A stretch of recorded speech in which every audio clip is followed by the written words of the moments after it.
Hello and welcome back to the Disconnected here on every Thursday night for Reconnected. This time, once again, with my dear friend, Mr. Daniel Cibener. Hello, sir. Thank you, Ryan. Very Great to see you again. Thanks for having me. Not everybody knows this, but some behind the scenes, Daniel is filling in at the last minute for somebody that could not make it. I'm very grateful that you could do this. My pleasure. We've got a lot to talk about this week. So much. I got a beverage. It's not alcoholic, but I feel like I need some booze. But at least something to keep my throat lubricated because we're going to be doing a lot of talking.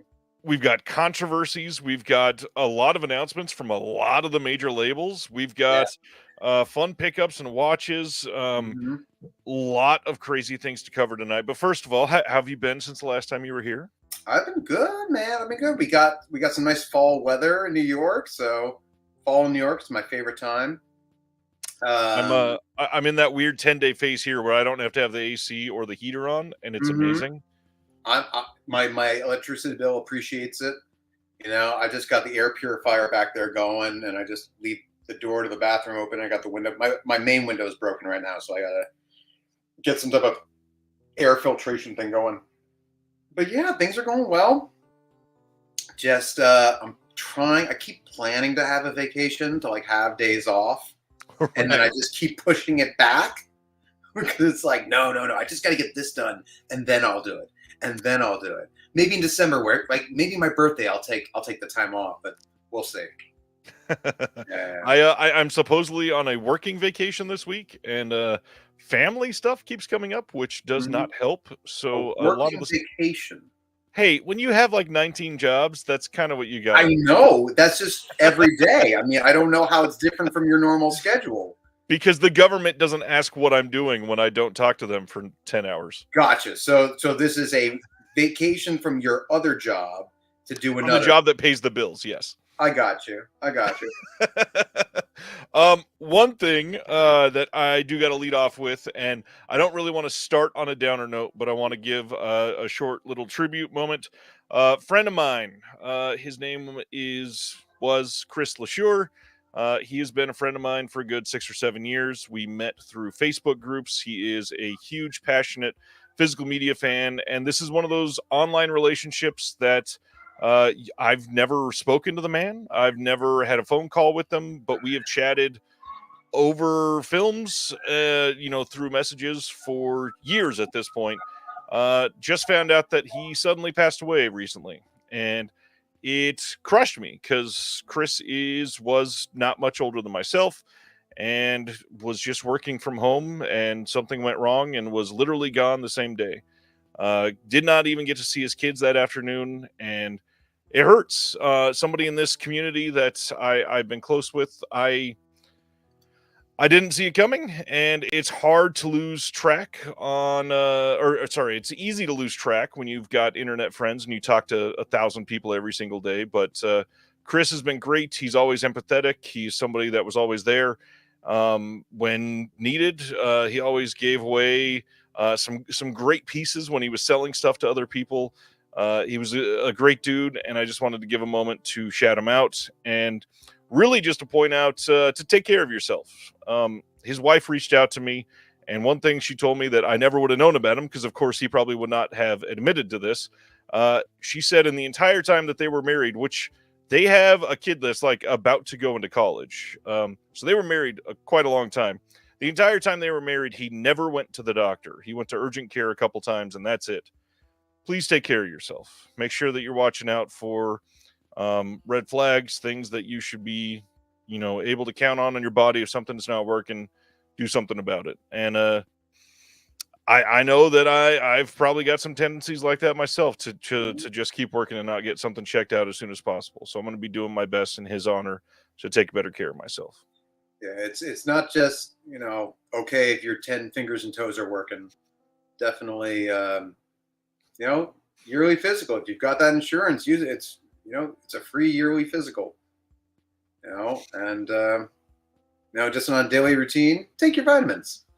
We don't get enough nutrition, so. Ain't that the truth? Anyways, just wanted to give him his moment in the community. We are going to be doing some things to collect to send to his family. And on that note, for anybody watching live or listening to the podcast after I post this, I'm trying to get some people that would be willing to assist his family. If you are anywhere near Goshen, Indiana, and would be willing to assist somebody that I can tell the wife that I trust, please reach out to me.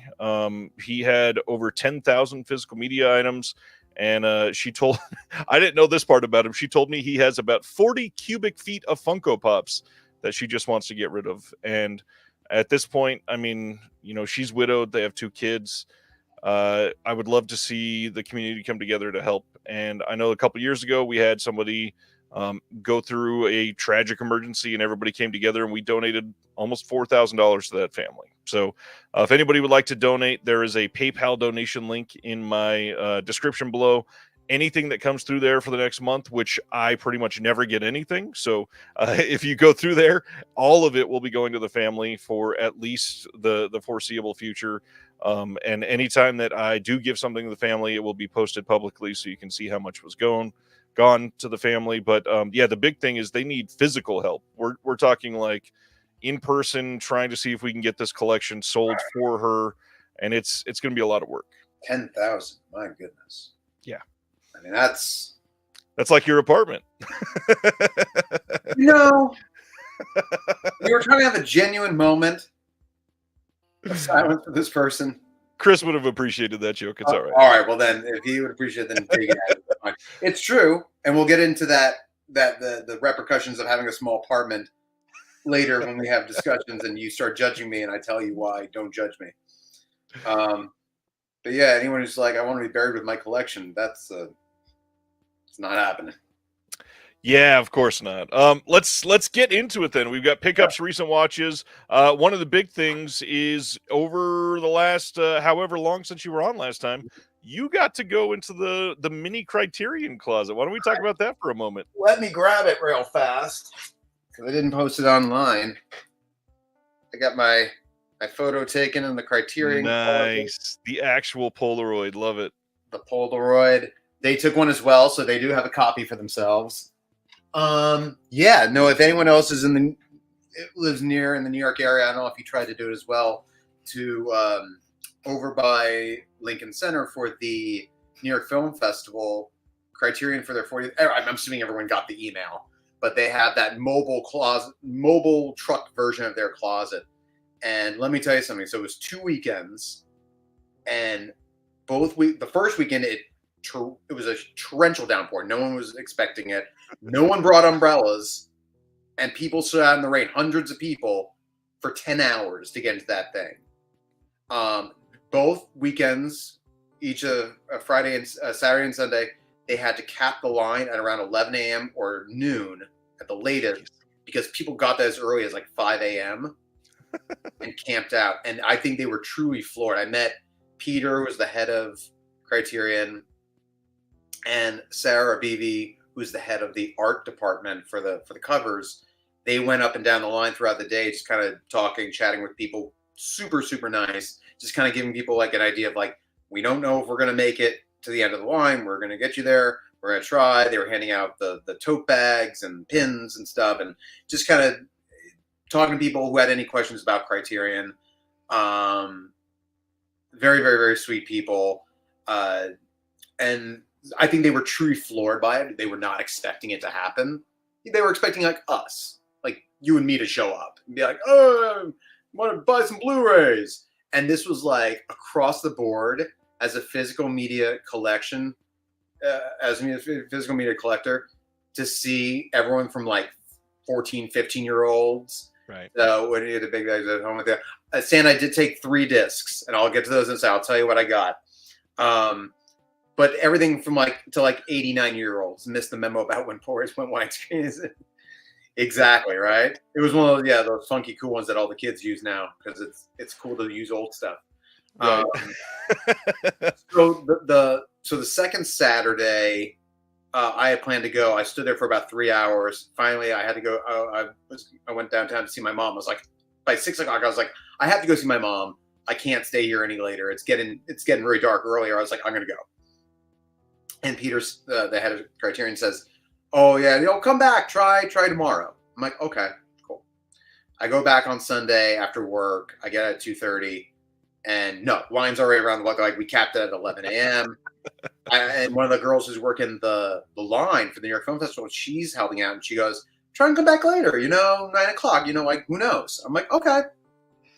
So, pardon me. I go for a run, come back, stroll up, and she's gone. And the other guy there is just like, "Oh no, we really have to, like, enforce the rules. Like, we kind of capped the line." I'm like, "I understand." I'm like, "They told me to come back," and da da da. I'm just like, I'm standing my ground. Like, I'm just gonna hang out. Can I just look at the truck? And he was kind of like, "Oh no," at first. And I'm like, he's like, "Well, let me see." And finally, like, Peter comes back. He tells all the people behind me who started joining the line. He goes, "Yeah, we capped the line," and stuff like that. And he goes, "But you were here yesterday. You were here for 3 hours, and I told you to come back. So let me see what I can do." And so I hang by the line, and then a couple of minutes pass, and he comes back, and he goes, "You're in." I'm like, "Oh, thank you so much." And so he's like, "Yeah, I told you I'd get you in." So super nice of him. Literally the last person to go into the truck. The unofficial last person. The guy in front of me was the official last person. So I wish I didn't put him on the show. I wish I had known, Ryan, that was going to be on the show. I would have kept him back on the show. So You've known for a couple days, let's be honest. you mean, I guess 2 days, whatever. Anyway, I forgot that these were things that I had picked up. So I got the Complete Lady Snowblood. I got Tie Me Up, Tie Me Down. And I got the Van Leeuwen set, the 2 I Walk with a Zombie. Yeah, so I got that at 4K.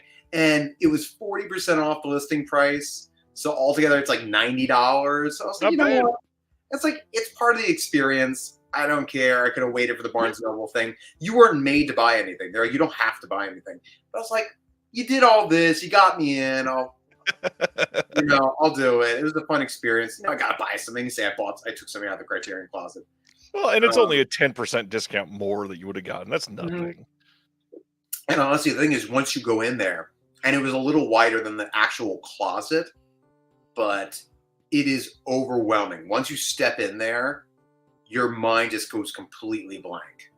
You can't, like, you're looking around, like, everything is so much. You can't find titles. You're not memorizing spine numbers. You're like, because you want to talk about something just like they do on the video. Right. And I'm like, "Where is this?" And the lady who was there was so sweet. She knew everything. She had the list. She was going through everything.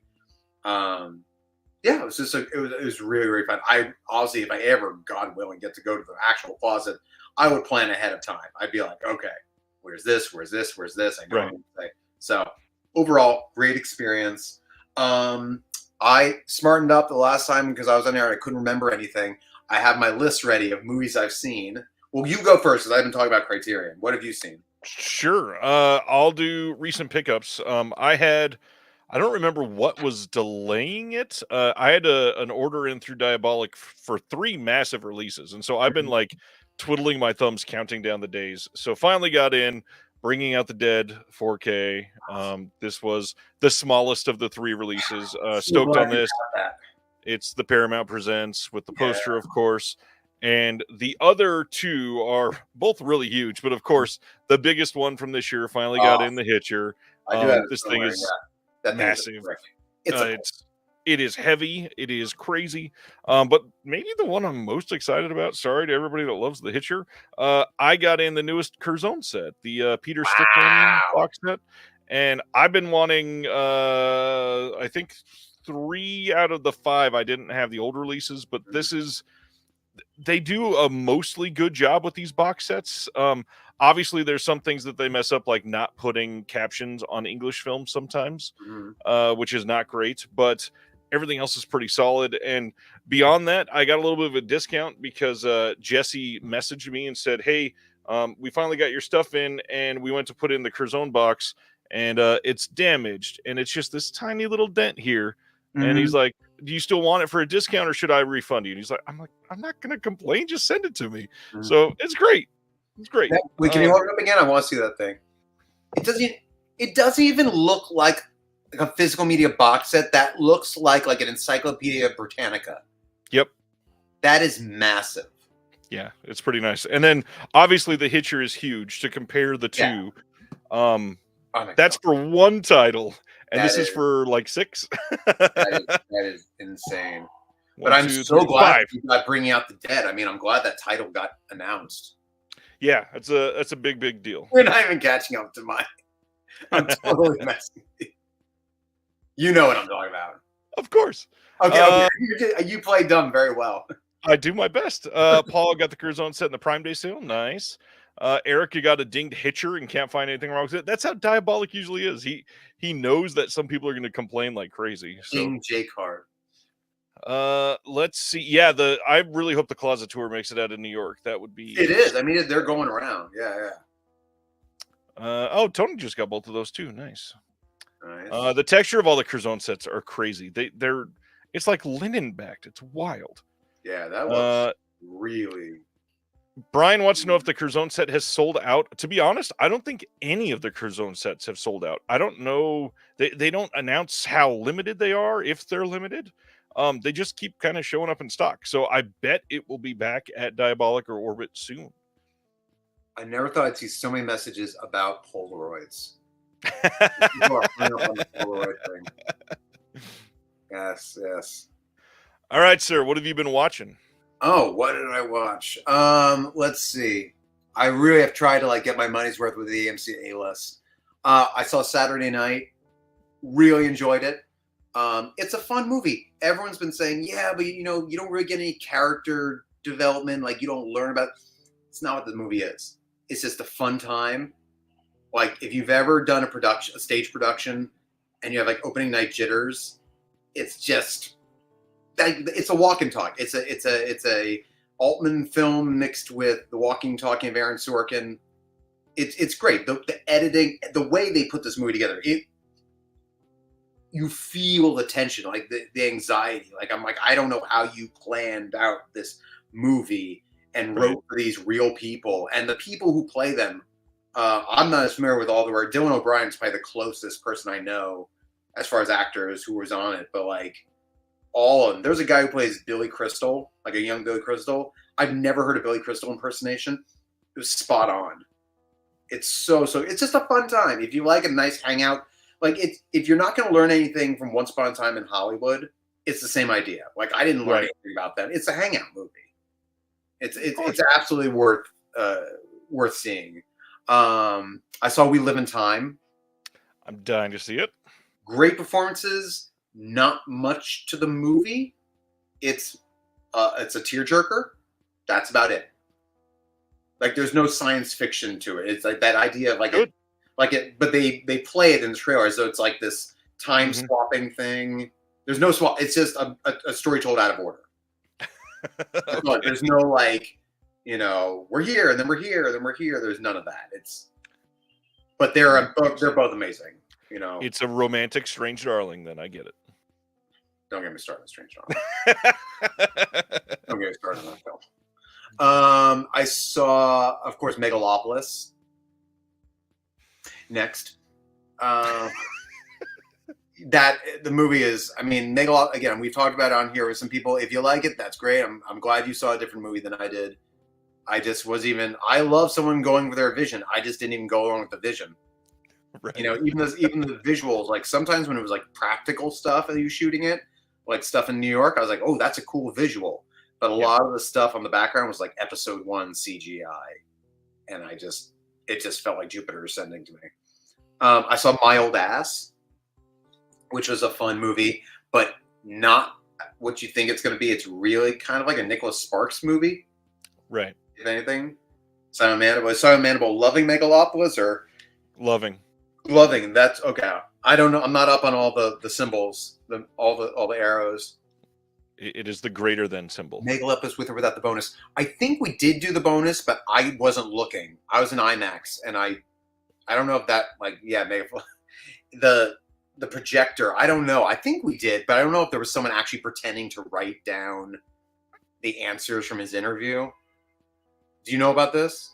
I do. I'm not sure how that was working everywhere. I wasn't even looking for it. So and I go to the back with IMAX so I can get as centered as possible.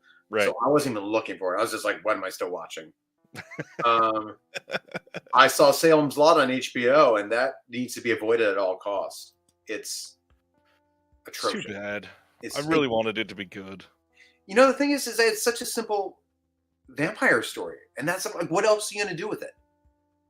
Like, it's really like, if you look at vampire stories now from when that came out, you're like, Midnight Mass did it better. Yeah.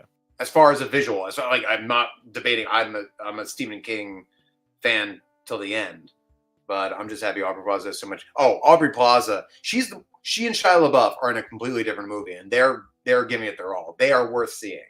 Anyway, where Adam Driver pauses. Okay, I do know it's like there's like a press conference, right? And someone comes out and does it, but I did think, I was like, why is he on the lower part of the screen? This giant IMAX thing. Watch the other induce vomiting. It's not. It doesn't even do that. What does induce vomiting is I did a back-to-back of Terrifier 2 at home and Terrifier 3 in the theater, and I didn't. It's gross, but it's clearly fake. Right. So it's just so over the top, and it's like I can easily do Terrifier more than I can do Saw. Self-inflicted wounds I can't do.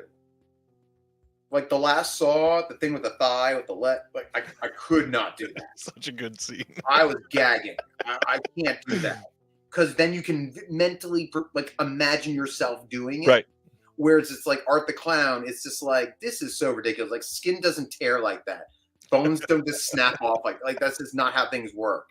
So it's like your mind just kind of makes believe. It's like, yeah, that's fake. Like, I can watch old like European horror where they're cutting limbs off. I'm like, that's fake. That's a fake one. Right. But Art the Clown is just, I feel like they should just do an animated Terrifier. It would be great. Because he's basically like the Minions without going like a Pink Panther type style of just, or like a before the movie do like one of those like 5-minute animated shorts of Art the Clown. You know, I think that'd be great. I think that'd be good. I'm an Art the Clown apologist. I'm still saying people should just be nicer to him.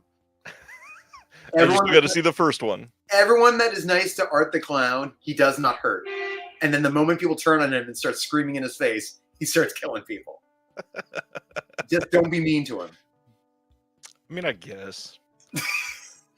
Real fast, because I know we have a long show. I'll just hold up my pile here, and I'll just hold it up for enough for people to see what I've picked up. Love the Patriot.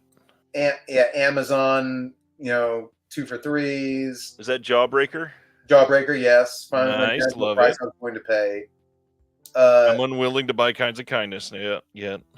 You're unwilling? Yeah, I feel like it'll get something better someday, maybe. Oh, better version. Yeah. Oh, because I got the price very lower. On deep discount, it's much lower. It's not 30. But, and then this one at the bottom here, I got through Academy. Oh, yeah, that one you sent the picture of. Nice. Yeah, it translates to The Devil's Girls. And apparently has a great review. And it's only available for like a lot more online. So I was like, I'll take a chance on it. Also, and I haven't opened it yet. I literally got it when I came home tonight. Know what that is? Yeah. Now I've never gotten this where it's like the Warner Brothers logo, like it's actually like directly from them. Special box for that, yeah. If they keep doing this with every Nightmare title, I would be on board. I don't think they will. I don't think they're going to put as much time and effort into like Dream Child, but I would be all for it. Or a box set. I want a Poor Things 4K so bad. Isn't there a Poor Things 4K overseas? Not yet. No? I'm sure they will. I could see Poor Things going to Criterion, honestly. I mean, theoretically, yeah. Is there any nice. Yorgos Lanthimos in Criterion? I don't think there is. Not yet, no. That's shocking. This is like, you'd think like The Favorite or it's all Deer. It's mostly been I think it's almost all A24 so far. Oh, I thought Fox has some of it. Only the last couple. Only the last couple. Okay. Yep. Yeah. Okay, so recent watches for myself. It's been a weird week. Yeah. I watched for the first time as a 37-year-old Halloween Town, the Disney Channel original movie. Never saw it ever in my life. Did I it don't know for what a you're podcast talking recording.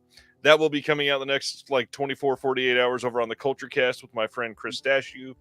And that was not a great movie when you're watching it with no nostalgia for it. It was pretty bad.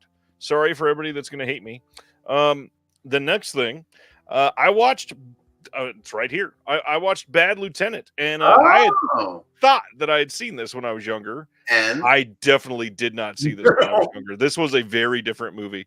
I have not seen it yet, so I didn't love it. Harvey Keitel is great, but just it's one of those Abel Ferraras that's weird and not super engaging for me, at least. I didn't care about anybody.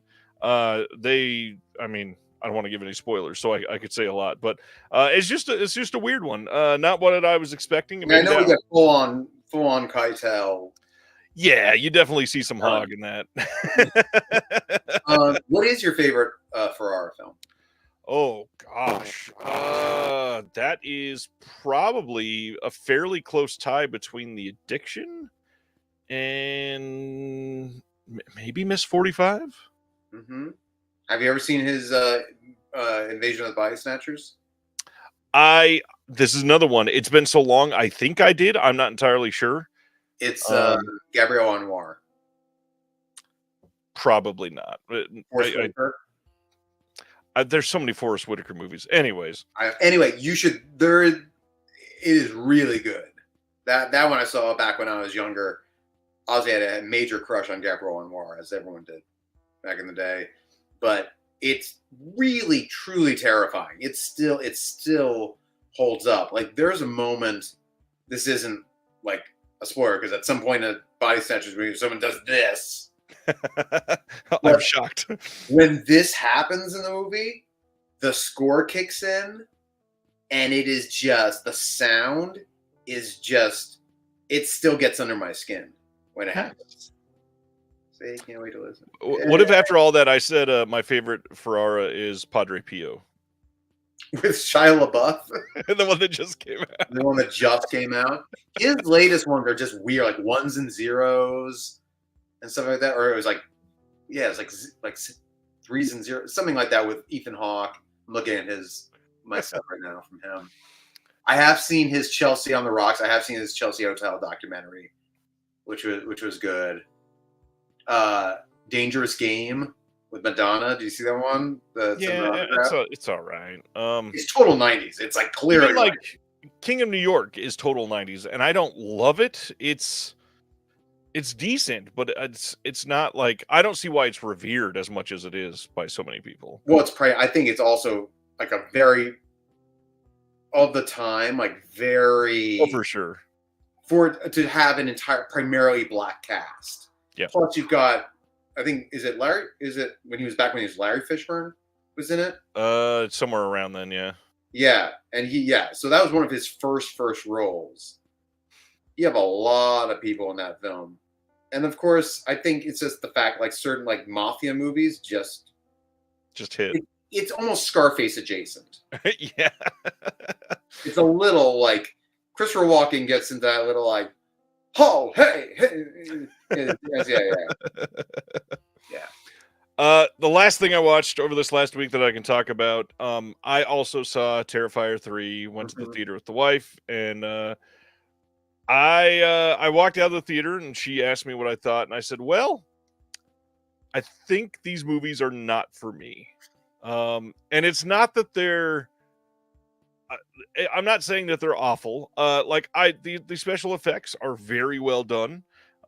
Very happy to see what they could get done and show in the theater. I'm very stoked that a super gory splatter horror movie is the #1 film across the US in theaters. That's crazy. That being said, the movie wasn't good. Like, I did not like pretty much anything about it. The characters don't mean anything to me. The brothers acting is pretty atrocious. The story is not even, it doesn't even reach certain levels to qualify as a story. He and the brother from Dusk Till Dawn need to team up. Seriously. Yeah, this was, I mean, obviously there are two really great scenes, the opening scene and then the shower scene that everybody's talking about. These two are pretty gnarly to see in a mainstream horror movie going across the world and theaters and everything. That's great. But man, I really wanted something more to it. That's all right. They don't have to be for me. I'm glad so many people love them. The plot is completely incomprehensible. I don't know what's going on.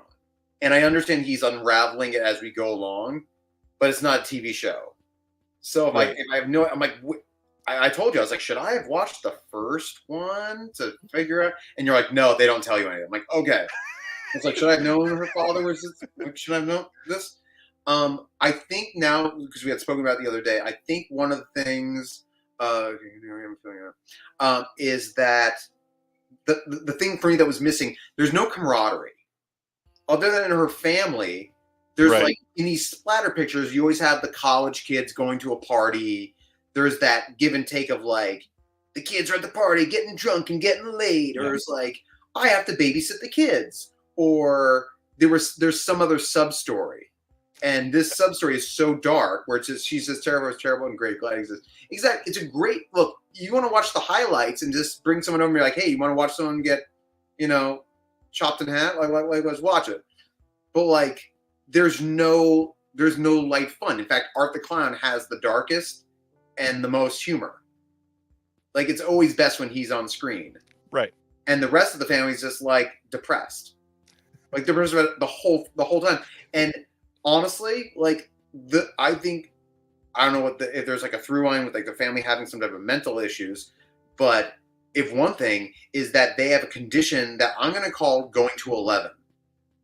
The cousin, the uncle, the wife must have been moved through like transfused through bodily fluids or something, because they're all going to an 11. When they get mad at full volume and just spaz out. Like they are Faye Dunaway in Mommy Dearest when they are just like, except when Art the Clown shows up and then they have nothing to say.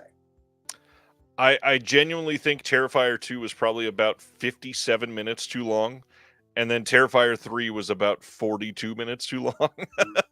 I think there should have been more Christmas kills. He didn't utilize Christmas stuff enough. Yeah, the Santa scene at the mall was pretty on point. That was a really great way to set him up. But no Christmas, no jingle balls, no like nothing at all. No ornaments, no top of the star at the top of the tree or something, but they have a Terrifier 3 Christmas song, a Terrifier Christmas. So it's like, I felt like he wanted to go even further and then they just didn't let him do it. Right. Intentionally vague. Stan, if they're going where I think they're going to go with the next one, I'll be a little bit more on board, because then I'm like, okay. But if I had been in this since All Hallows Eve and I'd just been like, what's happening? I may be able to. Silent Mandible says Terrifier 1 was also overlong, and it's less than 90 minutes. Well, I mean, there was no plot in Terrifier. Like, that's the thing, is I don't care if it's like a bunch of like horny teens just like with bad acting just being like, come on, babe. I thought we could just go down to the lake. Like, just give me something so that like, someone's gonna die. Like, give me something. On that note, we'll hear later on tonight what Cibener wants to see in a movie, because we're going to be making our own boutique labels. That is our discussion tonight after the announcements. We're going to be doing everything from naming the label to talking about our titles, how many sales we're going to have per year. We're just going to be like RPG in this for a while and hanging out, having a discussion about what is better than what and why. One thing I do want to point out, over this last week, there has been a rash of other people on YouTube and Facebook and everywhere saying all of a sudden, oh my God, New Line is putting out all of the Nightmare on Elm Street films on 4K. And it is the worst thing that I've seen in so long, because everybody is just making shit up. There's no rumors. There's no point to think that they're going to be doing it. It's just somebody went out on a limb and said it's going to happen, and then like 9 other people made videos, and suddenly it's spreading like wildfire. No one is saying that all of them are coming out on 4K. Here's what I'll say. I don't appreciate the clickbait. Correct. But I get they're like, we gotta have someone click on the video. It says it's happening. It's happening. If they led with the idea, like, look, this is what I found out, because I watched the videos, as annoying as they can be, to relay to you what's going on, these goobers, but that's they are, because they act like it's like, oh my God, like between them and the stock market people, it's like, guys, it's happening. Right. If they had said, like, look, this director posted a photo from Warner Brothers lot, and she's the director of Phrased at the Final Nightmare, and she's remastering it, and say, hey, look, this is a clear indicator that this might be happening. Why else would she be doing, exactly, yeah, the first time I was always testing the market. Yeah, it's like, then lead with that. It's like, okay, cool, update. Hey, cool new indicators that this might be happening. Of course, no one's ever going to make a YouTube still on the front. It's like, might be happening. Especially a video following that's 18 minutes long. Exactly. But like, look, there was another guy who was like the other day saying how like Criterion's not going to, Barnes Nobles isn't carrying Criterion movies anymore. And it's completely not true. It was completely not. It was his own personal experience. And I'm sorry that guy had that experience, but it's not an official thing. And it may sound like an official thing. So. Well, on that note, one thing we can say, it does appear Target is likely dropping them from pretty much every single store. Most stores in the U.S., no, all physical media they are replacing them, funny enough, with vinyl pretty much everywhere. Sadly, vinyl is selling better in stores than films at Target, and that has led them to do that. But that is for another moment when we get a press release, because otherwise there's nothing to report on. Yeah. But I get wanting it, but it's like, yeah. We got a lot to talk about tonight. You had one more topic you wanted to bring up, I think. Oh, is this the time I get to do it? This is a good time. Okay. So I had this plan for hopefully when I didn't know I was going to be doing this, I was going to have some time to plan ahead. But because Ryan got me at the last second, I had like literally like a day or two to put it together. So let me see if I can get my notes up here. I present to you. I load it in here. Hold on one second. Okay. I present to you the very first disconnected Mad Libs. I'm going to have you answer these real fast. You can play in the chat. So give Ryan suggestions. Are you ready? All right. All right. I need a number. Give me a number, folks. We'll go 117, just because nobody's answering super fast. 117. Okay. Give me 1 second. 117. I hope that's a spy number and not a price. Give me a holiday. Ooh, that I'll let the chat figure that one out. What's a holiday everybody wants? Disconnected Mad Libs is a fun idea. Halloween. Well, that's pretty obvious. I mean, do you want to go with Halloween? I mean, the first two said 3 out of 4 said Halloween, so let's go with Halloween. Halloween it is. Okay. I need an adjective. I need an adjective. Adjective. Let's go with flesh textured. Okay. Oh man. Okay. All right. All right. I need a percentage. A percentage. Let's go to the chat on that one since I skipped the first number.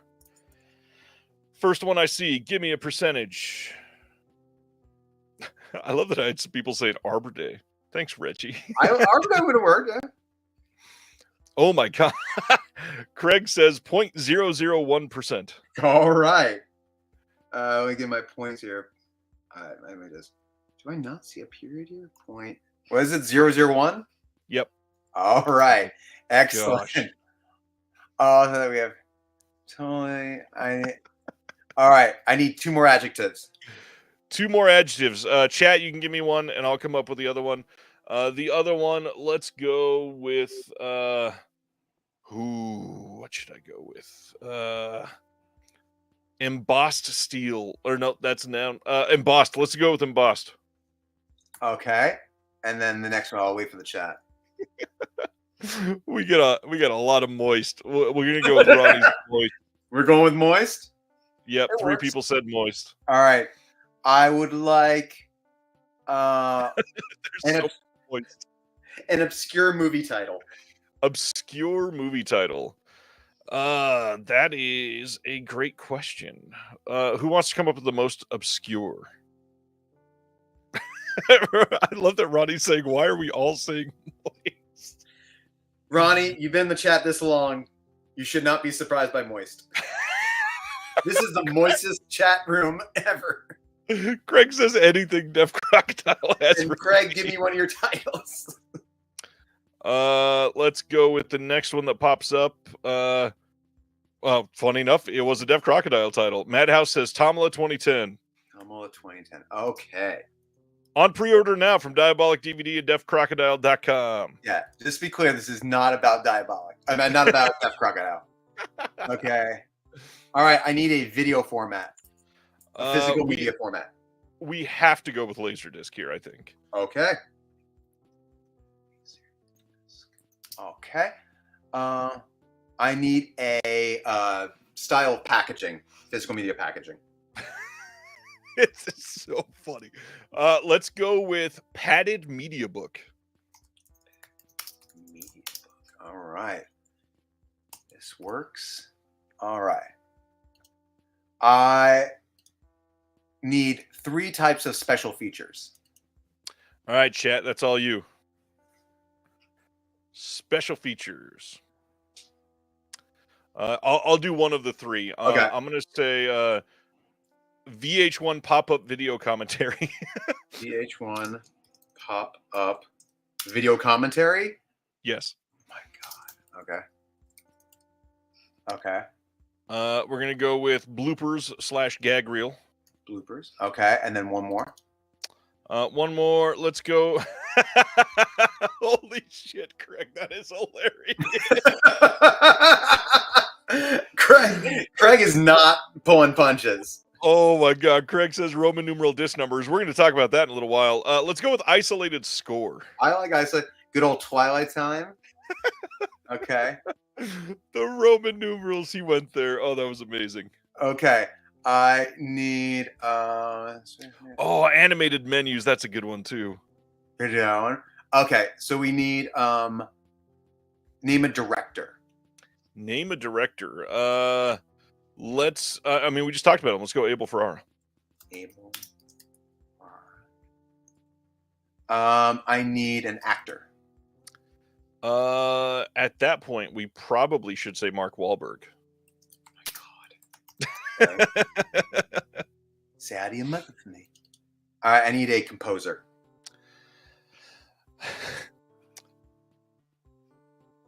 Howard Shore. Okay, let's do it. He's very, very Cronenberg related. And just I need a subject matter. Any subject matter. Any subject from the chat. We'll go with the chat for this one. Any subject matter. How many more blanks we got left? 1, 2, 3, 4, 5, 6, 7, 8. We'll do it real fast. Too bad.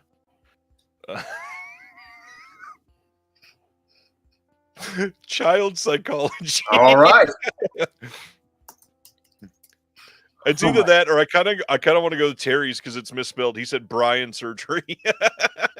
Which one do you want? This is your chat. No, we got to do child psychology. Okay. Give me a number. The number is 11. 11. Okay. Something there.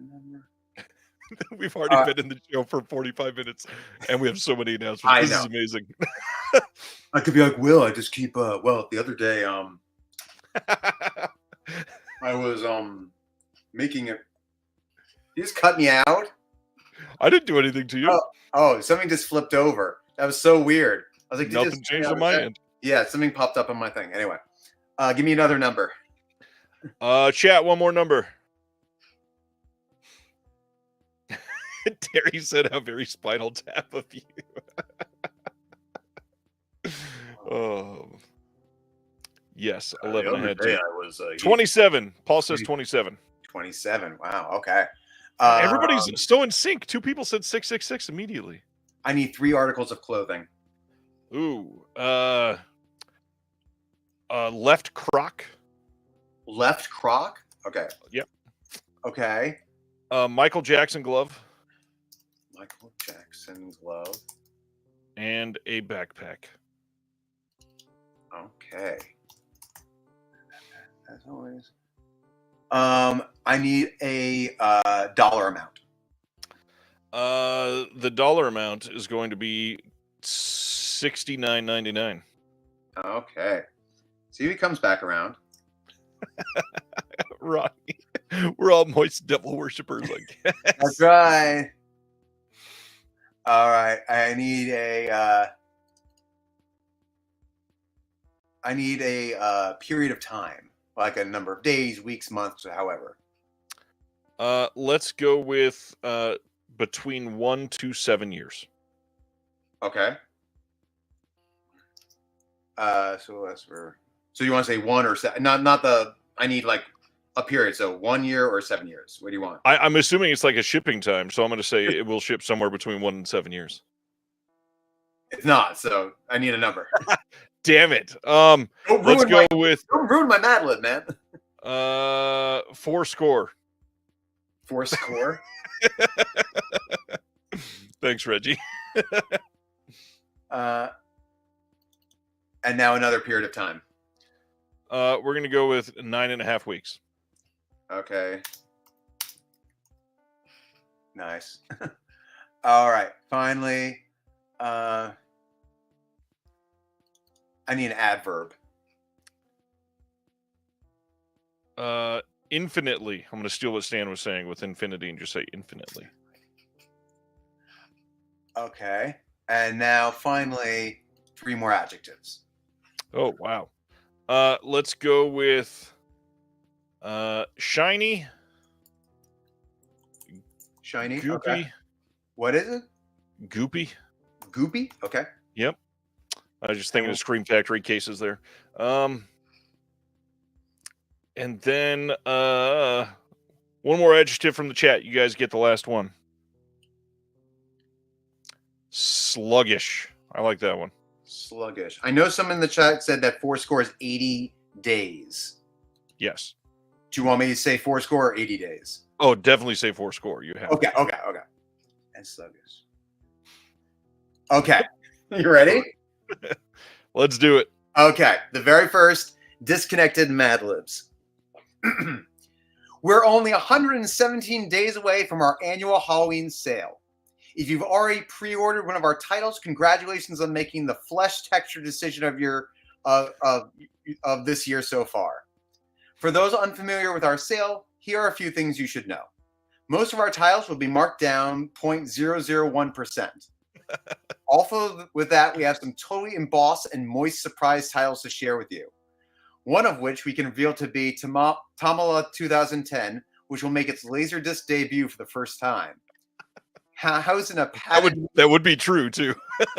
Housed in a padded media book and sporting a brand new restoration, this release will include VH1 pop-up video commentary, bloopers, isolated score, and interviews with Abel Ferrara, Mark Wahlberg, Howard Shore discussing child psychology. Listening to Mark Wahlberg discuss child psychology. You gotta treat them well. You gotta guide them. Along with our 11 partner label releases, we will also be premiering 27 alternate legacy slipcovers, branded left Crocs, Michael Jackson gloves, and backpacks. As always, our $69.99 free shipping threshold is in effect. The sale will last for 4 score, so expect delivery times to take up to 9.5 weeks.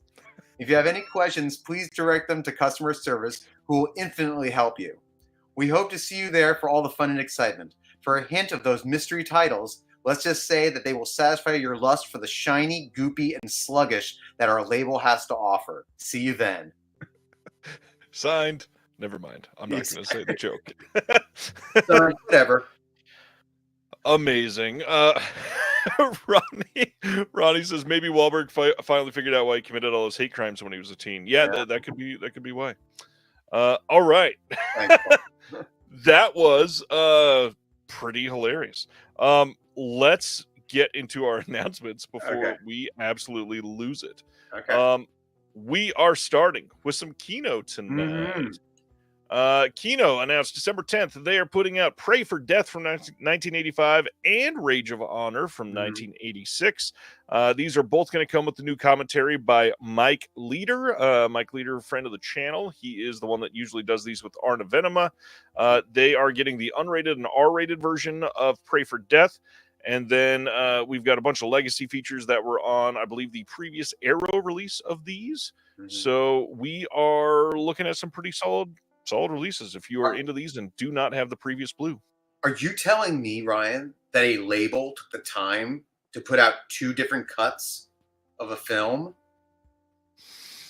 Yes, but neither one of them are in 4K, so nobody cares. All right. Well, I'm just saying the list is no longer short. But okay. Yeah, these look good, and I do not have the Arrow release, I don't think, of either one. So thank you, Ronnie. I appreciate it. Yeah, looks like a good one. Going to our next one. This is interesting. Did you November? This is like this. I had to censor it. Oh, I was just okay. November 30th on Blu-ray in the U.S., Treasured Films is releasing Reality Killers from 2005. They are doing this through Diabolic DVD. This is a limited slipcover version exclusive to Diabolic DVD in North America. Now, what's interesting here is this one was essentially a lost film.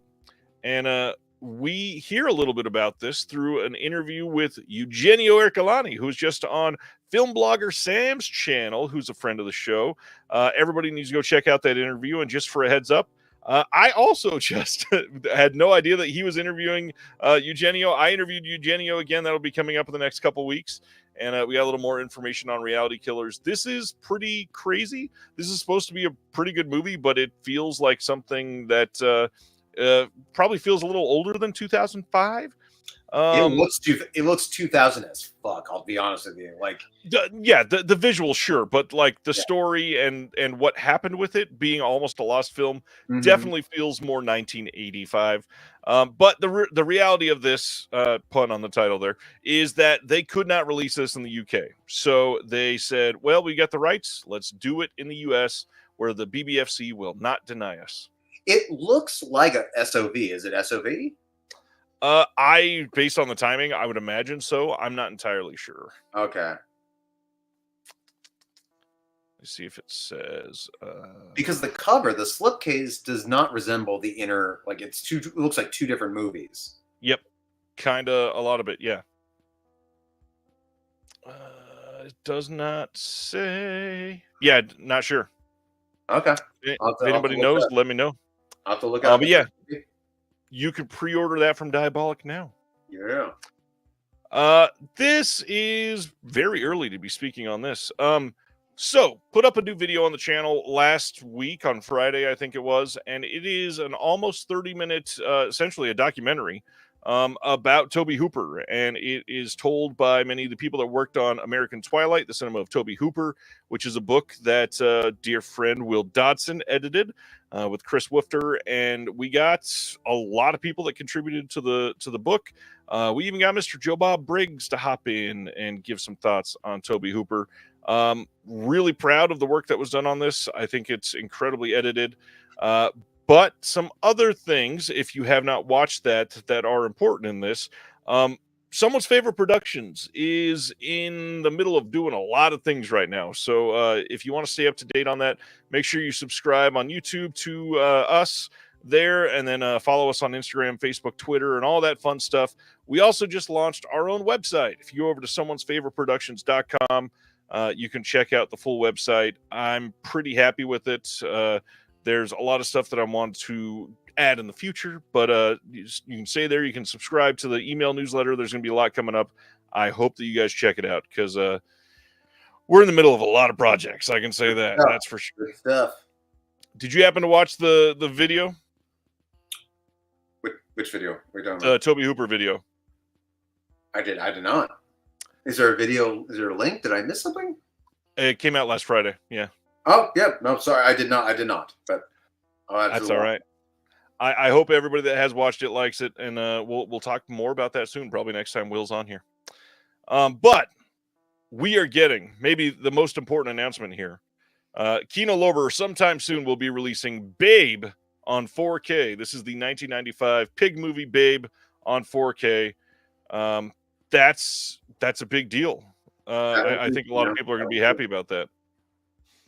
Well, I think is this the time that we can talk about the Kino developments as of late? Yes, but I also want to point out one thing before you say that. Somebody said in the chat, "Pig in the City or nothing." I do want to point out that on Saturday, when only this was announced, I did call my shot and say, "I bet that gets announced tomorrow." So just so we know, I can tell you what's getting announced by Kino. I guess I know it all. Did they announce Pig in the City? They did. We'll talk about that in just a minute, though. Oh, okay. Again, I don't know how this benefits Kino to do this, because if anyone hasn't heard, they canceled Lost in Translation, and I don't know if it's official, but they've said on their pod that it's pretty much like close to canceling Lock, Stock, and Two Smoking Barrels. And honestly, this is just 2 titles out of the many that had coming soon put on there. We did get most of those. Obviously, there's some stuff they've mentioned that is still pending, but I don't know. I understand building anticipation, but when you have an unknown period of time, and you have like when it's situations where like we can't get in contact with the person who has the negative, not just we're working on it, we're in the midst of working on it. You haven't talked to the director yet, who needs to approve the print.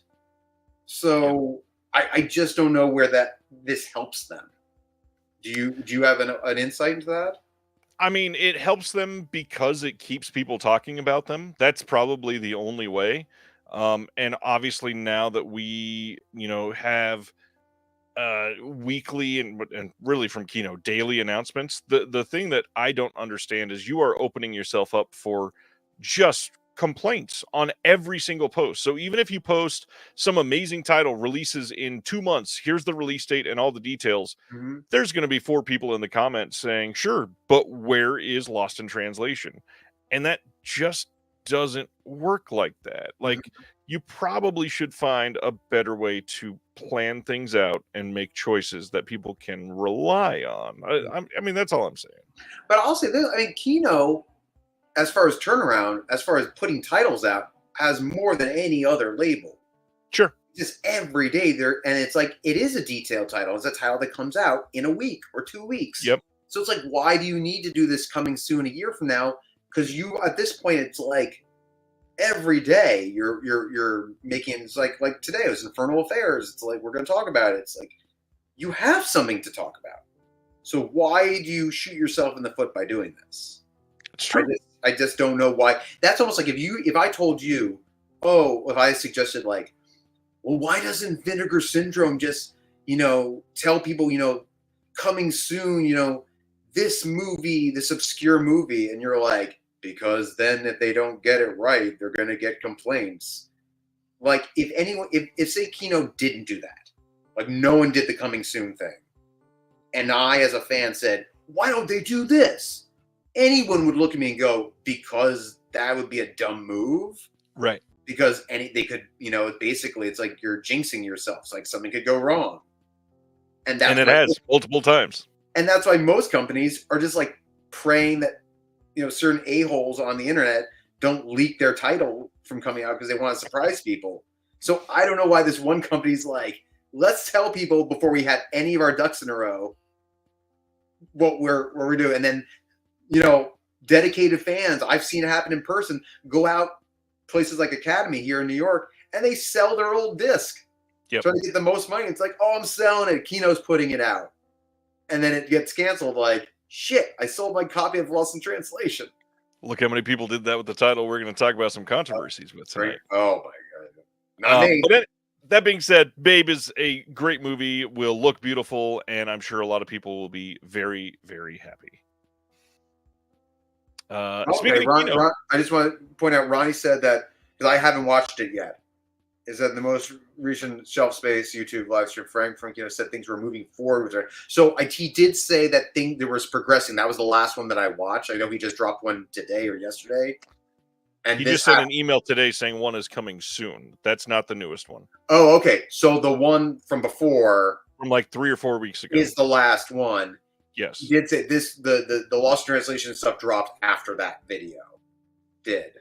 So I don't. Again, Ronnie, I appreciate that. I just don't know of the chicken or the egg. Which one's? Wait, this is great as a fan. So somebody was trying to get a title out. I get that, dude, McMahon. My only gripe is that, like, and to play devil's advocate for you, is that I don't want people getting their hopes up and then just being like, damn it, like, you told me you're going to put it out and now it's not happening. And if people weren't complaining before, they're going to complain now. Kino, this one we had announced as coming soon at some point. They are now revealing that December 17th we'll see the 4K release of Snake Eyes. This is the Nicolas Cage film that a lot of people hate. Let's look at those special features, Ryan. Let's zoom in on those. This is going to take a while to read these. New audio commentary with Steve Mitchell and Nathaniel Thompson. Okay, that's it. Okay, cool. That's it. Yeah. Animated menus? Maybe. No, definitely not. Did you see this movie? I don't think I have. I'm the Timu Will Dodson is what I am. Will. Timu. Oh man, that's hilarious. I'm also a sucker for anything Cage, Z-Pam. Totally agree. The first 20 minutes of this movie is great. That single shot is great. And it just spirals out of control like a Walmart dress. It just unravels. Like there's no connective tissue for me. I love De Palma, so I know I'm going to like this one when I eventually see it. Oh, wait, you've never seen it? I don't think I have. I'll tell you off camera. I have a weird sort of history of this movie, but anyway. Interesting. Yes. All right. That's the PayPal or the pay-per-view. You have to pay for that information. All right. More Kino. Monty Walsh from 1970 is coming on Blu-ray on December 17th. We get a new audio commentary by the Lee Marvin biographer Dwayne Epstein. And I gotta point out, somebody on Facebook when I posted this commented and said, "New audio commentary by Lee Marvin. What the hell? They literally were so lazy they didn't finish reading the line." This is a dead body being brought out. Yeah. I mean, go ahead. Not much to say. Bo Hopkins also in this. Jack Palance. I mean, I like Lee Marvin. I'm just not a big Western person, and I've already said that before. So, Brian says this movie is not good, and Will says, but Monty Walsh is better than Snake Eyes. Yeah, clear you can see from the post. I did like it, but that's only because I support Ryan. I'm not a Western fan. More Kino. The Beast Within from 1982 is coming as number 22 on the Kino cult line. Mm-hmm. This has a total of no new special features. But the big thing that a lot of people are going to appreciate, the Scream Factory release of this did not have any subtitles, and this release will. For many people, that is reason enough to upgrade. But for many others, the Kino cult line seemed to be a line that they wanted to get more out of. But it seems like a lot of them are just turning into reprints of stuff that recently went out of print, which I'm not against those titles coming back into print, obviously. I was, you're making this line special, and a lot of the earlier titles they announced on it were like loaded with special features. Yeah. It would have been nice to have that continue on that line. That's all I'm going to say. It feels like some other lines that aren't necessarily what they claim to be. You know what I mean? It just I do. Like, and I looked into this movie and it looks like it's up my alley. I like that type of the beast, the monster thing is kind of like an allegory for something. And it does star Ronnie Cox, the biggest douchebag from RoboCop. So it's a big deal. Yeah. I mean, it's one of those things. It's going to be $10 on a sale or something. I'll pick it up. All right, next one from them, December 10th. They are putting out Rhythm Thief from 1994. This one says, winner of the Best Director Prize at the 95 Sundance Film Festival, Best Dramatic Feature at South by Southwest. Rhythm Thief has been restored in 4K to its gritty black and white glory from the 16mm camera negatives. Jason Andrews is Simon, a New York City bootlegger who sells stolen music on the streets of Manhattan's Lower East Side. Ludlow Street chick Sid, who has a real job, meets Simon on weekday mornings for sex. Life is good for Simon until the day he rips off 1-900-BOXX, a militant all-girl punk band fronted by real-life rocker Cynthia Slay of the Bush Tetras. The band comes after Simon, trounces his would-be sidekick Fuller, and ultimately hounds him out of the city with Marty, a girl from his past, in tow.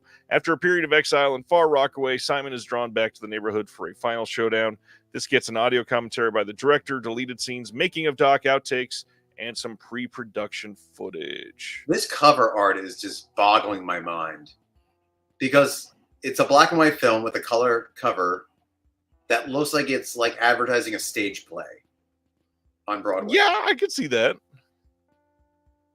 Like that looks like a young Skeet Ulrich and a young Reese Witherspoon. I definitely see Reese. Skeet, maybe not as much, but okay. Yeah, it doesn't. None of what you just read screams anything like this. Cover doesn't scream anything of that. Either way, it sounds fun. Yeah, glad this is getting released.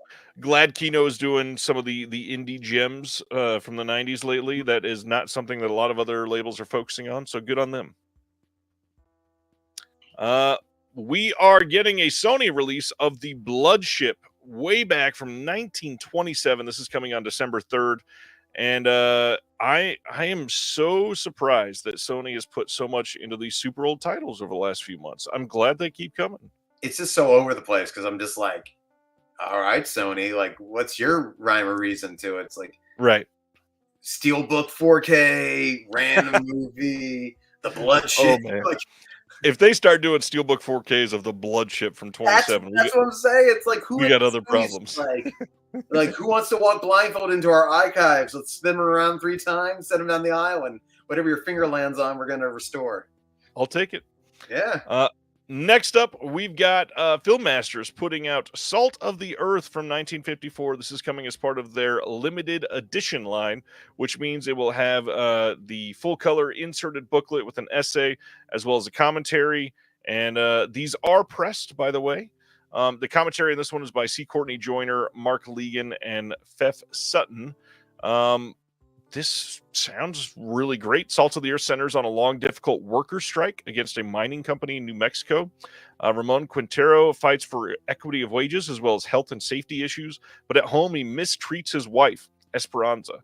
When the men are forced to end their picketing, Esperanza joins the other women who demand to play a role in the strike against their husbands' wishes.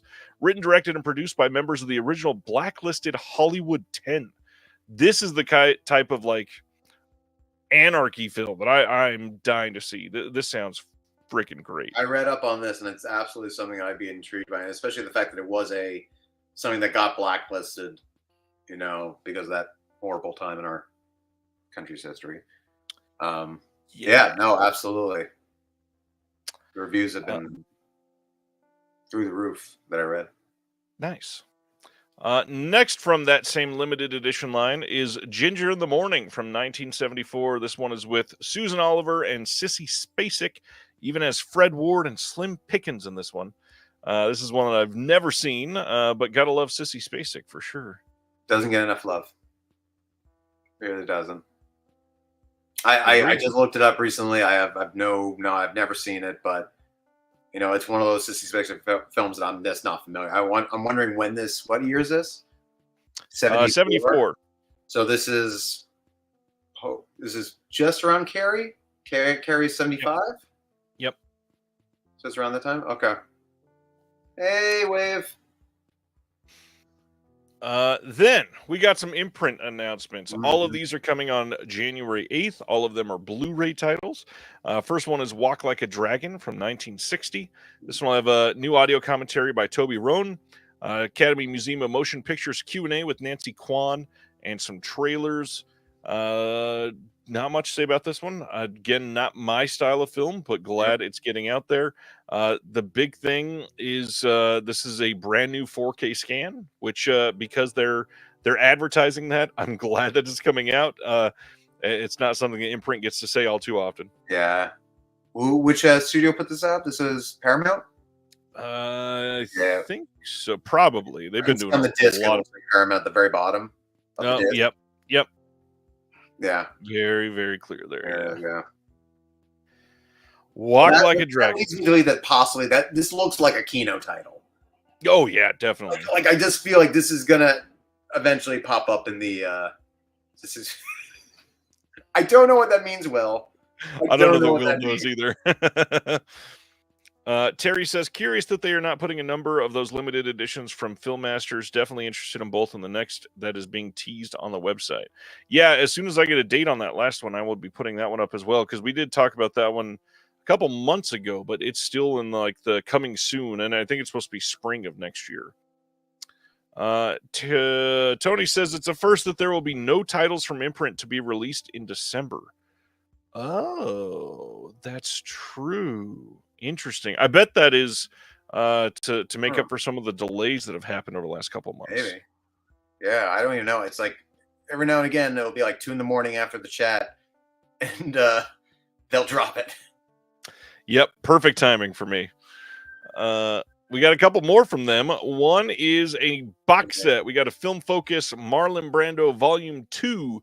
This is from 1969 to 1989. Hell of a jump listed here. 69 is The Night of the Following Day. Then we got The Nightcomers from 1971. Last Tango in Paris from 72. The Missouri Breaks from 76. And then jump all the way up to A Dry White Season from 89. Plus we got a bonus disc, Listen to Me Marlon from 2015. Lots of special features in here. We got new commentary by Tim Lucas on The Night of the Following Day. We've got archival commentary and some feature docs. We've got a new commentary by Elaine Silver and Jim Orsini on The Nightcomers, plus a visual essay by Kat Ellinger and an interview feature with the production crew.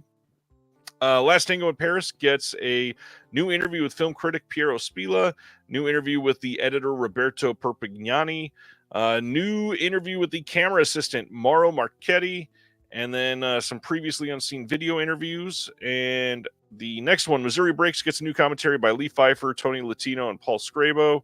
New interview with film professor Lucy Bolton. And finally, A Dry White Season gets a new interview with both Janet Sussman and Susanna Harker. If you got the first one, obviously this is a great companion with it. This is a great collection of films here, Ryan. This is really, really something here. Yes, you would. These are some of my finest works. Do you collect the after box sets there, Ryan? I don't. I think I have one, and then I went, probably don't have to have all of them. Yes. All right. See, here's the thing. They always get me wanting it because the last one, the Polanski set and this, have the documentaries that have not been available. And that's all I want. True. I want the Polanski Wanted and Desired, and then the Listen to Me Marlon doc. Those are the only two things I want. I totally get that. Humboldt, I will pull out the Brando impersonation anytime you want me to. Any single time. Yeah. Well, let's hear a impersonation of Burt Reynolds then. I have no impersonation because I don't watch a lot of Burt Reynolds. It's funny because I saw that I was like, I realized I don't really like Burt Reynolds. I get that. I fully get that. Like I watched Boogie Nights, and it's probably the only Burt Reynolds movie I used to watch Cuffs as a kid because it was like one of those movies that came out when I was a kid. But Burt Reynolds always plays Burt Reynolds. Is it right? No, Stan, you don't get it. The next one is a Film Focus Burt Reynolds box set. This was teased late last year. Again, coming in January. This one will have White Lightning from 73, Hustle from 75, Gator from 76, limited edition 4-disc hard box with new special features for every film, plus the acclaimed 2020 feature documentary, I Am Burt Reynolds. So Burt Reynolds, the box set, the previous Burt Reynolds box set was Umbrella, right? Yes, Box of Burt. Yes, Box of Burt. Okay. I always get Imprint and Umbrella mixed up with each other. a lot of people do. Aussie, they're two Aussie labels, but I'm just, for whatever reason, I think their title choices cross each other a lot. But with the Bird thing, yeah, no way. I have seen Deliverance. I do watch Deliverance. It's just it's his personality. He never doesn't play Bert, and it's Right. from what I've heard, like read stories, he's just not a nice person, or he wasn't a nice person really. So it's like you gotta either like the personality or you're not gonna watch his movies. On these, like it said, brand new special features on all the films, new commentary on White Lightning by Travis Woods, new interview with the writer Wayne Byrne on the disc as well. Then on Hustle, we got a new commentary by Daniel Kramer, new visual essay by Blake Howard, and finally on Gator, new commentary by Patrick Bromley, and then a new interview with Wayne Byrne again on this one, plus that bonus disc, the I Am Burt Reynolds documentary. That one's we've got a new interview with the director there as well. I tell you, physical docs don't get enough physical releases. So it's like if you put that on there, people just go buy it for that. I always look at it. Gary says he mixed up Imprint and Indicator. I could see that because the names sounded similar. Yeah. I get Indicator. Sometimes I definitely get Eureka and BFI mixed up with each other. The elite British companies. Yes. Somebody's putting it out. Who knows? Exactly. And if that is not enough, Imprint was not done. They are also putting out a blaxploitation box set. This from 1972 and 73, proving it was a very limited period of time that they were making these that were classic. We've got on this one The Legend of Black Charlie, The Soul of Black Charlie, Superfly TNT, and Detroit 9000. Limited 4-disc hardbox, 1,500 copies. Legend of Black Charlie. This is the first time it's on Blu-ray anywhere. New audio commentary by Mike Sargent on this one. New interview with Josiah Howard, who is an author. And then on The Soul of Black Charlie, also the first time on Blue. New audio commentary by Mike Sargent again. Superfly, worldwide first on Blue. New audio commentary by Brian Reisman on this one. More features are coming on that. And then Detroit 9000, also worldwide first on Blue. That's a big deal for this whole box set. New commentary by Michael Coven, author of Blaxploitation Films. New interview with Yvonne D. Sims, author of Women of Blaxploitation. This box set is the most intriguing of the month for me. I feel like that's going to sell the most. True. I think that'll sell the most. Every time I see the title Superfly TNT, all I think is Pulp Fiction. Yep. Every time my fingers touch skull, they become Superfly TNT. They're the guns of the Navarone. But well, let's see. This is a great looking box set. I'm very excited that they're putting this out. I am not excited over all the weirdos that are arguing about the slight change in the titles. And if you know what they originally were, you know why that's weird. But yeah, we should probably keep going. Purists. Was it 88 Films? Were they arguing it over? I will go ahead. Did Wicked Vision ever finish their blaxploitation set? Because I know they had the box, and they were slowly rolling out titles to fill the box. I think there's still a couple to come, but those are still coming as far as I'm aware. Okay, just curious. All right, back to the title we teased earlier. Babe Pig in the City, coming with a brand new HDR Dolby Vision Master, and Will likes it so much he announced release announcement of the year twice, and got many likes on both comments. So I'm so glad that Will is getting this title. Again, great movie, looks great. George Miller, masterpiece. This is exciting. I'm glad this is coming out as long as it comes out. 140 Jess Franco titles, and then Babe Pig in the City. On 4K. I wanted to just slip it between the Jess Franco titles, so when someone's going through it, and they're like, wait, what? It's just a whole bunch of babes. I get it. Yeah. Find some Jess Franco title that says Babe, because I guarantee there's one. And it's just right that says Babe Pig in the City. Just see what happens. All right. Going to the next one. A movie I had never heard of. November 5th, Blu-ray release from Universal called Genie from 2023. This is starring Melissa McCarthy. And this is from Richard Curtis. I had no idea about this. I mean, Richard Curtis is a selling point, but it's in New York. A Richard Curtis movie in New York with No, I mean maybe the guy's British. I know Melissa McCarthy's not British. This looks like Based a on his Hallmark name, movie. probably. This looks like a Hallmark movie. Oh, it definitely does. Oh, Ronnie says it was a Peacock original movie. Okay. So does Tony. I had no idea. Thanks, guys. Well, according to this angle of the city, they are either in New Jersey, really North New Jersey, or like they are right across the street in Queens. I don't know. I'm just looking at the Empire State Building and looking where we're positioned. I'm pretty sure they're in New Jersey. Yeah. Interesting. All right, next November 19th. This is the next Sony title. You Can't Run Away with It from 1956. Heads up, this was released in the Columbia Classics Volume 3. It was on the It Happened One Night disc as like a special feature, and now it's getting a standalone release.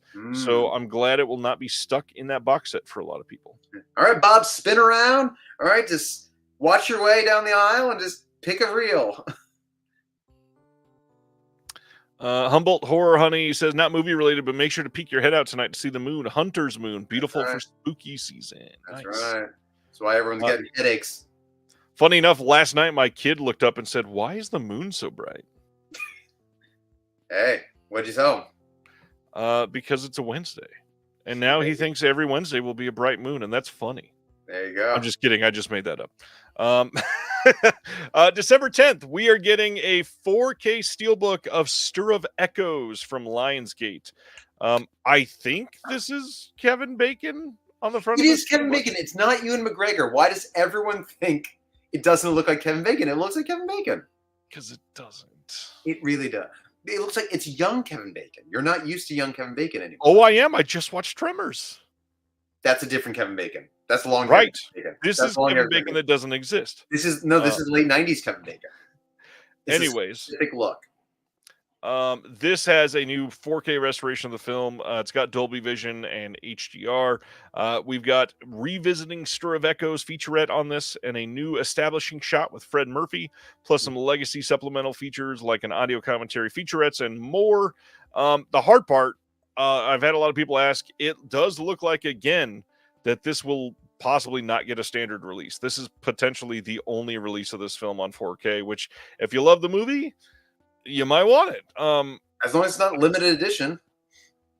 As long as it's not limiting I'll buy a steelbook. It's Lionsgate, and they don't normally announce it like that, but a lot of their steels have gone out of print, so... I love Stir of Echoes. I thought it was great. You know, it kind of got overlooked at the time because it was like The Sixth Sense, I think, had just come out right before it. But it's a good movie. And it is a good movie. It was one of the first Blu-rays, I think. It was like that really like reflective silvery was it Buena Vista? Or it was Lionsgate. It was the ones that maybe stopped working sometimes. Yep.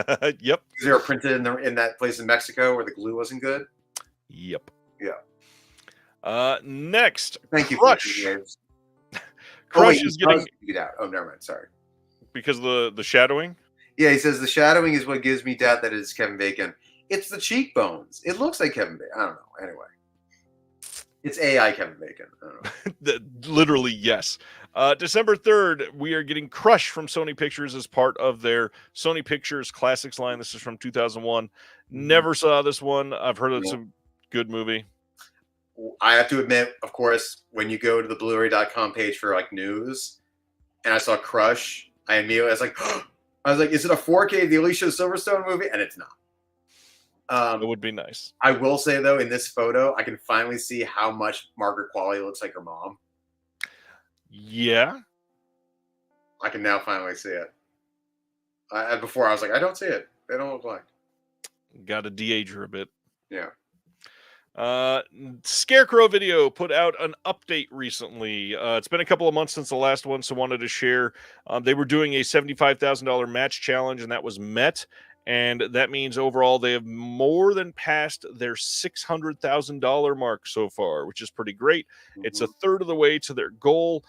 Because they have met so much of this so far, they have been able to sign a lease at their location and be extending that for at least 2 more years. They are now exploring some options that they need to fill, like 2 executive leadership positions. There is also been a huge increase in rental and sales revenue. Everybody has seen this and started supporting them, which is exactly what everybody wanted them to do. So please, if you're ever somebody that's supported Scarecrow, continue to do that. If there is something that you would like to or have no idea about Scarecrow, I've got multiple videos with them. Please go back and check it out. There's so much that you can do living anywhere in the U.S. Lots of different ways to support them. One of the ways is by sharing all their social media stuff and engaging with what they have going on. And funny enough, it's a big week for them because this weekend is Video Store Day. That is their busiest day every year. It is this Saturday. They're going to be doing some live streams on their YouTube from like 4 p.m. to 8 p.m. Pacific. And you can join on the YouTube channel, and they're going to be hosted by the Viva Physical Media people. So check it out. It's got a long episode coming. It's going to be a good time. That's great. I'm so glad they reached their goal. And I would be hoping that there's be some type of petition or looking into landmarking their store. I don't know if there's a certain amount of time it has to be there, but like, I don't know why they couldn't. There's enough places in New York that have landmark status. I'm like, really? Okay. That's yeah. I would think so. At that point, I feel they are also a very well-known staple. It's how long have they been around in the business? Since 86 or 7. I never get the first year right. All right, 86. I mean, they gotta be. I'd have to look into like what the threshold is to be considered a landmark. But well, and there should almost be something specific for video stores. There weren't video stores ever before that. Come on. Right. No. Anyways, that's Scarecrow. Check out their live stream on Saturday. Terrifier. We're gonna be talking about Terrifier many, many times tonight. You look so gleeful. Terrifier 3 is getting a 4K Steelbook and standard Blu-ray, DVD, all of the releases on December 17th. This does look to be the final art on the Steelbook. This is the US release of this, and it's coming from Cinedigm. No idea on special features yet. If the first 2 releases are any indication, there should be some for sure. I bet there'll be a Damien Leone commentary on this and potentially some more. It's terrible. I will say that it's terrible. How do you have a movie set at Christmas and you have nothing Christmas related or any colors on the Steelbook? I can't even see his freaking face on the front. It looks like Logan. It does. What?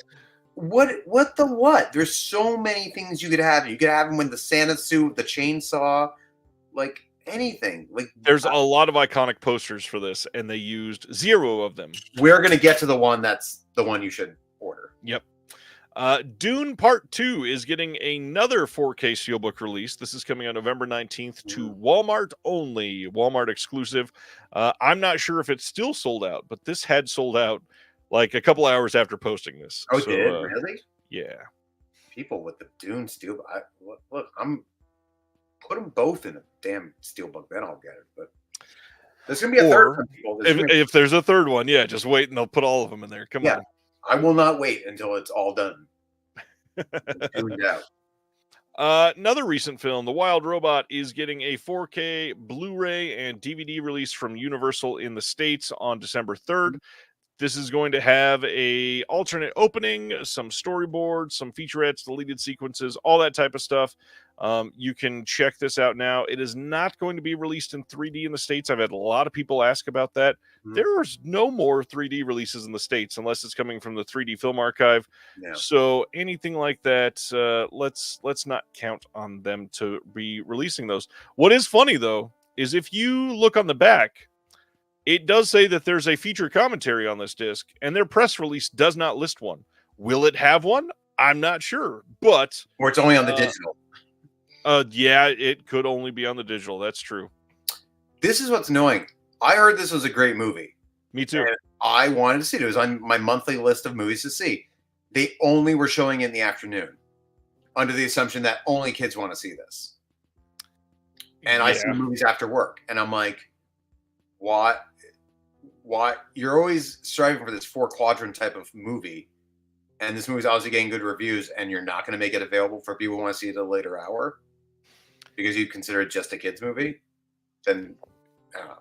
This is a weird aside, so everybody watching live, just ignore me for just a moment. Something that's been annoying me recently, runtime, or not runtime, showing times. Mhm. What time do theaters first start showing films in New York? Just so I can be jealous. Maybe 10 a.m. is like the earliest, like 10:15. Is that throughout the entire week, or is that only on the weekends? I think no, on the weekdays, like, I mean, I can tell you right now, I can go like pick a movie. Like I'd I say was if it's a big movie, like a movie comes out, like Star Wars, like Force Awakens came out, and they were playing round the clock to accommodate everybody. Not saying it was good, but I'm just saying that's what happened. So as an example, like We Live in Time, starting showtime is 10:15 a.m. That's the first showing.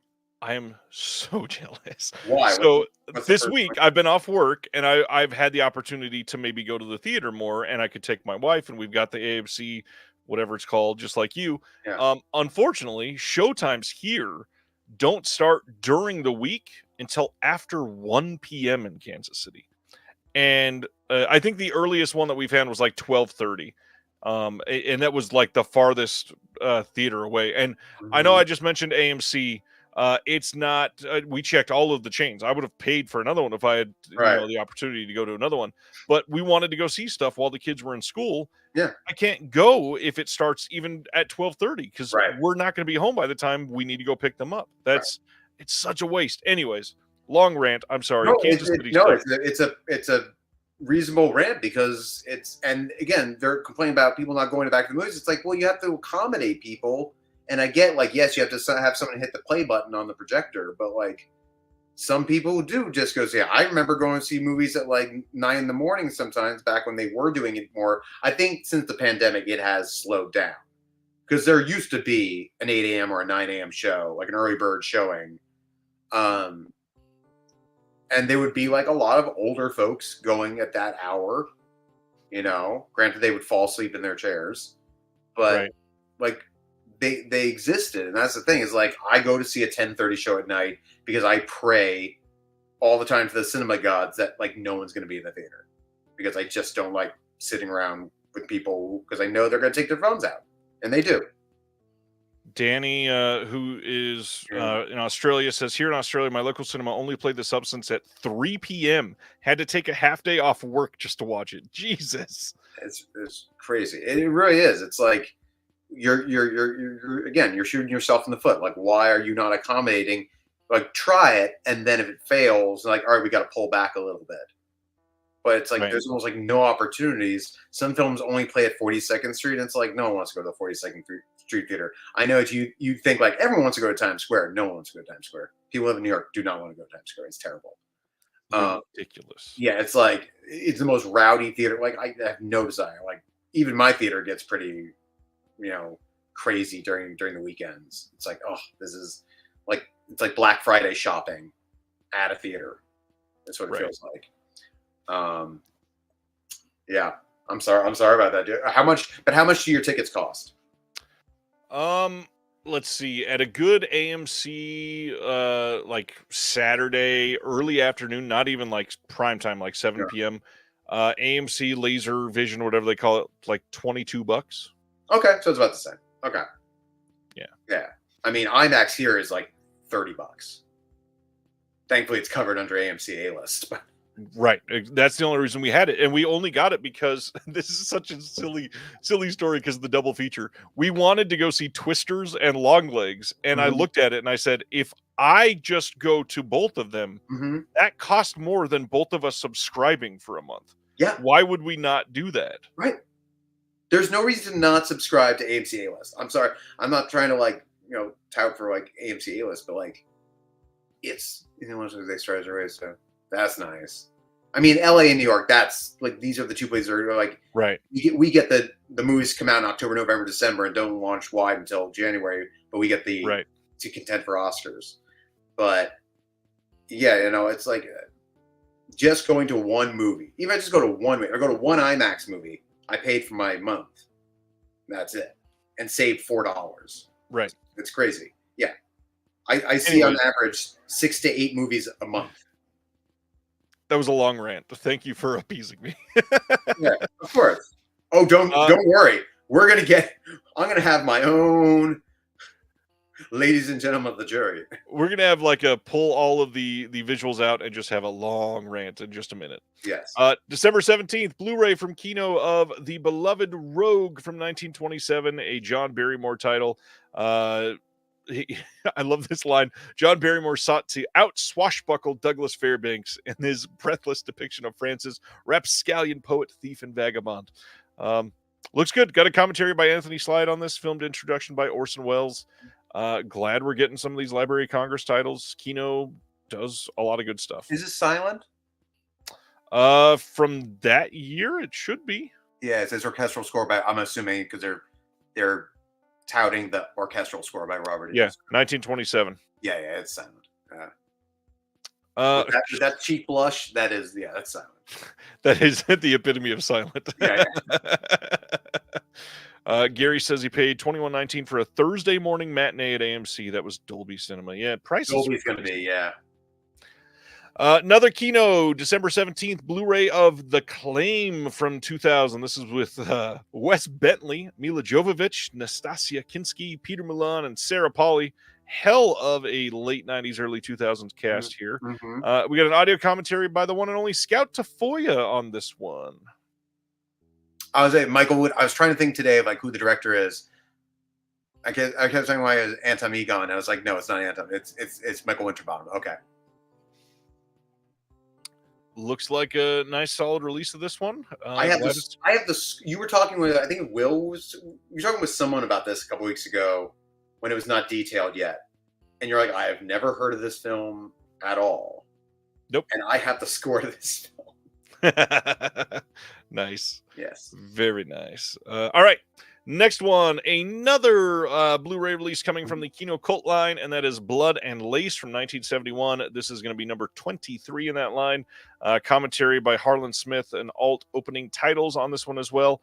I don't think those extras are new. I think they were on the Scream Factory release, and this one did have subtitles, I believe. So this is literally essentially just like repressing the disc, which, again, great, but feels a little odd for the Kino Cult line. Raise your hand if you used to always think that Blood and Lace and Blood and Black Lace were the same movie. You got confused all the time. Quite different, thankfully. Yes. But I always got them mixed up, and I see like, oh, this is Blood and Lace. Okay, this one. Yeah, I've seen Blood and Black Lace. I've not seen Blood and Lace. But I'm glad that and it's probably going to be a lot more affordable than Scream Factory. Oh, much more affordable, especially now that Scream has been out of print. We're kind of like, we're skipping the actual thing that we should be talking about is the fact that this is going to be 1,000,000 times cheaper than any Scream Factory release. And even worse, again, since it went out of print. Yeah, it'll be way with a slip.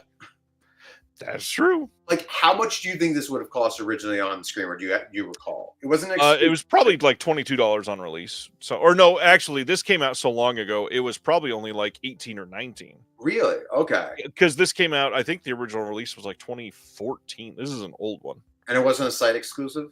No. Okay. Yeah, I mean, that this is going to be like $10 on a sale. On sale quickly, yeah. Yeah. That's a nice slip. Next one, Robert Duvall and Laura Dern in Rambling Rose, coming on December 10th from Kino. When you look at this and we talked earlier about, hey, that's an imprint title that looks like a Kino. That's because this is the exact same thing. Imprint has released many things, and then Kino's releasing them later, just like they are for this one. Mm-hmm. All of the features on this were on the imprint release. This should be much cheaper for you to be able to purchase if you're in the US. I'm sure when this comes out, it'll be like $15, $16, especially if you go somewhere like Atomic. You can probably pre-order this for $16.49, and it'll be a great release. Laura Dern's amazing. Robert Duvall's amazing, obviously. Is this Paramount as well? I believe it is, yeah. There you go. They both have big contracts with Paramount. Absolutely. A lot of people do. I feel like a lot of when was that? Like 4 weeks ago now, we heard that there was somebody that came in and Paramount's home video division was getting shaken up a little bit. I have a feeling that it's probably going to get shaken up a lot worse than that.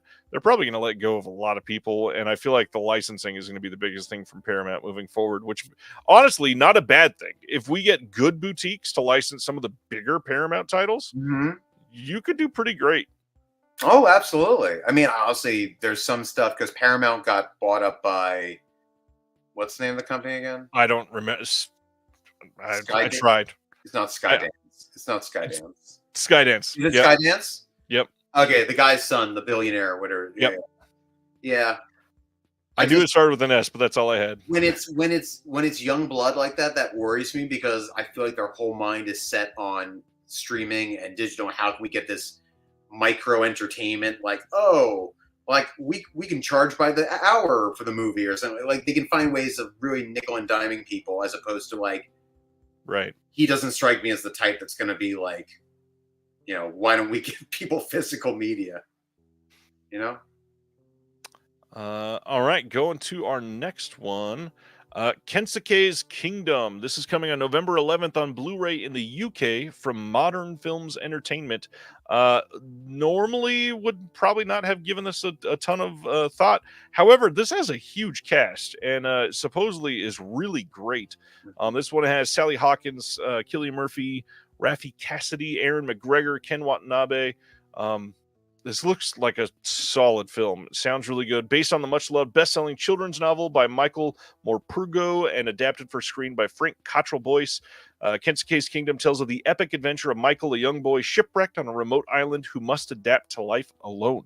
Over time, he feels another presence, learning that this world is home to both unimaginable danger and beauty. In this gripping animated adaptation of that novel, Kensuke's Kingdom's illustrious voice cast includes everybody that I mentioned. Looks good. I definitely. It reminds me, the animated style reminds me of Prince of Egypt. Same with the color scheme. Yeah, actually, also reminds me, if anyone is around the same age as me and remembers this. Do you remember Legends of the Hidden Temple? Of course, not Legends of watch it. Sorry. No, sorry. I'm thinking the wrong thing. No, The Lost Cities of Gold. Do you remember that anime show? No. Anyone who remembers what they watched Nickelodeon? There is The Lost Cities of Gold, and there was Esteban, and there was it was basically they flew in this giant golden hawk ship, flying around. It was 3 kids and these 2 Spanish pirates searching for the lost city of gold, and like they're like solving puzzles along the way and stuff like that. It was, you know. Thank you, Ryan. You remembered? Yes, classic Nick. Yes, and it was just like the weirdest show ever. But my really good friend Matt, he had the DVDs, and like we just bonded. Like, oh my god, you know what I'm talking about? Yes. Well, as much as we're all bonding over the happiness that is Kensuke's Kingdom, I think we're about to bond over something much worse. Give me a second. I got to get some heartburn medication for this. I scarfed some food right before the show, so I'm like preparing for this because I'm gonna be talking a lot. All right. I'm gonna start reading because we have to read all of this gobbledygook first. Unobstructed View. This is a company out of Canada that has done physical media for years. They are, I've kind of equated them as the Diabolic DVD of Canada. They release their own stuff sometimes, but they primarily are like a retail store for a lot of people. They are the ones that got the rights to Caligula, the Ultimate Cut. They bought them from Drafthouse Films, and they are doing the release for all of North America. And they put out this press release. Now, keep in mind, this press release was released on Diabolic DVD because Diabolic DVD was the exclusive retailer for the U.S. And this was posted by Jesse from the Unobstructed View team. It says, to the Diabolic DVD community, as president and owner of Unobstructed View, I feel the time is right to address the concerns and complaints to Diabolic DVD regarding the provenance of our edit of the original version of Caligula on our release of Caligula, the Ultimate Cut on Blu-ray, and the upcoming 4K limited edition. Many of you inferred from our promotional material that we would be providing an uncut version of the film as a bonus feature. While we have a legitimate Man, I still can't believe this. Okay. I know. Well, we have a go. You got to just run through it because otherwise I'm going to start punching my computer. right. There's so much that we're going to have to touch on after this. I copy and pasted and bolded the little moments that we can talk about. While we have a legitimate theatrical cut of the original, nowhere in our descriptions did we imply that ours was uncut. However, we do apologize for the confusion, and we will amend our digital metadata to include the running time of the original feature. On that note, I would like to take a minute to talk about what we felt we achieved here in conjunction with Giant and Drafthouse, specifically with regard to the 4K limited edition coming at the end of the month. After over 30 years in the business, mostly in Canada, this is our first venture into 4K, and we are proud of what we are offering. In the middle of working on their theatrical release last spring, Giant took it upon themselves to source, in the absence of any available film stock at Penthouse, a print of the original from a Boston distributor that played in the Commonwealth of Massachusetts during the film's original run, as the markings on the canisters would indicate. Those who go back that far might remember that community standards in that state back in the day were a little more puritanical, so to speak. They then went on to restore the print to 4K at great expense for its singular use as a bonus feature for this release. I think we can all agree that short is the list of studios that would go to the trouble of restoring a full-length feature for a very limited release. Continuing on, further to that, those concerned about the edited scenes can take comfort in the fact that the project was bounced out of 2 4K manufacturing facilities for offensive content. Ergo, the postponed release date. To that point, some of those deletes can be seen in the accompanying featurette. One thing is for certain, after this initial run is gone, our version of the original will never appear on 4K again. Finally, if we pull back to a wider view, there is a tremendous value proposition in the 4-disc set featuring an incredible slipcover and individual numbering in Roman numerals.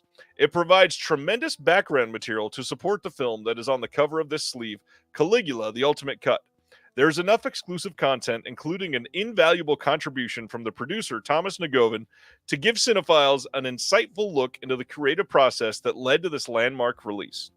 One reviewer mentioned that our edit of the original is a better guide track than longer versions because it begins the process of reconstituting the film. Whatever, you might have different opinions. In closing, we hope you will purchase Caligula the Ultimate Cut from our friends at Diabolic DVD, and we will remember your attention to detail on our next project. Sincerely, Jonathan Gross. Emphasis on the word gross there at the end is all mine. Who wrote this? J.D. Vance? Like, this was written by someone who, like, doesn't understand words and, like, how to talk to people. Oh, my God. Okay, so let's break this down a little bit by a little bit. First of all, many of you inferred from our promotional material that we would be providing an uncut version of the film as a bonus feature. I don't think anybody inferred anything when it was literally stated. Can we go to articles A and B that I brought up for you, Ryan? Let me see if I can pull them up. Because I was under the impression that's what was happening because I remember reading it and I was like, I'm not imagining things. I don't know how this is going to show up. Let me see. If it doesn't, it's fine. If it doesn't, it doesn't. It's all good. I'll just tell people what I found. I'm going to try to make it work. I promise. Oh, Wave, trust me, we will. Never mind. Okay. I also think AI wrote this, possibly. Really, I've not heard that guess yet. I mean, so yeah, it's not going to work out. But literally, in their original press release that was sent to Blu-ray.com and everybody, it does say, Disc 2 4K Blu-ray uncut version, Caligula the uncut version SDR, featuring restored original theatrical trailer SDR. Feature English closed captions. That was the big press release for the second 4K disc. And it was sent twice. It was posted twice for the first announcement and then updated. Both times, same thing. I don't understand how you do this when you have literally got a press release saying the word uncut multiple times. So I do love that it says, while we have a legitimate theatrical cut of the original, nowhere in the description do we imply that ours was uncut. This is what I like to call the Obi-Wan. It's like from a certain point of view, because it came out in Italy in 1979, was shipped to the US, got in trouble, and was then cut and then banned. So the edited version is not the original, it's an edited cut. Right. So it's not the original, which I actually looked up. I have this. I didn't tell you about this. So I looked it up that after the censorship board got into it, they said in something of a twist, the censorship board insisted that the cuts be advertised. This was March of 1981. Registered subject to the special condition that all advertising clearly indicates that this film is a modified version. Wow. Yes. So, yes. The next part of this, they go into saying, after 30 years in the business, mostly in Canada, this is our first 4K and we're proud of it. That's a really weird thing to include in this when you're talking about what everybody's complaining about. The other thing, they refer to Giant taking it upon themselves to source, in the absence of any other film stock at Penthouse, a print of the original from Boston. I don't know if anybody else has a different opinion in the chat. I'd be open to hearing it. Like, bragging that Giant helped you do something is not great. Giant does not have a great track record with a lot of stuff. Now, I don't know. I'm not. You're more educated on Giant than I am. My biggest qualm is saying that, so in the absence of a negative, so from Penthouse. So I would love to know where Umbrella got theirs, because of the countries that banned Caligula, Australia was one of them. Yep. So I would like and to so know was the UK, where it was also released by Arrow. Yeah, so I would like to know where they got their cut, their print. And then saying that they got it from, and we'll move into it, but getting it from Boston and saying, if most of you remember, they were pretty I'm like, when you were in Canada? Like, don't talk about Boston when you're from Canada. Boston in the 80s, mind you. He's not talking about the 1880s. He's talking about the 1980s. Yeah, I mean, look, the U.S. is the U.S. Boston's not all of a sudden being like, we want a special cut of Caligula just for us Beantown people. You know, that's not the way things work. So, right. You know, just say, look, we got a canister and we fucked up and we thought it was the original, you know, uncut version. Just say that. Their next bragging point is that no other studios would go through the trouble of restoring a full-length feature for a very limited edition. I mean, that's just not true. Yeah. Lots of other studios have done stuff like that. Lots of other boutiques, which you are kind of claiming to be, you would likely you would understand that a lot of people have done this. And I will say this: let's just look. Whatever your business is, obviously running a business in this time is like, it is very difficult. Yeah, you know, well, I admit that. But from now on, don't say at great expense to us. Right. Because that's your product. If you don't spend the money, you don't have the goods that we pay for. So you made I don't like the way well, we don't know, Gary. We don't know. AI might be getting a little flippant now. They know they're getting big, you know, big for their britches. It's like, we're AI, we're here now. But yeah, don't like agree. I hate when studios are just like, you know, we did this for you. Like, no one asked you to do it. Well, and that's where the second half of this goes way off the rails, because this gets so much worse. So the next thing, further to that, those concerned about the edited scenes can take comfort in the fact that the project was bounced out of 2 4K manufacturing facilities for offensive content. We are going to talk about some content being released tonight by Mondo Macabro on 4K that will prove there is no reason Caligula could not be released on 4K. Vinegar Syndrome has released multiple adult titles on 4K that are literally hardcore porn, just flat out saying what it is. Now, to your point, before we move on, because this goes right into your point there, I did some more research about the Canadian law.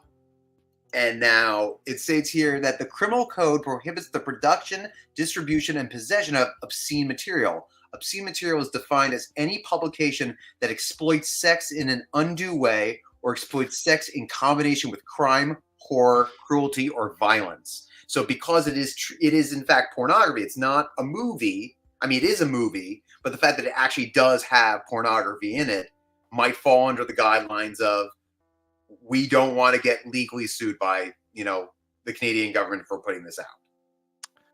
I'm not buying it. I'm merely speculating, but I'm just saying that is a rule here, whereas all Mondo and Vinegar Syndrome are in the U.S. So too true. Can't argue with that point. But what's funny is then they use that argument to throw in some FOMO and say one thing is for sure. After this initial run is gone, our version will never be on 4K again. Very clearly implying if you want this, you should buy it now because it's never coming back. Well, that also gets me wondering, so, what's to stop someone else from just getting a theatrical cut and reprint?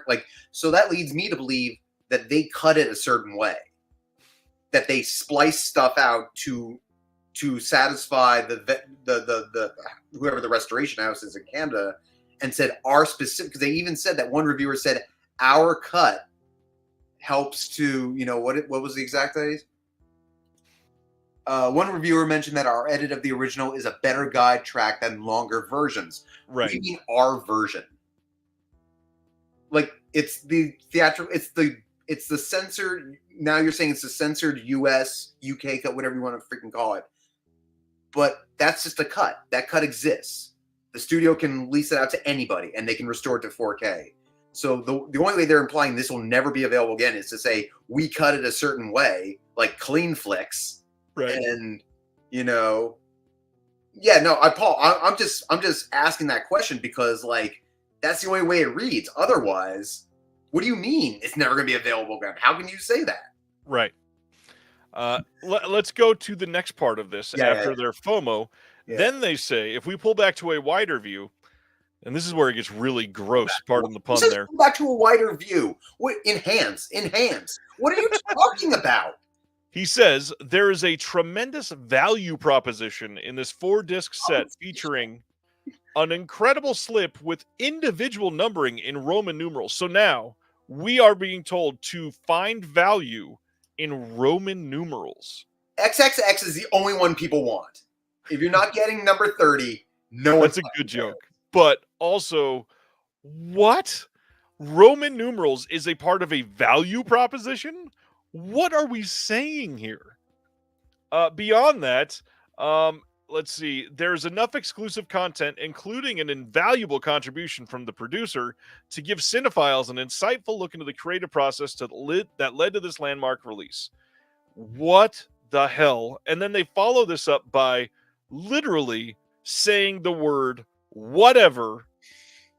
You might have different opinions. This was written at 3 a.m. I don't know if they've been drinking. I don't know.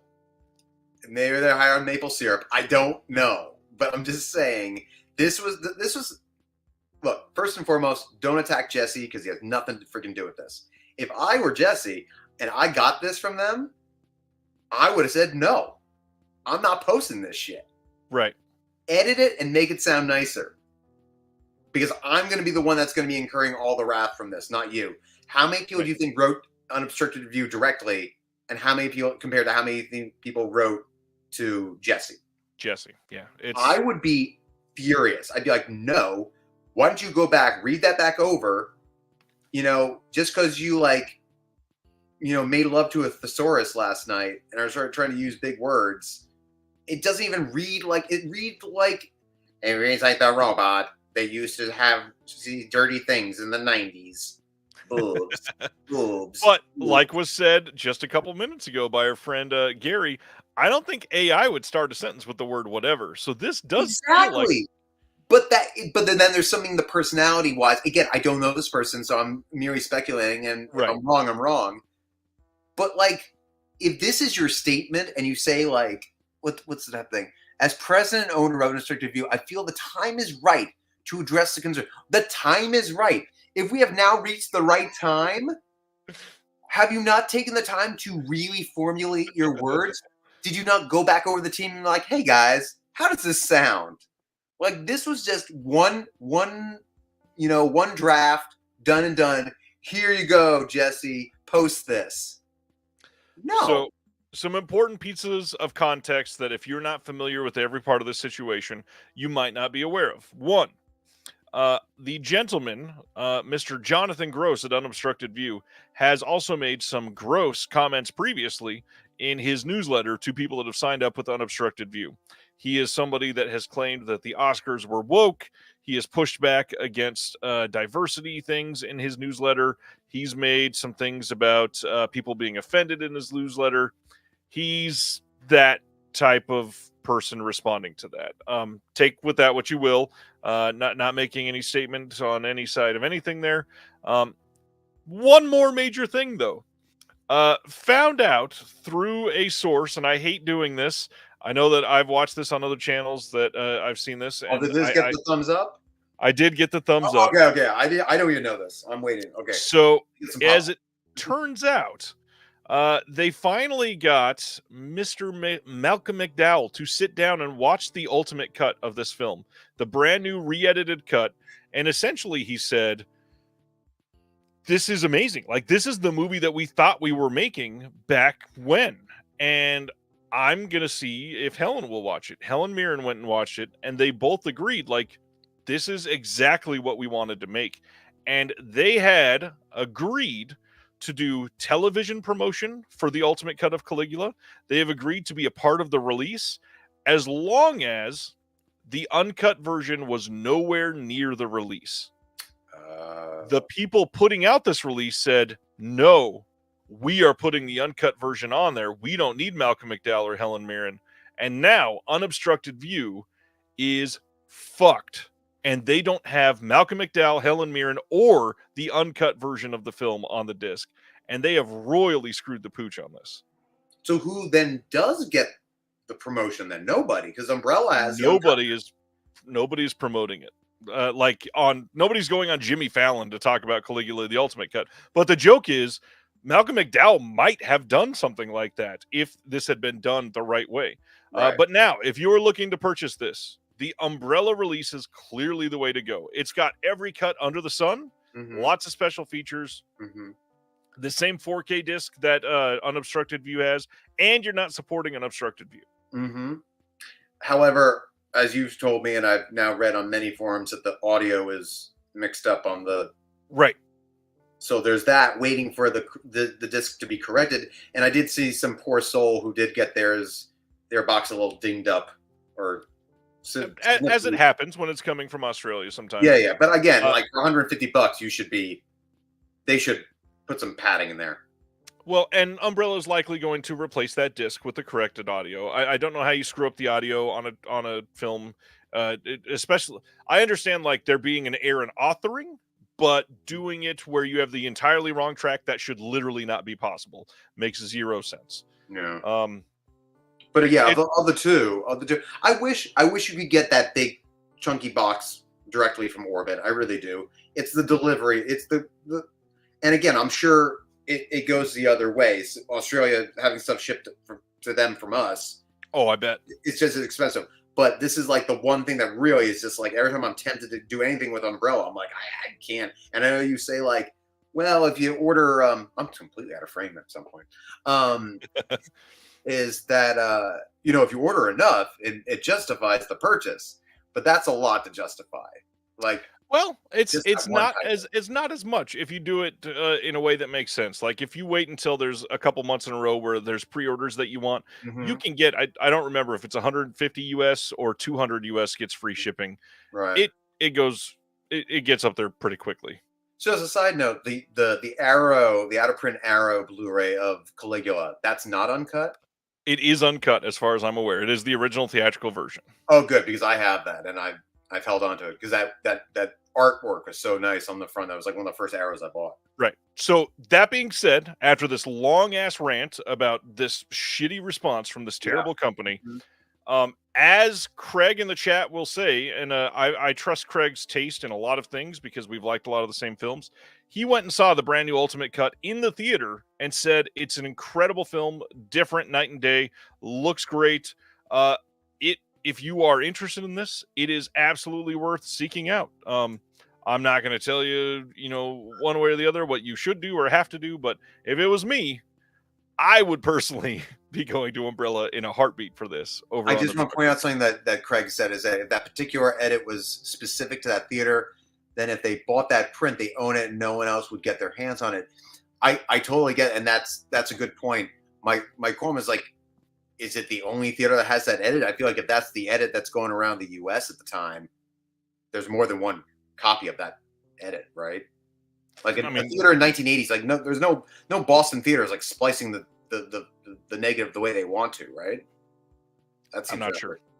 Yeah, that seems rather extreme. Craig says incredible film is a bit much, but it's certainly better than the original. Sorry to overindulge the words there, Craig. I will also, before we get off, move on to other stuff, happier stuff.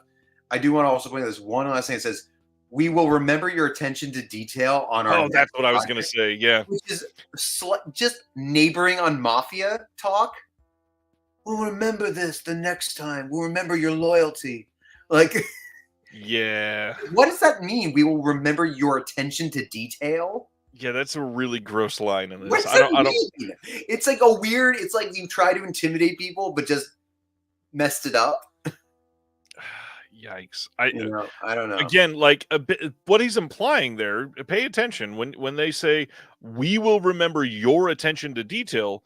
What he's saying is we thought we could skirt this past you without you noticing. Right. I guess it does read like that. It's like we'll remember that when we move on to our next title. I thought it was more like we will remember your. Yeah, I know. I always read it. I read it as like we'll remember, you're knowing what the better version is, like to buy, like right. I don't know. Blade Runner original. Final Cut. Come on. I mean, look. If you want to watch the voiceover, that's fine. I've just never cared for the voiceover. Even Harrison Ford hates that voiceover. Are we done with Caligula? Anything else you want to throw out there about Caligula? We didn't know it then, but when we were free, what the fuck am I reading here? About Caligula, no, I'm perfectly okay. I was prepared for that. The silent release was so botched. What is this, Craig? What were you talking about? Craig helped a little bit with the restoration on Caligula, the Ultimate. Oh, did you put some cats in there? I know he supplied the DCP to, was it Beyond Fest that did the screening? Somebody like that. Oh, okay. Nice. That's Caligula. That was a lot. Yeah. Who would have thought of all the movies to get like that giant rant and discussion controversy? It's Caligula. Tinto Brass from 40 years ago. Yeah. Cheeky. You know what? Brendan says, let's make a Mad Libs version of that response letter. It feels like a Mad Libs already. It does, and I will make one. Craig says they needed a DCP, but he also consulted on the whole process for a couple of years. Nice. Oh. All right. Let's get to some Criterion. Okay, yeah, let's do it. January 7th, 4K release of Yojimbo and Sanjuro, 2 films by a little-known director named Akira Kurosawa. This is a 4K digital restoration that is, as far as I can tell, brand new compared to the last one. Yeah. This is going to have all the same extras from the previous release, and I am glad I never picked up the Blu-ray, and I will be able to have this now. Do you think, I mean, I'm really surprised it hasn't happened so far, but do you think at some point we're just going to get a Kurosawa box set again? Like, I know there's a DVD, but I don't think we will have an all-encompassing box set. I would not be surprised if they did a couple volumes. Did maybe like broken up by decades, potentially? Maybe. Okay. It's just so expensive to make a full Kurosawa 4K box set. I doubt they would do that. I mean, they did it for, the Bergman's a lot of stuff. That wasn't 4K. Oh, okay. I see what you're saying. Gotcha. Yeah. Well, maybe, who knows? After the CC40 box set, maybe it's just going to be like the Blu-ray box set, and then, but if you want the 4Ks, you got to buy them individually. Yeah, that's possible. Yeah. I'm glad this is coming out. More Kurosawa on 4K. Great thing. Nothing wrong with that. Is Next, that the one where what's his name is being actually shot at with real arrows, and he's freaking out? ooh, maybe I am not a Kurosawa scholar. I've not seen I don't know. enough. That's why I was asking. I do know there's that moment where he is being shot at with real arrows, and his reactions are genuine. Madhouse says Paper Moon aspect ratio changed from the original 185:1 to 166:1 on the upcoming release. And they're not offering both aspect ratios because that's something that they'll do a lot of the time. They do with on the water. I've not verified that. I should look that up. But that's interesting. Yeah. Next one is a 4K Blu-ray and DVD release of The Mother and the Whore from 1973. This hurt a lot of people because I believe many people thought that there was a complete box set coming of Jean Eustache, or however you say the name. But it likely this is probably an indication that that's not happening. Reservoir says Throne of Blood is the one you were thinking of with the arrows. Oh, thank you. Appreciate it. The hard thing here, again, like 4K, even for this is going to be expensive because this is a long ass movie. This is like a 3.5 hour movie or 3 hour 45, something like that. I thought it was a box set at first when I read the description. The breakdown makes it sound like it made it sound like it was a box set, but it was long thought lost, and that you can. Whenever you tell me anything was long thought lost, I'm like, God damn, now I gotta go. Yep. And I watched the trailer. It looks beautiful. Yeah, it's supposed to be great. This one, since it's a brand new to the collection title, we've got a new interview with actor Francois Lebrun, new conversation with filmmaker Jean-Pierre Gorin and writer Rachel Kushner, some programming in the film's restoration segment from the French television series, featuring Lebrun and Jean Eustache and actors Bernadette Lafont and Jean-Pierre Leaud. Essay by Lucy Sant and an introduction to the film by Eustache, and should be a pretty solid release. Absolutely. This one was 2 VHSs. I always hated when it was 2 VHS tapes. I had a bunch on Titanic, Braveheart, Casino. I didn't have Casino when I was young, but I'm trying to think what other ones I had. There were a lot of them. The Godfather was a big one. That was. Next up is JoJo Dancer, Your Life is Calling, coming on 4K and Blu-ray on January 14th. This is a 1986 Richard Pryor film.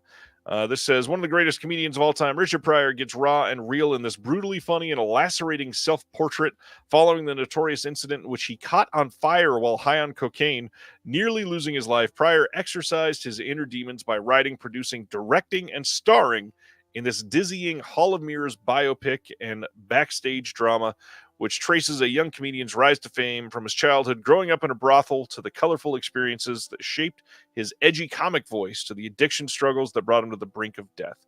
As he did in his legendary stand-up sets, here Pryor fearlessly turns his soul inside out, revealing the deep vulnerability that made his art so compelling. Now, the extras on this. New interview on the film with Robert Townsend, an interview with the director Richard Pryor from a 1985 episode of the Dick Cavett Show, and an appreciation by Hilton Als, a film critic. That is it. On a Richard Pryor disc coming from Criterion, you don't have anybody like talking about Pryor. You don't have a commentary on the film talking about his life. You don't have the real life parallels of things that he had to face and what you saw on the screen here. You don't have anybody that you were willing to reach out to actually discuss the man, Richard Pryor, on this disc. We're going to talk about it later. This? When we talk about our labels later, we'll get into, start talking about this. But this is what frustrates me because the infrastructure, the connections that Criterion has, right? Like just so many boutique labels would kill for these connections. So my hope is that they now that they see it, like I really do think that them seeing all those people out waiting in the rain for their stuff shows that there's actually an appreciation for special features. Because the people who are now they have a team of people producing the closet videos. You now see on their website they have all the closet videos available to view. You don't have to just go to YouTube to look for them. They really are now going into that content of hate to say the word content, but actually realizing oh, people really like this. I told Sarah Beebe, the head of the designing of the covers, I said, "Oh man, I love that video of them showing how they came up with the cover for Foreign Correspondent." And the person next to me was like, "Oh yeah, I love that video." And she goes, "Oh really? Oh okay, I gotta remember that." Like they don't get the feedback. They get people writing going like, "When are you gonna put this out?" But they don't get people writing and saying like, "Hey, would love to see more of this." And I said, people love uh, the uniformed look of your cases. Like when something goes digipack to Amaray, people get, and she was just like, "Oh really? Like yeah, I guess that is a big." Like they don't think, they don't have that direct line to the fans other than people writing either complete like whacked out hate mail or just like a list, like a wish list. There is no real social media connection. Right. Even Janos, like it's really just love this film, love this film, love this film, but no real, it's not. It doesn't feel like there's a lot of social media with them. And don't get me wrong, I am amazed and very happy that this title is getting the Criterion treatment, especially on 4K. It's got great cover art that is going to look amazing on the Barnes & Noble shelves. People are going to pick this up just because it looks beautiful. I'm so glad it's coming. However, it does disappoint when you do something like this, especially with like the New York Times article from a handful of years ago, and you don't do anything on literally the most important Black comedian arguably ever, and you don't get any history on that. Well, like you said many of the times when people, obviously myself included, complain about things, is you say, hey, look, there's licensing things. They may have wanted to, they just couldn't do it. Remember, they have to talk to his estate and try and work things out. But still, and this, I'm not saying this is the case, and I hope it's not the case with Criterion, because it sometimes feels like they rest on their laurels where it's like, we put the C on it. Yep. And that's all it needs to sell. Like, we don't need to put special features because it's got the C, and so someone's going to buy it. But and one thing I fear, you brought up the whole, maybe they see all these people waiting in the rain, and that gives them instilled hope in it. The hard part for me, just because I'm going to be cynical about it, I feel like they're going to see all these people in the rain and go, honestly, we still have this crowd, even though we've not been trying too hard on the extras. Maybe we can keep going. So I'll take your cynicism, and I'll say, I think there's a difference between fans buying and meeting the fans. And I also think there's a difference between a business running the label and film appreciation in a way that ran the label 15, 20 years ago.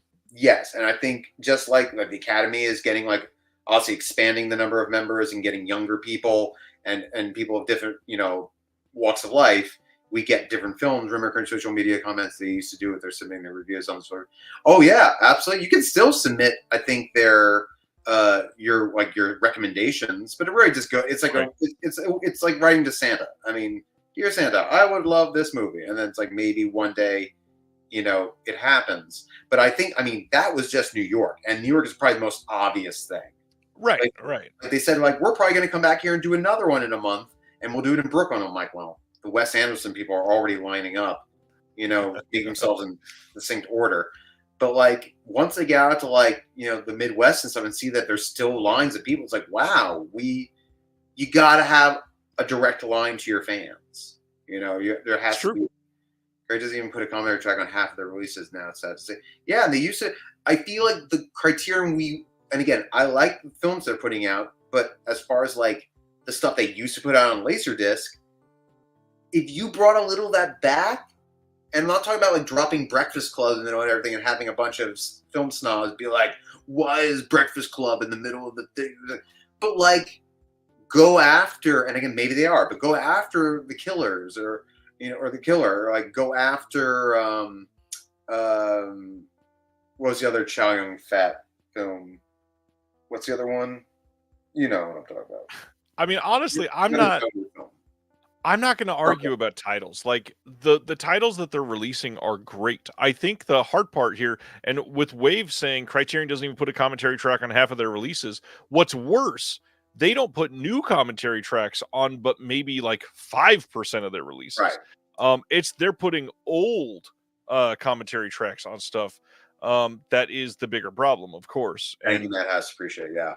the fact that you are the institution that popularized the commentary, and now you're sticking up your middle finger to it makes no sense.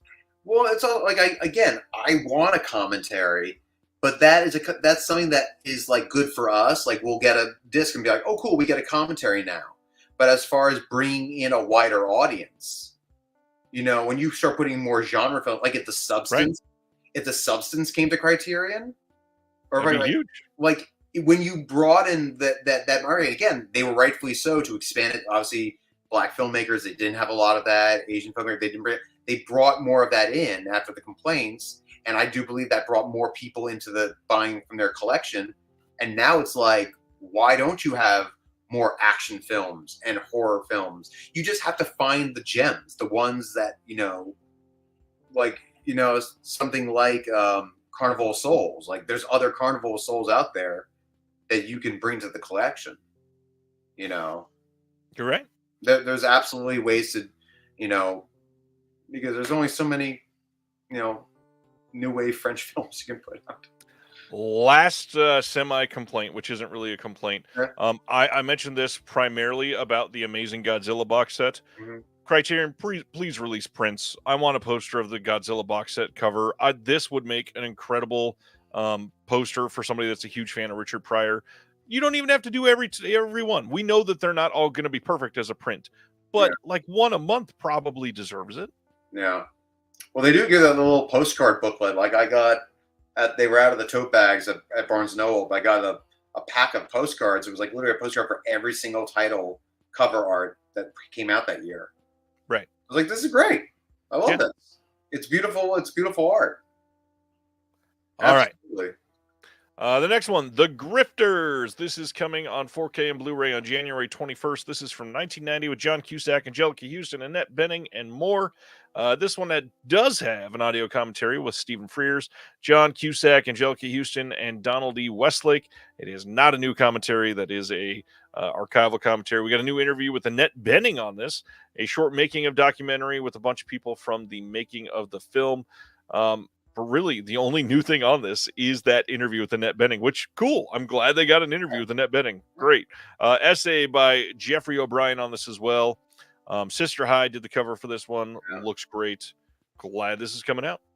I mean, I held off for so long with that Miramax release. Yep. And then the Miramax release came out later with a digital copy, or it's like an anniversary edition, and it was still the same bad print.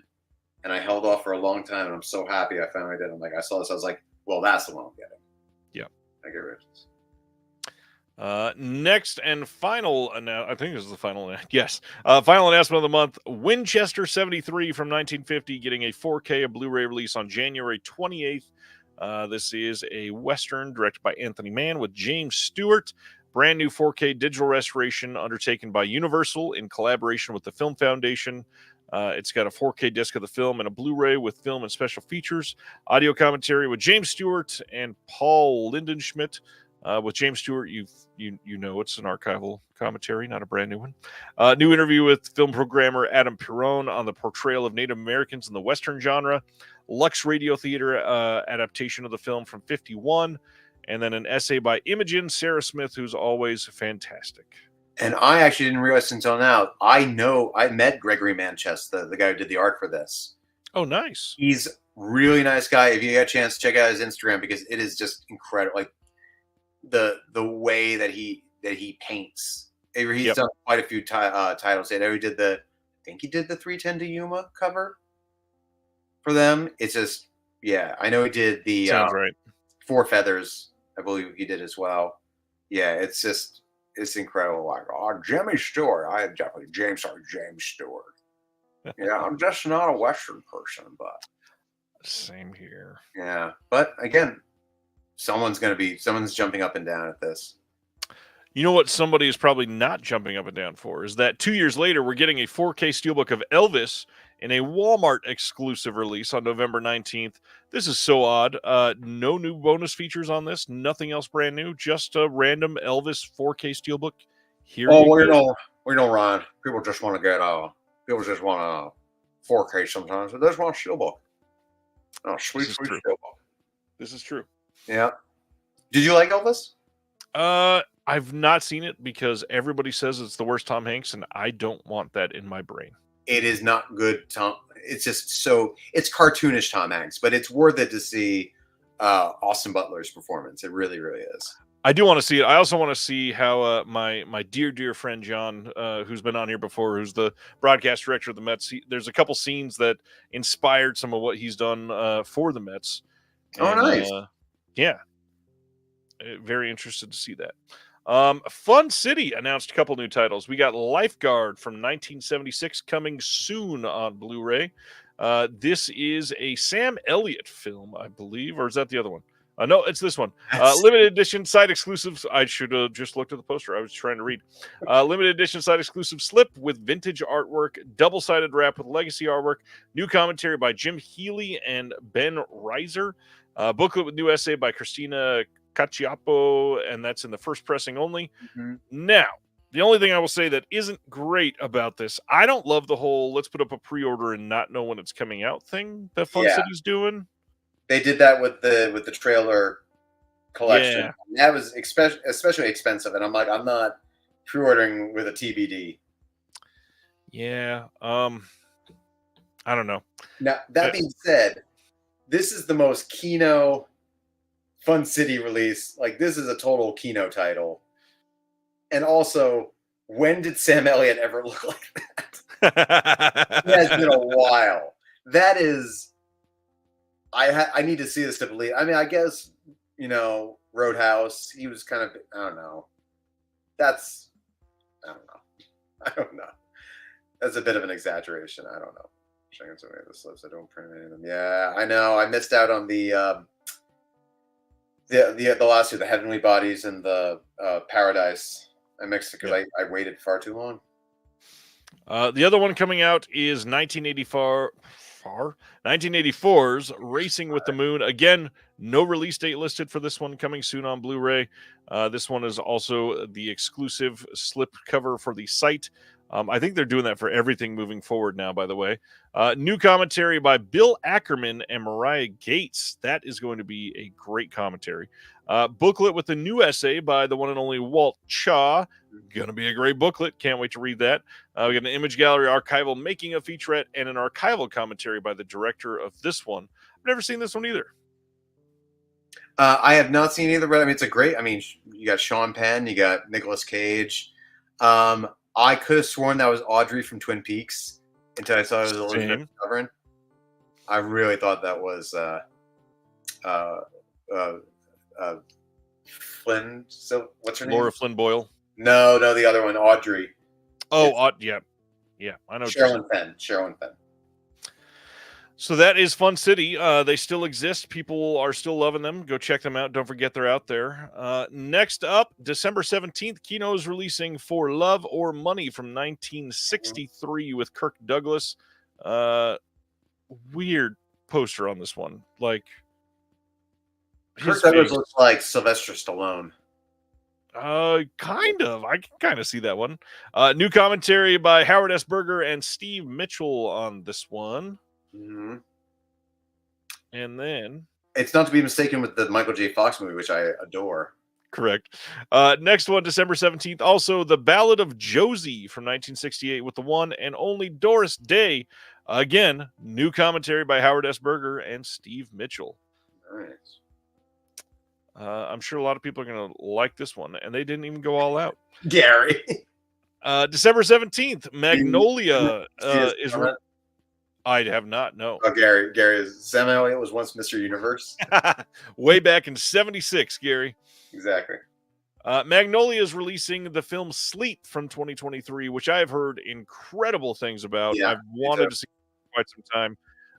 This is, I believe, not coming through the Magnolia arm of Vinegar Syndrome, their partner label Magnolia. This is just coming out wide. I would be remiss to miss this. I definitely want to see it soon. Yeah. Heard great things. Yeah. Terrifier 3 back on the menu. Still not the one I want to talk about, but okay, go ahead. I know.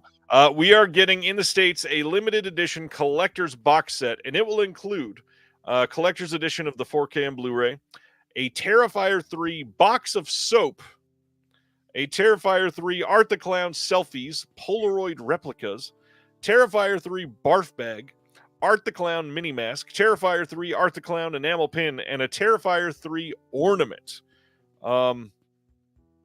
That's a lot. And if you go to pre-order it, it's a heck of a lot. It is $130 at the moment on Amazon. That's some Scream Factory shit right there. It is so much money. Like, I understand you're getting soap and an ornament, but $130? One pin? And no lobby cards? You do get Polaroids, though, so. Not the Polaroids I want. You already got that. You're standing in the closet. You're fine. Oh, yeah. I was making a dirty joke. So we'll hear more about this coming soon, I'm sure. We still don't even have the art or anything for that. The art. But we do have another Terrifier announcement to talk about in a little bit. But first, Severin. December 3rd, they're putting out a Blu-ray release of Hardwood, the adult features of Ed Wood. On Blu-ray number 1, we've got Necromania. We got a commentary with Ed Wood Summit host Greg Haver and author Paul Apple. And that also includes The Only House in Town. Also has a commentary. Okay.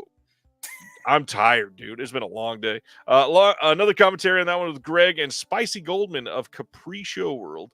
The second disc is The Young Marrieds with a commentary with Greg again, and then Porn Archaeologist Collector Dimitri Otis. This also has Sex Loops with subtitles by Ed Wood. Then the third disc on this will have Shotgun Wedding. This is the Ed Wood penned Hicksploitation rarity called Shotgun Wedding. This will also include the Incredibly Strange Film Show Season 2, Episode 4 on Ed Wood Jr., Dana Gould and Bobcat Goldthwait talk about Wood's Twilight era. That alone is going to be super interesting. We got some interviews and some more on this. Lots coming in this 3-disc set. How do you feel about Ed Wood porn? First of all, I want to know what a porn archaeologist is. Like and collector. Indiana Johnson. This is like, that's right. I found a dildo in that sand. I mean, Ed Wood, like my brain doesn't compute that. Like I was easier understanding the Caligula letter. Like all I see is like Plan 9 from Outer Space and then porn. I'm like, so are they just like paper cutouts doing it? Like I don't know what he's doing. I mean, is it just porn or is it like porn with like aliens? Like I don't get it. What are we doing here? I guess you got to buy it and find out. I'll buy it a year after it gets put out by Severin so I can get it half price. Coming in November, if you order direct, and then on December 3rd wide, they are also putting out Scala. I think is how you say it. If I'm wrong, somebody tell me in the chat. Scala. Who knows? Scale. This is the documentary that was also released by BFI recently. Mm-hmm. Brendan's laughing at Indiana Johnson. This one is going to have 3 discs as well. First disc is the documentary with the commentary with the co-directors, introduction from the UK premiere at 2023 BFI London Film Festival. Whole bunch of other commentaries and pieces going to be on this. The disc 2 Blu-ray is going to have a whole bunch of shorts that played at the theater as well. And then disc 3, whole bunch of other stuff. This is a lot. This is a huge release. I'll be honest, I have no idea what it's about, and it looks like a mix of like La Dolce Vita and Saved by the Bell. Now, thanks to Terry, Mr. Flickering Waves, he posted in the Discord today that he went and did the detective work. There is one short on the BFI release that is not on the Severin release. So, of course, if you want everything, there's always something missing. BFI's got one on there. A lot of people have loved this documentary. It's a fairly new documentary about does it say here? Yes. Between the politically volatile years of 78 to 93, London's most infamous repertory movie theater, or Pleasure Dome, screened over 4,000 mind-warping films that influenced a generation of remarkable writers, musicians, filmmakers, actors, artists, and activists. And they made a documentary about it, and it's supposed to be incredible. All right. I'm all for a good doc. Yeah, looks like a great release, and I'm interested in seeing it eventually. But if you want to buy it now, they've also given you 2 different bundles to choose from. You've got the Angora Raincoat bundle.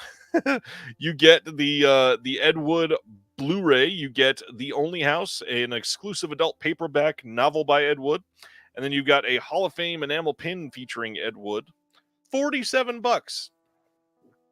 That is a much better deal than $130 for all that I was terrifying about to stuff. say this feels like a very low, like is like that doesn't seem like Severin.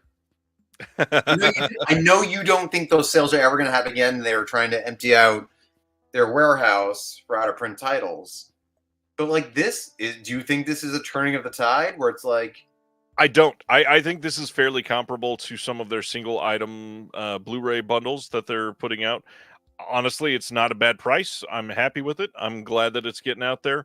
I would not have expected this to be like $75, but I think that this is a good value compared to some other stuff we've seen. For something that's limited to 200, I was expecting like 60 or something like this, because it is not just a single film; it's a collection of films. Right. Plus, which is 3 discs. You said, right? 3 discs. Yes, 3 Blu-ray discs. 3 Blu-ray discs. The book, which let's be honest, the Silent Night, Deadly Night book from Scream was $30 by itself. Yep. And an enamel pin, which of course, apparently, enamel pins, these boutique labels, is like platinum. It's like rare metals, precious metals being stamped. Oh, I am seriously, I'm very surprised by it. I really was expecting like $59, $69. Well, let's compare it to the Scala, however you say it, bundle. $85. This one's limited to 300. You get the 3 Blu-ray release. You also get a second edition of the sold-out Scala. I hate that I don't know how to say this properly. This book is supposed to be amazing. We got some pictures of it in the Discord from a friend that already has it. I think that was Chris Yanko from Chicago. If so, thank you for sharing those, Chris. And then on top of all that, you also get a calendar insert and membership card. Again, $85 for a 3-disc Blu-ray. A calendar membership card is obviously like nominally cheap, but this book alone is massive and probably by itself would be going for like $50. And is it? So how big is the book? It is larger than the giant Fab Press books that they did for the Indicator Ormond set, which is huge. Okay, I would like comparatively like the child death book. How compared to that? Much larger. Like we're talking like a coffee table book. Well, allow me to do my Art the Clown reaction. Really? Adam says that book is hard to pick up. Yes, it's Is it hard to pick up, hard to find, or is it hard to pick up like it's hard to pick up because it's heavy? And it's heavy and has been out of print. So take that what you will. Because the thing is, when I look at these pictures down, because ever since I got the Bad Biology, digibook, which is like teeny tiny, I was expecting like a bigger media book. So okay, it's heavy. Okay, yeah. I wonder if they're gonna shrink it down or something like that. No, like Toshin does, with their books. Not gonna happen. Nope. This is a great buy. The book looks amazing. Okay. Cool. We already talked about this sort of thing, I believe, last week or the week before. November 25th, BBC in the UK is releasing the Wallace and Gromit, the collection on 4K. This one is going to be missing, even in the extras. There is no Curse of the Were-Rabbit because it is licensing reasons. They don't have the rights in the UK. But if you want an alternative to the Shout Factory release, this is where you can pick it up. I see in the comments, Mr. Christopher Silvestri just joined, says this release is beautiful. Was talking about the last thing, but I did want to say happy birthday, Chris. Thanks for showing up on your birthday. And I'm surprised that the UK does not have the rights to all the Wallace and Gromit. That's the very BBC themselves doesn't. Somebody else does. themselves. Okay, I gotcha. Yeah, I love Wallace and Gromit. They're adorable. John Wayne's Hatari is getting a 4K release from Kino on December 10th. Will also be out on a Blu-ray release on the same day. This one has new audio commentary by Julie Kurgo and Peter Henkoff, and that is the only special feature on this disc. Yeah, this is John Wayne yelling at someone who got blacklisted.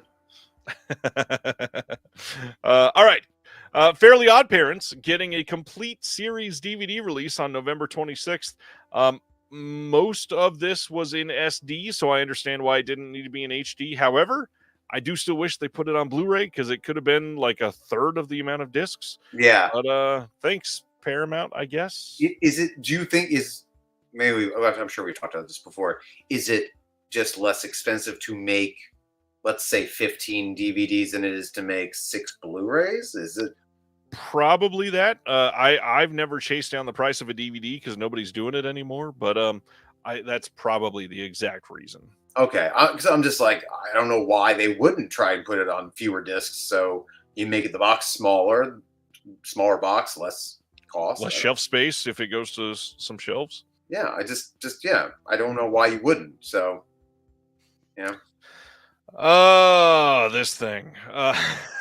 November 26th, Universal is releasing a 4K iconic film collection of Alfred Hitchcock. Now, what's interesting is this actually is not just Universal. This is in partnership with Warner Brothers and Paramount. Mm-hmm. And this will include North by Northwest and To Catch a Thief from Warner Brothers and Paramount, respectively.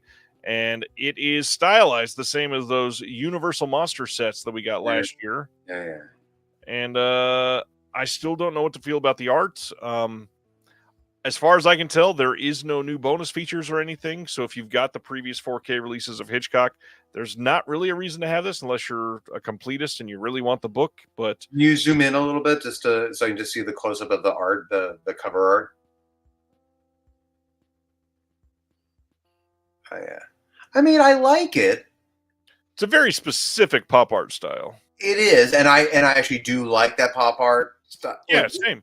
It's a table piece, or it's like if you have a lot of shelf space, it's one of those things you face outward to show off to people. But like you said, anyone who's like a Hitchcock aficionado is going to have this already, and it's not all his films, not even close. And it's probably going to be like at least $100, right? I think it is over $100. Yeah. Yeah, like this is. It's just stylizing. It's like, look, it's like someone who's like, I've got to have all the Hitchcock everything, as opposed to like the last one we talked about from the who's putting out all the older films. Was it Imprint? Who's putting out all those like the Murder and the older films? Studio Canal in the UK. Studio Canal, like that. But by the way, Imprint did announce that they are doing something called the Hitchcock 10 or Hitchcock 9 or whatever. Oh, okay, but that box, that one from Studio Canal is something I would be enticed to get. If I was to like get rid of my Kinos and just be like, right. I'm just going to put in this one box and have Juno and the Peacock with that. Yeah, $160. What did I still dig? Yeah, Craig said I still have the 4K sets though. Yeah, it's just someone who's like, I've got to have them all. I'd rather have the poster. I would dig this poster art. Gary wants to know if that's the same artist that did the cover on the Universals or they're just copying it. Honestly, it could be either one. I would guess just for legal matters, it would just be the same person. Otherwise, I would hope so. If I was that artist, I would have been like, and that's not me. I'd be like, fuck you. You just turned me off. Anyways, let's talk about Hellboy. Hellboy the Crooked Man is coming on Blu-ray in the US on December 17th from Ketchup Entertainment. Mm-hmm. Ketchup Entertainment. First off, I think Ketchup Entertainment went debunked already, I think it already went under. Are they the ones that put out that horrible Robert Rodriguez film with Ben Affleck? Maybe? If so, they're already bankrupt. They already went under. So if they're the ones who produced the film, I have to look into it. But if someone wants to do that research, like who produced that Ben Affleck movie about him, it's like an Inception ripoff. Yeah, I never remember the title of it. Yeah, it's absolutely awful. But if anyone, I think Ketchup Films is the ones who did that, and they had already gone under. I had no idea a Hellboy movie was coming out. Who is playing Hellboy? Who is that? I don't remember. Hypnotic is the name of that movie that you're thinking of. Thank you, Paul. Now I'm flashing back to that horror movie. Craig says he's heard Hellboy comic fans enjoyed this and the Hellboy movie fans did not. I don't mind. I never saw the new one. I appreciate the practical effects more in the Guillermo del Toro versions, but I don't mind either gentleman playing Hellboy. But did this on purpose. If this doesn't look too enticing to you because the cover art is awful and there's no special features, what you could do is also order this on 4K coming on the December 9th, so right around the same time. Also coming on Blu-ray in the UK from Icon Film Distribution. This will have more than 2 hours of bonus content, including cast and crew interviews and B-roll, packaged with a limited edition premium O-ring, plus double-sided poster and 4 art cards. So even though it's a brand new Hellboy movie, you can get a super fancy 4K from the UK. Yeah, Jack Kessie. I have no idea. Thank you, Ronnie. I have no idea who Jack Kessie is. Craig says this is the one that Mignola wrote. Yes, and yes, it is. Never seen it. No. I would love for Del Toro to get to make his third Hellboy movie. That would be nice. Probably won't. After winning Best Picture, you'd think they would have thrown him a bone, but right. Dread Presents and Epic Pictures have announced their Halloween sale. You can go get 31% off of all of their Epic and Dread Blu-ray releases if you put in the code EPHallow24. I'm good. I believe I checked. I think it's even working. I think they have 1 or 2 pre-orders right now. I think it's working on that as well. Just a heads up. Yeah, I mean, I saw they had the first Terrifier, and that was the only thing I even recognized. I've got most of their line, and some of them are not terrible. Are they behind you right now? No, they're actually stacked up in the window. I can't reach most of them. Good try to test the theory. Hey, Umbrella announced a bunch of titles late in the middle of the night last night. First one, a 4K release of You Were Never Really Here from 2017, the Lynn Ramsey film. This is coming on February 5th. This is going to have a 48-page book with behind-the-scenes experiences and art with essays by Alexandra Heller-Nicholas and Andrew Pierce, with a custom artwork rigid case, custom designed slipcase, 8 art cards, reversible poster, of course, limited numbered release as they do.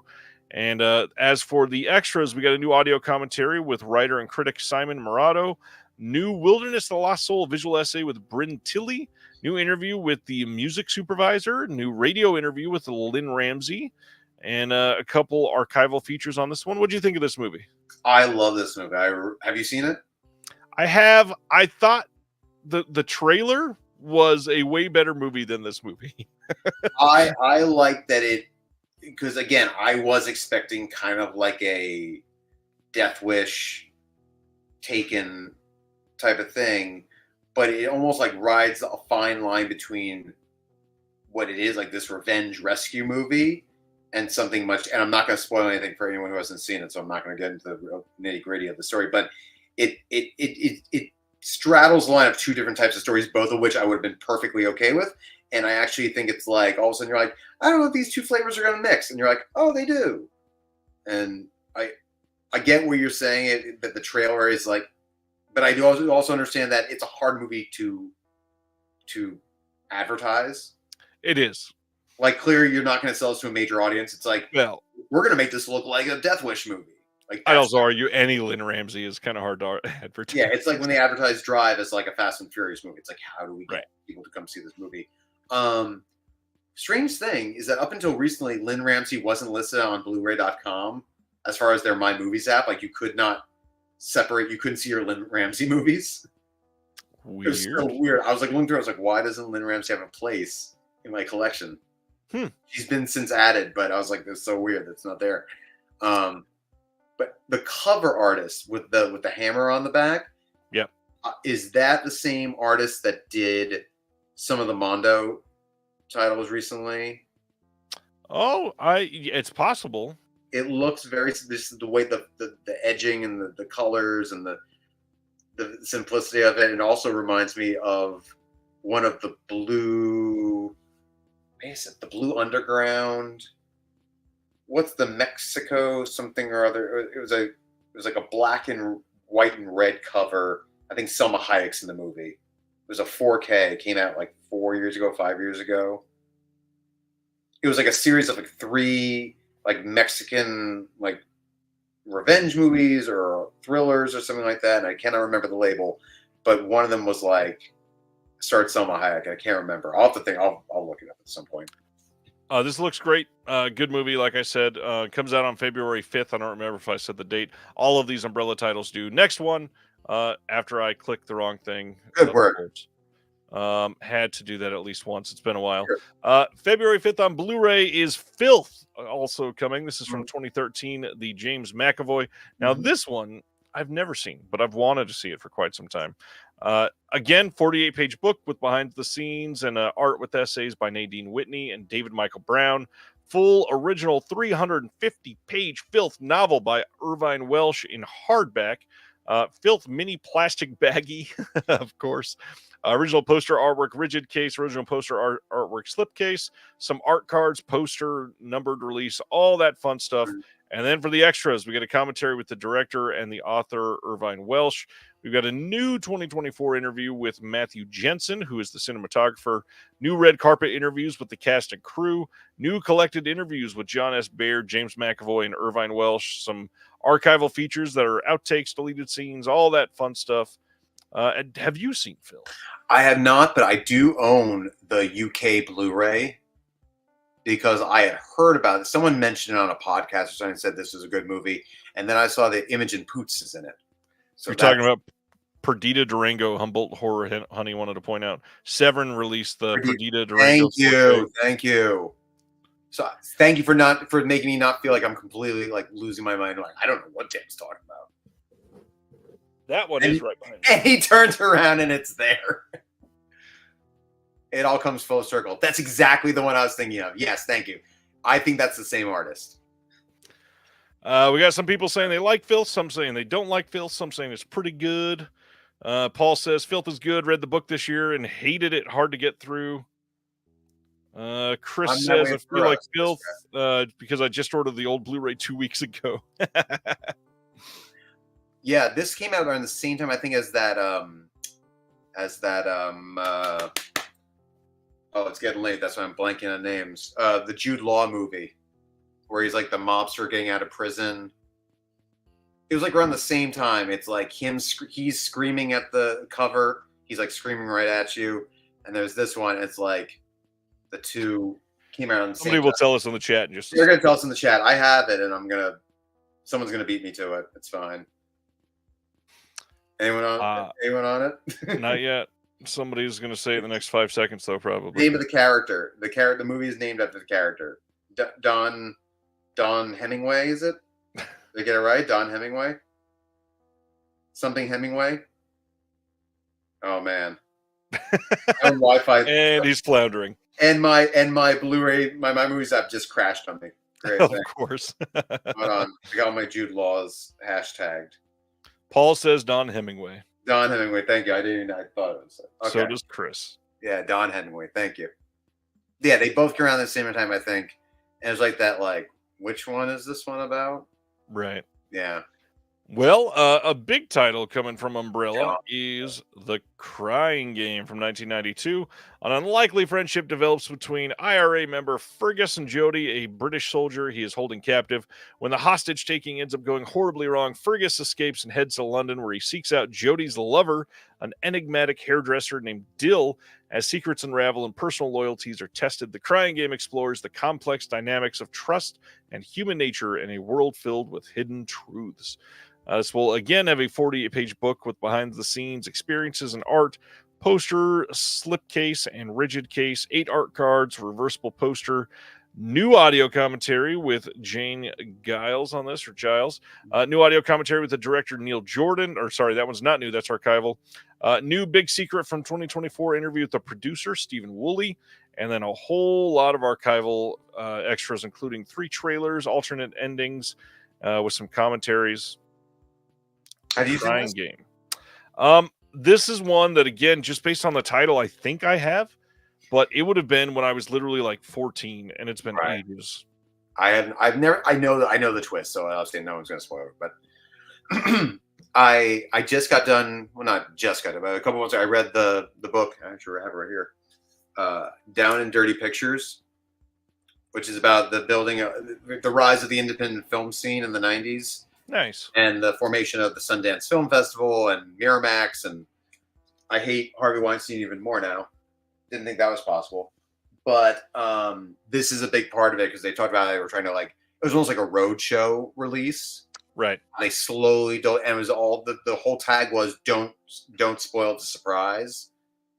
I'm really surprised that this hasn't gotten a US release like by Criterion or something like that. I have the BFI release, and that's all I need. But maybe now it will. Now that they're seeing Umbrella release this, maybe this will get a 4K in 3 months. I mean, not to spoil anything, but I think many would feel that the twist has not aged well, or the story has not aged well. Well, going to the next one. February 5th, we are also getting spring, summer, fall, winter, and spring from 2003. This is from the director Kim Ki-duk. We also have some previous titles from that director before. We got a new audio commentary with Pierce Conran and James Marsh, new visual essay by Nadine Whitney, some archival features. How do you feel about the art on this? The art? The centerpiece, like the face, is good, and some of it feels unfinished. Like it feels like they're still working on like the kid's face. What do you think? I could see that. It's not bad, but I saw a lot of complaints about the art on this one today. I didn't think it was terrible. Like if you go back one, that is more striking. No, that the other way. That one right there. Like that's more striking. Right. Like that framing, I would have that as the cover. Well, and the actual cover itself, this is pretty great too. Yeah, that's all centered out. The other one just feels like there's could be like it feels like there's waiting to be more things put into the scene. Right. You can't because it's such there's no waves. It's just a flat sea. Scenery design, which I got in it. And I've heard lots of great things about this title. This is one that a couple people have been talking about over the last few months, actually, because we were getting more titles from this director. So glad this is coming. Looks good. Yeah. Another one, final one from Umbrella, is this year's Azrael. They are getting this release. This is going to have a 20-page booklet. We got an audio commentary with the director, making of, FX, behind the scenes, all that fun stuff. This is a brand new horror movie from this year that's supposed to be just great. Which I tried to see and I couldn't because it was only playing like for a day.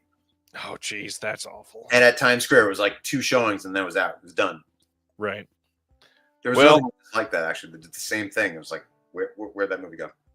I'm sure this will get probably at least another release in the US and maybe a release in the UK. But either way, it's not that expensive from Umbrella. It's only like $20. Do you consider Samara Weaving a scream queen? I mean, she's only done she's done like 4 horror movies that are big, but she was only really the scream queen in like maybe 2 of them. Like Ready or Not, you might be able to get enough out of that for it, but she's like the final girl from the very beginning. Yeah, it's like a whole movie about a final girl. Right. And The Babysitter, she's great. The other weird one, villain. Exactly. And the other one that I was going to throw out there, Mayhem, like that's not even truly like a horror movie. It's more like an action movie. Yeah, I didn't see that one. And Scream 6, she's in the opening. Right. But barely too. Yeah. So again, I mean, I get it, but there's like so many other final girls or like scream queens I would put there. Yeah. Oh, Richard. Okay. I like the trailer. I want to see it. Yeah, I've heard it's great. Yeah. I've seen a lot of people put it on their best of horror list for this year, and it's been a pretty good year for horror.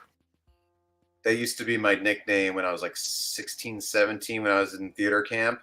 Horror? This is nerdy. Because do you remember the Chris Kattan skit from Snell? I'm Azrael, Prince of Sorrows. And I used to say that all the time. And so I named myself Azrael. And there's a lot of footage. There's a lot of video footage of me at 17, just with a George Clooney like Caesar haircut, like listening to Prodigy and calling myself Azrael. It's embarrassing. Amazing. That is so 90s. Yeah. And night has so other word twist. I mean, yes. Just don't even say there's a twist anymore, because then everyone's like, I'm doing the math in my head when I watch a movie going, Right. what is I it? agree. What's happening?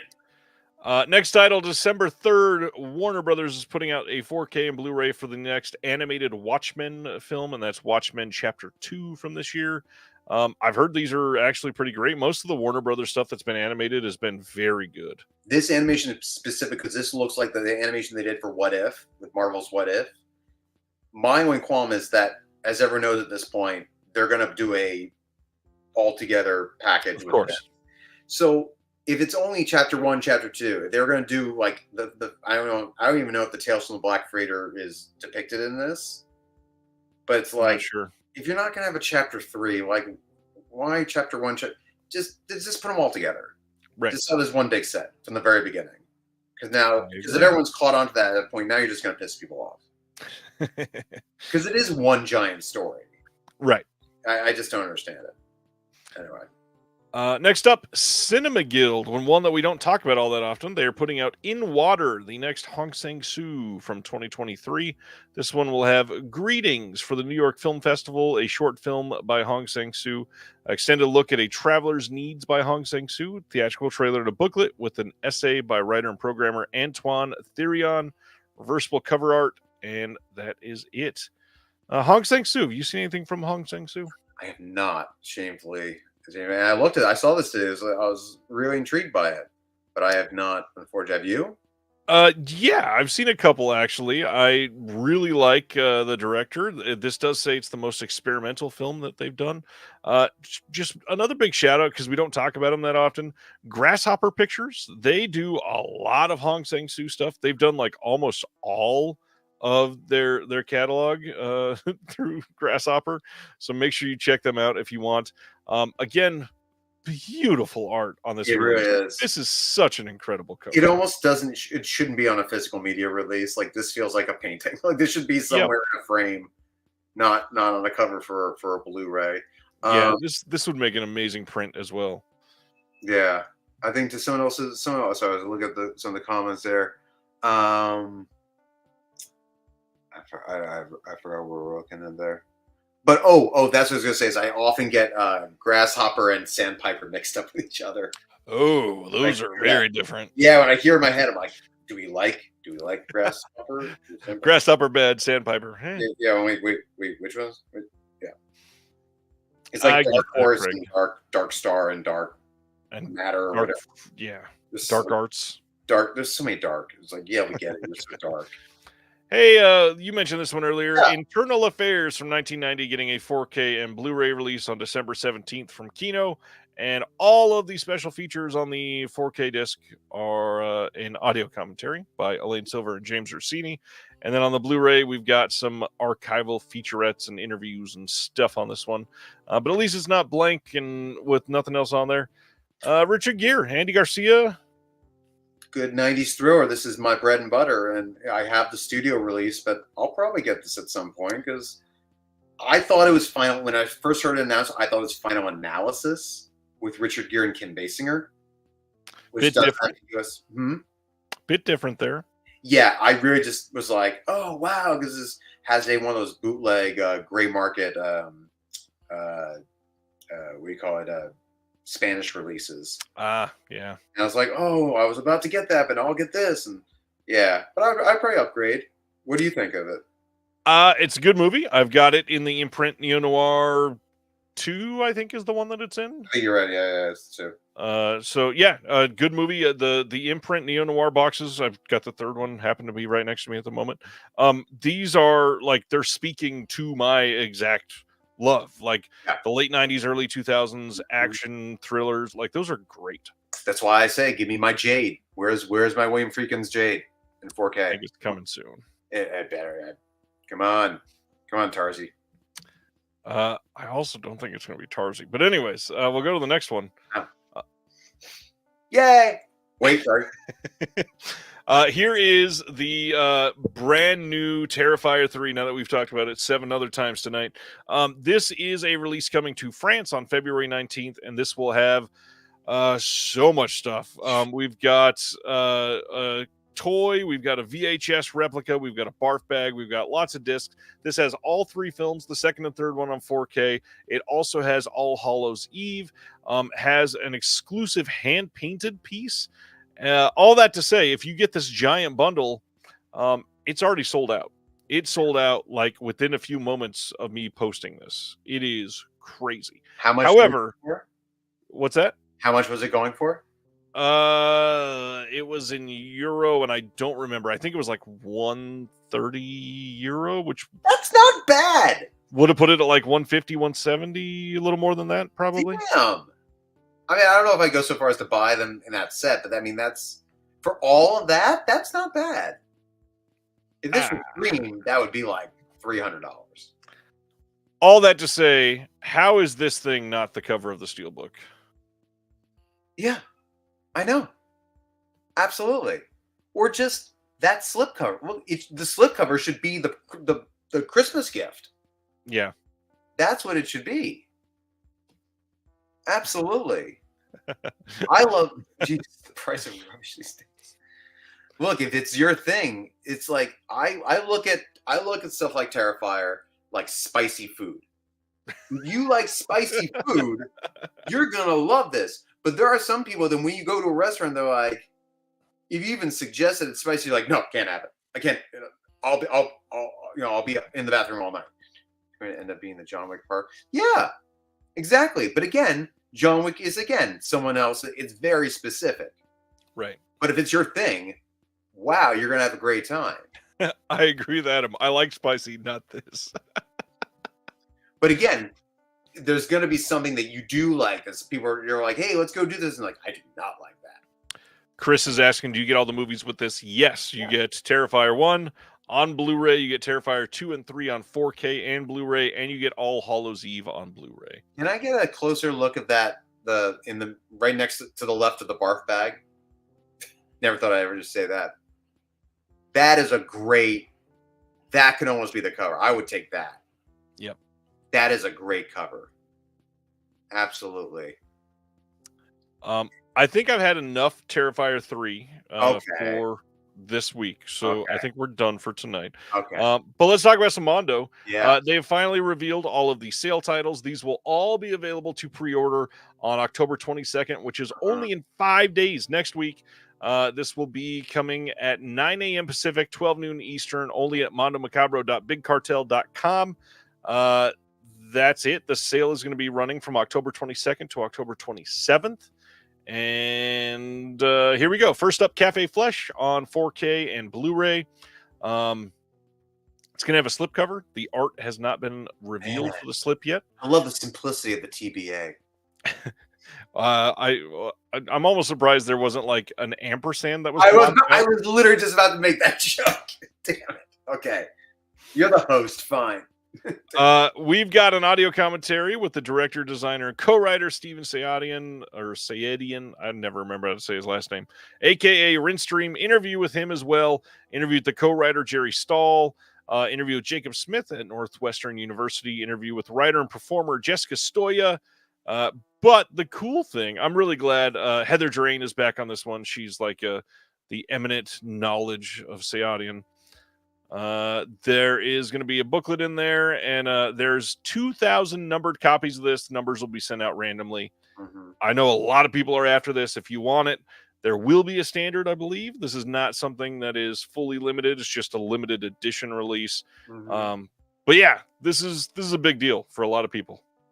From now until the end of time, I guarantee you, everything I ever buy from Mondo will be a blind buy. I just don't believe I will ever say, "Oh yeah, I saw that once." No. But again, the talk that people, the amount of talking that people have been doing about this film, I'm just like, yeah, let's go. Yeah, I guess I should mention, I forgot to say, these are not shipping till January or February. That's the one downside. I'm like, really? And I'll say I'm not going to email and be like, where's my delivery? But like, that being said, they did just have a pre-order where stuff shipped like 3 weeks later. So yes, absolutely. It's a big difference. The next title, maybe the one that I'm most eager to see. This one is a 4K and Blu-ray of Bohachi Bushido, Code of the Forgotten 8. This is from 1973, and it's a Teruo Ishii film, which you may know from a lot of Arrow put out a bunch of their titles as well. You get an audio commentary with Tom Mess on this one, an archival audio commentary. Shinya Tsukamoto does an interview about the film and the career of Teruo Ishii, which is really cool. We got a slip cover on this one, like I just showed, reversible sleeve, and then we've got a booklet with new writing by Japanese film expert Mark Schilling, and again, limited to 2,000. This looks like a solid release. Yeah. Exciting. Absolutely. And then the third title, this is an upgrade for a film that they had on DVD many years ago. We are getting a 4K Blu-ray dual format release of Girl Slaves of Morgana Le Fay from 1971. Whoa, come on, Ryan. It's a union job. It is a union job, and I have been kicked out of the union. Yeah. This one is going to have a new 4K restoration, of course. Audio commentary with the writer-director Bruno Gantillon. Gantillon is probably how you say it, because I am a white, uncultured swine. New and archival interviews with the director, new interviews with the actress from this, a short film by the director, and then a booklet with new writing by Pete Toombs himself, plus 4 double-sided full-color art cards. Again, limited to 2,000. This is a big deal. Most fucked up version of She-Ra I've ever seen in my life. At first, I thought you censored something from her back. I was like, what could be on her back that you needed to cover up? And then I realized it's bondage. And done by a couple others as well there. Yeah. Girl Slaves of Morgana Le Fay. Glad this is coming out. Glad we're getting an upgrade. Yeah. Chris wants to know, do we know how much the bundle will be? We do. It is on their site now. It is $145 for all 4 titles. Which is not terrible. For 3 4Ks and 3 4Ks and then a Blu-ray. And let's get to the Blu-ray, because this is a big deal. This title, they announced this originally more than 6 years ago, and then immediately it went into rights hell because something came up with it. And as they say here in their little write-up, we announced this 70s Gaelic shocker more than 6 years ago, but the film went into rights dispute hell almost immediately. Some help from our good friends at Vinegar Syndrome. It's all been sorted out, and we could not be more proud to unleash this early example of French extremity upon an unsuspecting world. This is The Punishment from 1971, or La Punition. This one is going to have a brand new 2K restoration from the OCN. Audio commentary by Sam Deegan on this one. Interview with soundtrack composer and cast member Bookie Binkley. It's a crazy name. Interview with the author Jean-Luc Moret. Interview with the cinematographer Noel Very. And then writing on this from Jacques Spoor. I think it's Jean-Luc Moret, but okay. Yeah, whatever. 6 double-sided art cards. It's been a long show already. This is maybe the one I'm most excited for, because to be willing to put in like 7 years into one title is crazy. What does that say about us? That we're like, can't wait to order this. What did Ronnie call us earlier? Moist demons? Moist demon. It's almost 1 a.m. Like, I'm standing in a mostly dark apartment talking about this movie about The Punishment. Yeah, this naked woman crucified. Chris says you save $8 with the bundle. Yeah, I mean, you get basically better than free shipping. Which remember, you can also order all of your library things you haven't gotten yet from them at a discount. Exactly. And everything's going to be on sale. What do they do? Moist devil worshippers. Thank you, Ryan. Yes, I believe almost everything is 50% off. So like $10 in like a title, because some of the stuff is listed there at 20 right now. I think most of them end up being like 14. Oh, they go up the MSRP. Yes, probably. So I think everybody does. They don't list it the way that Vinegar Syndrome knows, where you see the MSRP crossed out and you see the other price. They only show a price, so I assume that was their price. Okay. Gary's pointing out, you guys say certain mainstream movies didn't age well, and you don't even blink when you show this stuff. That is very true for a lot of people. I don't think I've said something didn't age well at all tonight. To our argument, when I say it didn't age well, it started one way and went to the other way. This was never accepted. It's still on the outskirts of society. We're just eager to watch it. So, Yeah. Wave is asking, have you seen any of these films? I'm thinking of picking up the bundle. I've seen some of Cafe Flesh, but not this version at all. It's not.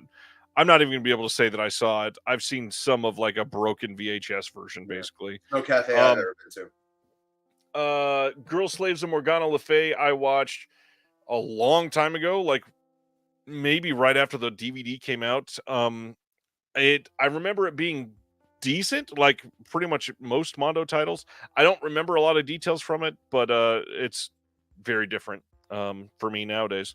So Wave is saying that the standards are 20 and cases are 27, I think. And Wave, is that because they are listed at 20 and 20 like right now? So are they already now discounted down in anticipation? They definitely go lower than 20. Like standard Blu-ray Okay. releases definitely go to at least 15, if not So a dollar. it's kind of like Severn prices. Yeah. Okay. Which is pretty much comparable with everybody, I would say. I mean, I'm not looking for. I mean, last time Severn was like $7 for like a deluxe box, and like I don't know what's going on. Wave is saying right now they're that price. Yeah. All right, so that is the Mono Macabro titles. Those are being. I'm assuming you put the bats up. No, actually, Jared did that on himself because he's gone through a lot of censorship issues too. Like, their Vimeo channel got pulled during the last round, and Vimeo is supposed to be like the bastion of free speech where you can take like anything crazy. So, yeah. For the record, we are doing a recording of Wildside, the Mondo Macabro official podcast this weekend to talk about all the sale items. If you want any questions answered, there is a prompt in the Discord. You can come. I think there is. Maybe I did not post it yet. I will post a prompt in the Discord asking if anybody has any questions. That is where you can send those in, and I will try to get those asked on the podcast. That's right, Anthony. List of perversion.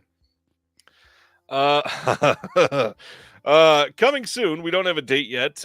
Smile 2, the 4K steelbook from Paramount, can already be pre-ordered at Walmart. I think it may have sold out already earlier today. They'll probably release more because it's Paramount and they want money. But I am shocked that they went with this cover art on this. As far as I'm aware, this dude, which is Jack Nicholson's son, is hardly in the film from what I hear. Is so because he's not the friend that dies that triggers the whole thing. No, because that's a guy from a bunch of stuff that I've seen. Yeah, I don't know why. I think maybe that's because it's Jack Nicholson's son, because the girl's also it's a decent poster. That's probably why they did it. Craig, I don't know, but they cannot put this movie out soon enough. If I have to see this fucking trailer one more goddamn time. Everywhere.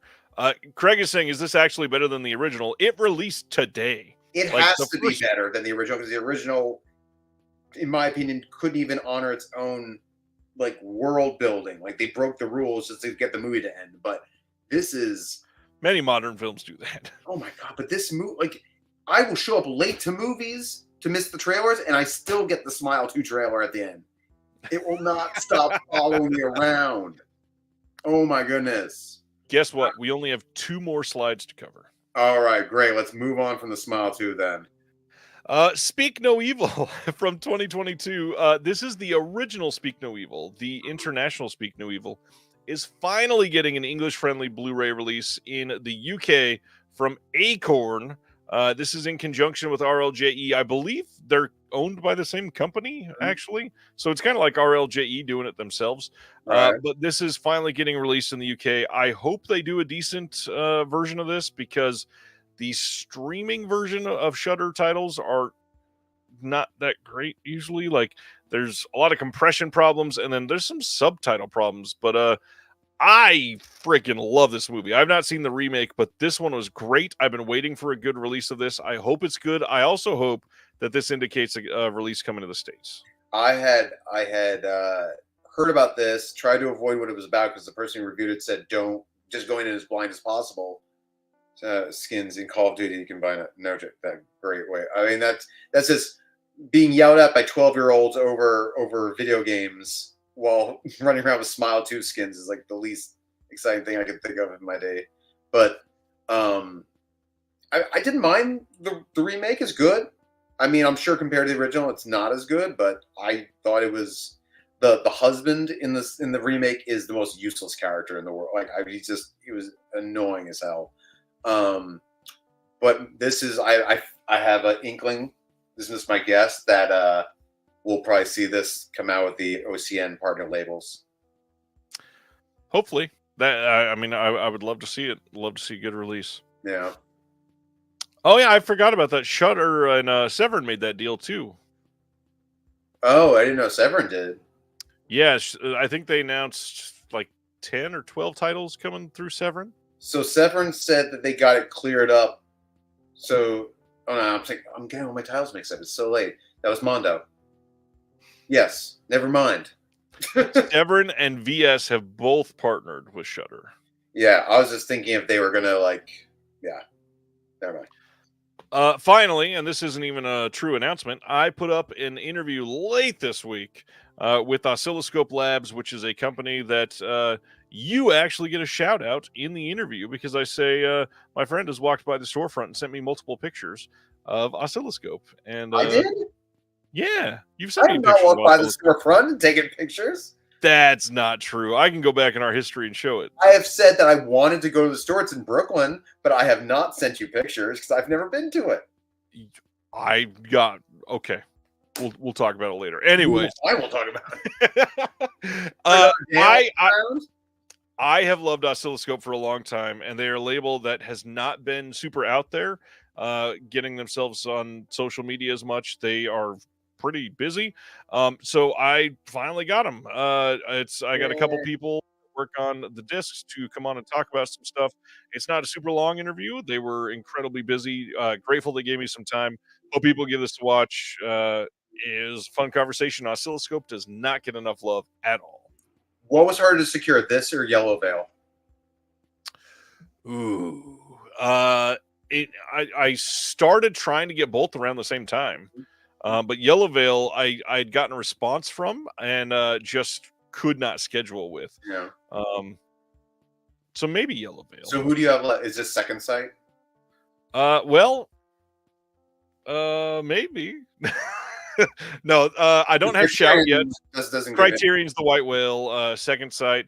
I would love to get Eureka one day. Mm-hmm. There's quite a few that I don't have yet. Yeah.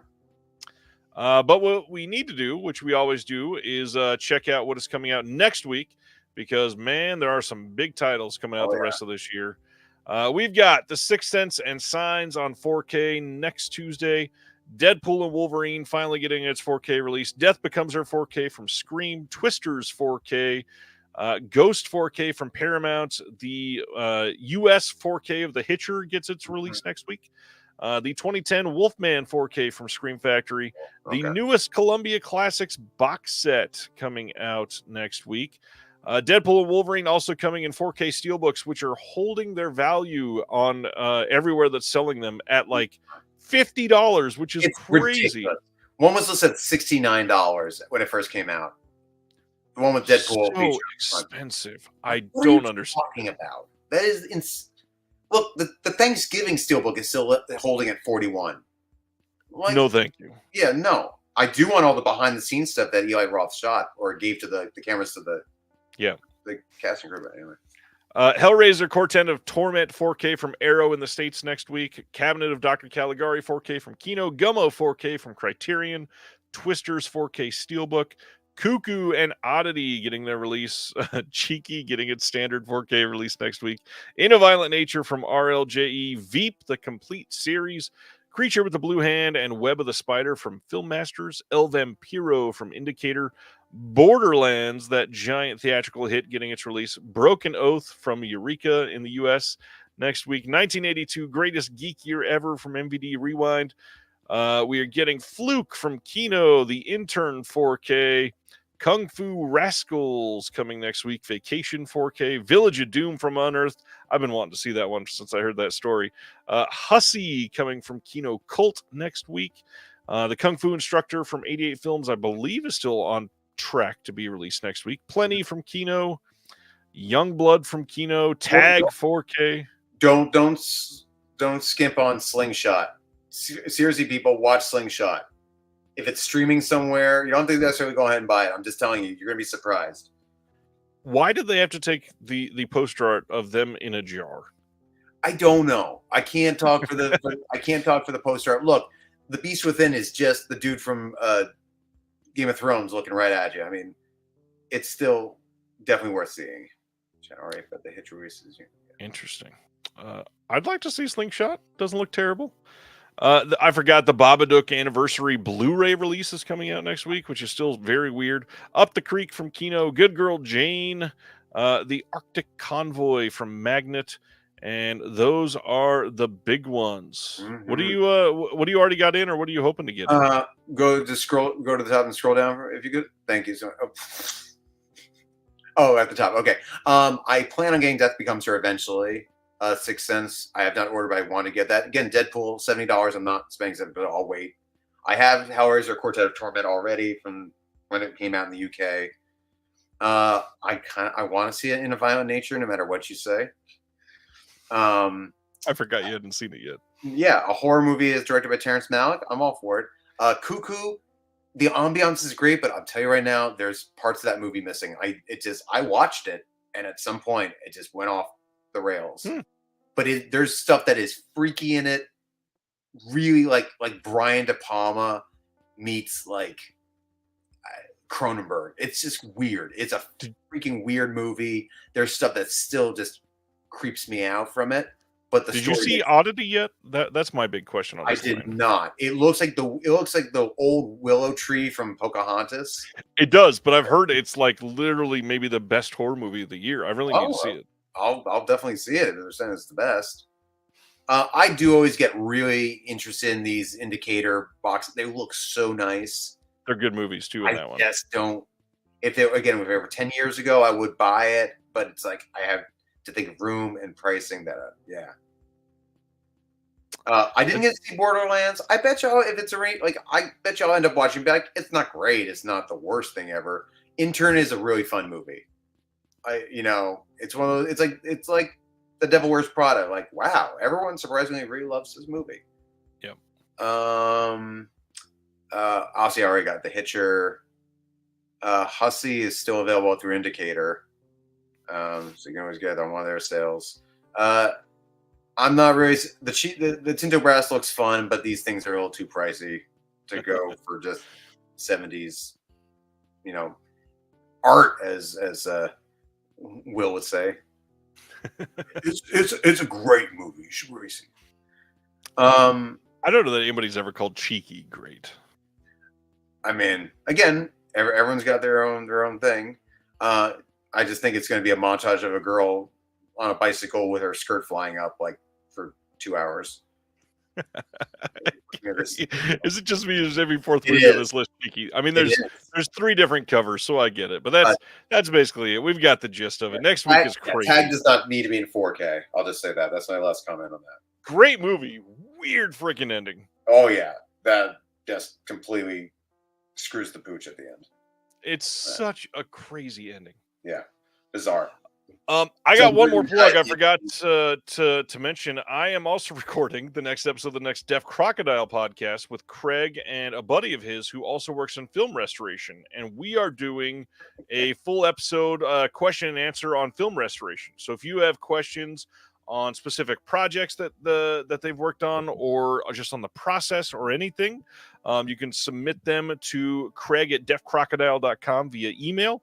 And he's compiling all those together, and we will be able to get those answered on the episode. So give that a thought, because there's a lot of questions. I think people have a lot of assumptions about film restoration that just aren't the case. So make sure you get those questions, and we'll try to get some answers. Good stuff. All right, sir. Are you ready to build a boutique label? I am ready. Let's do it. So the parameters for tonight, since this was all your idea, why don't you lay this out for us? So the original idea that I was going to have like this like hot topic discussion about physical media in general, but then I had this other idea that came to me. I said, hey, what if we, each took like these categories, these aspects of a label, and we're going to basically just build our dream label but we have to do it like in respect of like, well, I would do it like this label, and then like this label. So there's no rules. You can pretty much do what you want. This is our fantasy world. And then so I thought, well, while we're discussing then why we chose these labels, that in turn will hopefully, branch out to a discussion about physical media and where we are, rather than it just being an open discussion. Right. So. And the things that we're deciding on, each of these are going to be able to lend themselves to their own discussion of like what we prefer and why, and what we look for in releases. I hope this isn't too hard to follow if we're both going item by item and going back and forth rather than listing everything about one of our labels. I don't think it will be. I think that's why I bullet pointed it off, where it's just like the very first thing is name of our label. So, some things will get more discussion than other. Plus, I also think it's fun because other people can obviously just throw in their 2 cents as to like what they would name it, or like, who they would emulate in terms of, cover art and stuff of that nature. So then for the first one, why don't we list the name of the label and our mission statement, mantra, whatever that we're saying. Brendan, enjoy. It's a good cause. Enjoy. And enjoy Satan's Slave for sure. Yeah, you can catch up later. All right. So you want to go first or should I? Go first. Give us the name of your label and then the genre, mantra, mission statement. Okay. So the name of my label will be Rainy Day Films. And our mantra or mission statement is giving those casual watches and frequent rotation films the boutique treatment. Nice. So it really is, like we talked about, it's not any specific genre, but it's just those movies where it's like, look, I think Schindler's List is a masterpiece, but I'm not going to watch it every day. Right. But if I'm going to try to fall asleep, or if I'm just bored and I want to put something on the background or whatever, like there's just those films that you just put on again and again and again. As an example, it's not going to be on my list tonight, but like Game Night. Like I've seen Game Night now like 30 times because it's just that movie while I'm falling asleep, or like if I'm doing my crunches and I just don't want to have to pay total attention, but I want to have something going, I'll put that on, or I'll put like Ellie Confidential on, or some of that nature. What about you? Good idea. Yeah. I have to apologize in advance. I took advantage of this idea because I'm going like as full into the male side as I possibly could for this. Craig's comment. If you've listened to me before talk about like things that I wish labels would focus on, you can probably guess what this is about to be. So I still can't believe I'm about to do this. The name of the label. Somebody's favorite Scenes of Skinema. The genre, mantra, mission statement: protecting the lost DTV and overlooked erotic thrillers of the 80s and beyond, and giving extra love to the films that have gotten releases prior that never got enough love from the studios.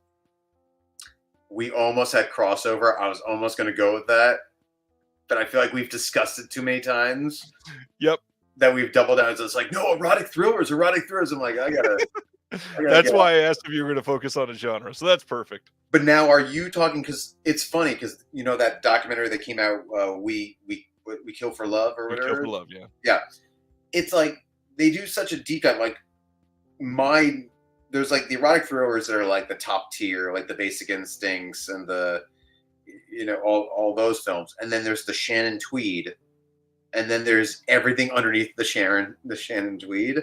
So are you talking about those deep cuts? Like we're hitting all three levels of that, because even like the most well-known titles have mostly gone overlooked. Like they've gotten shitty Kino releases or really terrible Mill Creek releases. Like this? Dance of the Damned would be perfect. Yeah. There you go. All right. So the big question, what is the studio that you're teaming up with first, and why? I am going to, and again, this is our fantasy world, so I can do whatever I want. I'm teaming up with Disney, but not because I want Disney films. I want their Buena Vista. I want their Hollywood Touchstone. Yeah. Touchstone. I want those, because those are like, again, the 80s and 90s because I was trying to think of like rainy day, like, well, I'm not going to put on an erotic thriller for a rainy day film. I may in some sense, but like, Right. there are other films of that time growing up that's like, there's some action, there's some comedy, but there's a good mixture of all that in the Buena Vista Touchstone family, where it's like they were putting out like it was just like it was like an erotic thriller, and then you see their other timelines, like, and then like whatever it is, Turner and Hooch comes out the next week. Right. So I think they had the most to offer me. I tried doing Trimark or TriStar Sony, but there just wasn't enough. Like, I don't want to watch that movie. Right. Like, I want to just pop that movie in. Like at one point, I was like, I started making my list of movies. I'm just like, if I put that title in, people are gonna look at me like, that's the movie you're gonna put in on a rainy day. Like, no. Exactly. So I had to obviously go to Warner Brothers Discovery because they own Cinemax. Like that's the obvious answer here. Because if I'm going to dive into something, they've got the back catalog. Not to mention everything Warner Brothers. They've got hands in a lot of different. Who was it that I pockets. missed? I was reading the comment. What was you say? WB Discovery. WB Discovery. Okay, gotcha. Because they own Cinemax. So yeah. It seems like an obvious to me. A lot of those have not ever had great releases, and I gotta be honest, most of them probably don't have film elements. A lot of them were shot on video, a lot of them were shot on digital. A lot of them were literally just tossed because they're never going to do anything else. So, unfortunately, a lot of these probably going to have to be rescued from other sources or restored some other way. I mean, there's my friend Brian in the chat, he's got a bunch of these on Laserdisc, so we might have to borrow some of his Laserdiscs to get a good transfer. I just say, like, a lot of these, to your point, because I think we talked about it at some point for some reason. I think because I think I listed like the top 10 erotic thrillers that need to be put out, and you went, I don't know these titles. And that's the best part of erotic thrillers. Everybody has a different touchstone on those. And the thing is, like, the thing that makes let's talk about what the elephant in the room. Like, the thing that makes the erotic thriller great is, like, you want to see the unrated version. You don't want to see the watered down version. The problem is a lot of these movies that come out on disc now are the R-rated version. Yep. So Thief of Hearts was R-rated, Dream Lover was R-rated, and these are MGM titles where it's like, if you ever remember, it's like they would always offer you the full screen and widescreen edition, the rated, unrated, and you had to go through all these things to prompt which version you were going to watch. But everyone always goes to the unrated. It's true. Everyone always goes there before unrated became the cheapest promotional thing in the world in the early 2000s. When it was like, get the unrated of whatever it is, bullet to the head, and it's like 2 extra shots of blood, and it's like, exactly. Like, did anyone tell the difference? That was a selling point. But yeah. So how are we doing this next part? I don't know how to set up this next part. So let me see what it is. Company to mimic as far as interesting. I think business, like, ethics, the way that they function. So I'll give you mine. Okay. My company to mimic was Criterion, because I like their infrastructure. I like that they have a base of operations. They have a great clientele. They have all the connections. I want to have access to those people that made the movies.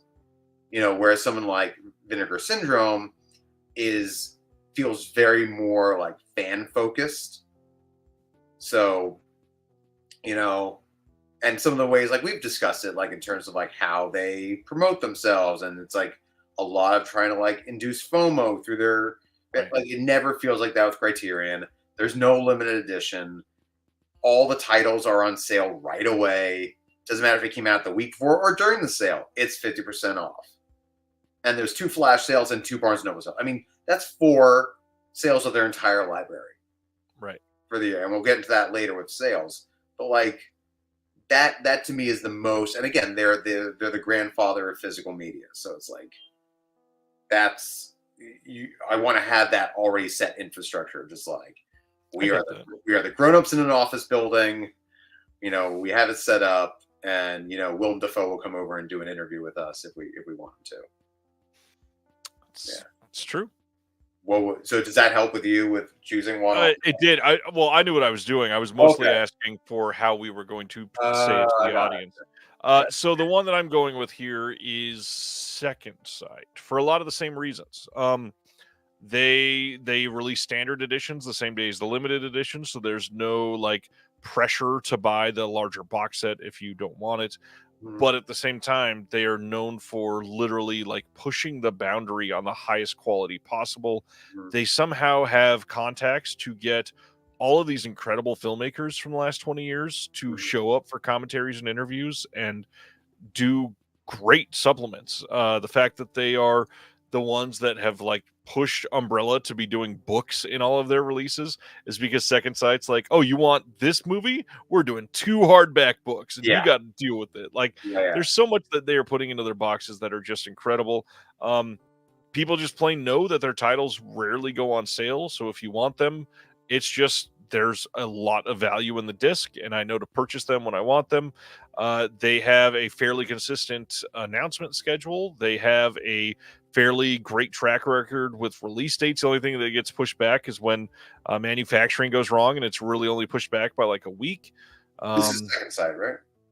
Second Sight, yeah. Second Sight. Oh yeah. Okay. Everything to me is pretty much top of the stack right now. Would you be a one-man army though? Would you emulate that, or would you have more of a? I mean, you have a production team, but I think a lot of this can be done if you have the right people helping out. And I know that sounds weird to say about a one-man army, but obviously Second Sight is not one person. They have producers, they have other people assisting. It's a lot.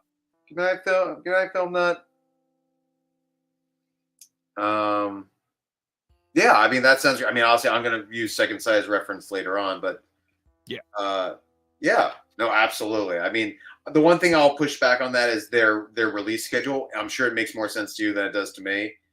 Like all of a sudden, I'll like wake up one morning, like open up my phone, and there's disconnected, and it's like, here's the picture of the box with the art cards and the book laid out in front. I'm like, oh, it's a Second Sight. The thing is, they announce Friday mornings. That's the only time they ever announce. But a Friday morning. Yeah, whenever something is ready to be announced. Right. So there's not specific dates. They can, if they have 2 that they want to announce in a month, it doesn't have to be on the same day. It can be, doesn't have to. So like I was saying, in terms of consistency, it's like I know that the 15th Criterion will put out their titles. I know that the first will be Vinegar Syndrome. I know that. So it's like if it were once a month on a Friday, but we'll sometimes go like 2 months with no Second Sight or 3 months. And it's a joy when it shows up, and I'm like, right. Oh man, but if it's not something you want, then you're like, from the behind the scenes side, you kind of want that freedom. You don't want to be forced to do it on the 15th if stuff is not ready. Sure, absolutely. It's a smart move. I'm just saying, like, as a fan, I'm like walking, I'm just like, if I see like what's come out and I'm not a fan of that movie, I get disappointed because I'm like, damn it. Now I gotta wait till the next time they announce something to see if it's something I want. So, but they're pretty on the money with stuff that I would want. It's very like few and far between. They'll be like, I don't know, I don't really need a deluxe edition of that. Yep. And you're right. You gotta just grab it because even if there was a sale, those things aren't lasting. A few maybe. Like I noticed that Green Room is still available, and maybe Possessor. Probably. But like, whatchamacalled, what's the French extremist one with the girl? What's her name? With the girl? High Tension? High Tension. Thank you. Yeah, I know. I'm like, that narrows it down. Yes, High Tension. That sold out really fast. Yep. But Bittersweet Life sold out very fast. Yes, but like Inside too? I think so. But like Mean Streets is still there. Yep. But also it got a competing release from Criterion right around the same time. But I mean, if people are package obsessed, I mean, that thing is also a brick. I agree. Yeah. All right. What's next? Then we have packaging. So you want me to do mine? Sure. Yeah. Okay. So mine's kind of like a split. I did Second Sight and Arrow because I said I would remove the lobby cards. I would sacrifice lobby cards for bigger books and perhaps smaller booklet inside the Amaray case detailing the restoration process for the film and its history on physical media. So, the thing is, I want to basically take everything, all the excess quote unquote junk that most people are not going to get excited about when they see the announcement. So whatever it costs to make those art cards, which probably isn't much, but just then take that money and make whatever book you're going to make it bigger. You know, I don't even need a poster. I just need, yes, Stan, the girl movie. Stan's always on me about that. Yes, I know. It's like Santa. Yeah, just like a hardback book. And then if possible, do a little booklet on the inside case. And that can be like, just like the, you know, how like Criterion always used to break down, like this was done from this negative and the dust and the specs were removed and all that stuff, and have a booklet just about the restoration. It's just about the release. And then the hardback, the hard book is the you know, the articles and the essays and all that stuff. But this is kind of like your info booklet. Like, you know, hey, this was on Laserdisc with these special features, and then this one, and then this one, and now this is the road to our 4Ks, you know, paved with many releases. Booklets cost more than the discs. Kind of crazy. That is crazy. That is really crazy, Greg. That's at this hour, it's hard to wrap my brain around that. Why is that? Is that, Greg? Do you mean the physical discs? The actual production of them. I gotcha. The pressing of the discs. Yes. Gotcha. Okay. I guess maybe, I don't know, because maybe there's paper's more in demand than discs. I don't know. It's a more in-depth process, kind of. And in Craig, this is going down a rabbit hole, but does that make a difference if it's like a hardback book, or you're doing like just like a pamphlet, like a little booklet insert? Well, the Deaf Crocodile is not a hardback. It's just okay, but like a perfect bound book as compared to like a booklet, like the ones that Criterion, so, you know, right, in the little clips on the inside of the Amaray case. Ryan Cheek is asking, how much do special features add to the cost of the disc? Because earlier he says, I wish a company would just put out an edition without special features. I've never watched a special feature, and those drive the cost up. Those drive the cost up a lot less than you think. We're talking, I mean, a couple, maybe $1 or $2 per disc, like over the entire life of what they're printing. Not that much. I will say you're probably going to end up, it would almost like do the reverse and cost you. They would end up putting the cost back onto the customer, because they would have to do, correct me if I'm wrong, an edition with no features, an edition with features, and that offering an entirely different disc. And so that almost makes it more. You're better off just waiting for that box and that book to go away, and then you've just saved yourself $20 or something. It's true. Yeah, I really just need, like, I don't need a long box. I don't need anything. All I want is the thing that like accompanies the movie. I don't need a poster or anything. I just want a book about the thing that I'm going to watch. Right. In a nice hardback book. And to that point, because this is going to be part of my hot topic discussion, so I'll ask you this right now. Steelbooks are dead. Long live the hard box. Do you agree or disagree? I don't think they're dead yet, but I think if they keep getting priced the way they are, they will about to be dead soon. And the only way that I will say long live the hard box, which I mean, for sure, the hard box is going to win no matter what. My answer for the packaging kind of ties into that. So I'm just going to launch into it. Yeah, please. I hope more companies lean into what my pick is for this. Mm-hmm. And I'm not just saying it because Craig's in the chat or anything. I'm going to say Deaf Crocodile has kind of nailed it. The hard box that is the extra thin version of this disc and the release, it is small enough to fit on the shelf in a way that's not the Hitcher. It's not overwhelming. It's not crazy. It's got the nice Skinovo box that looks like a Criterion. Got a really nice booklet. Everything about this passes the hard knock test. The art is good. It gives you multiple places to put new art.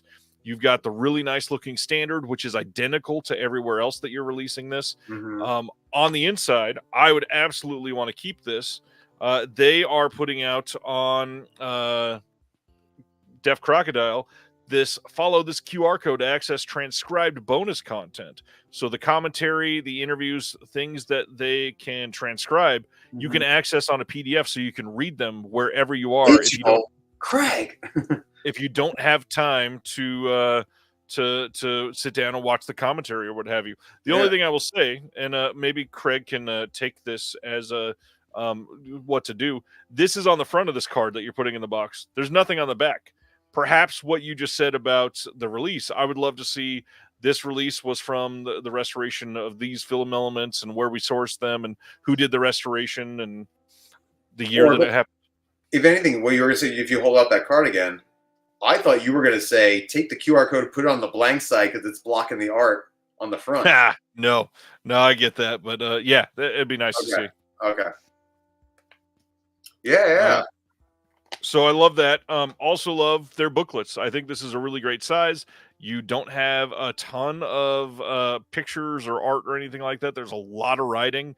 It's a really great balance. I think this is a perfect way to sell everything about the film. You've got enough for somebody to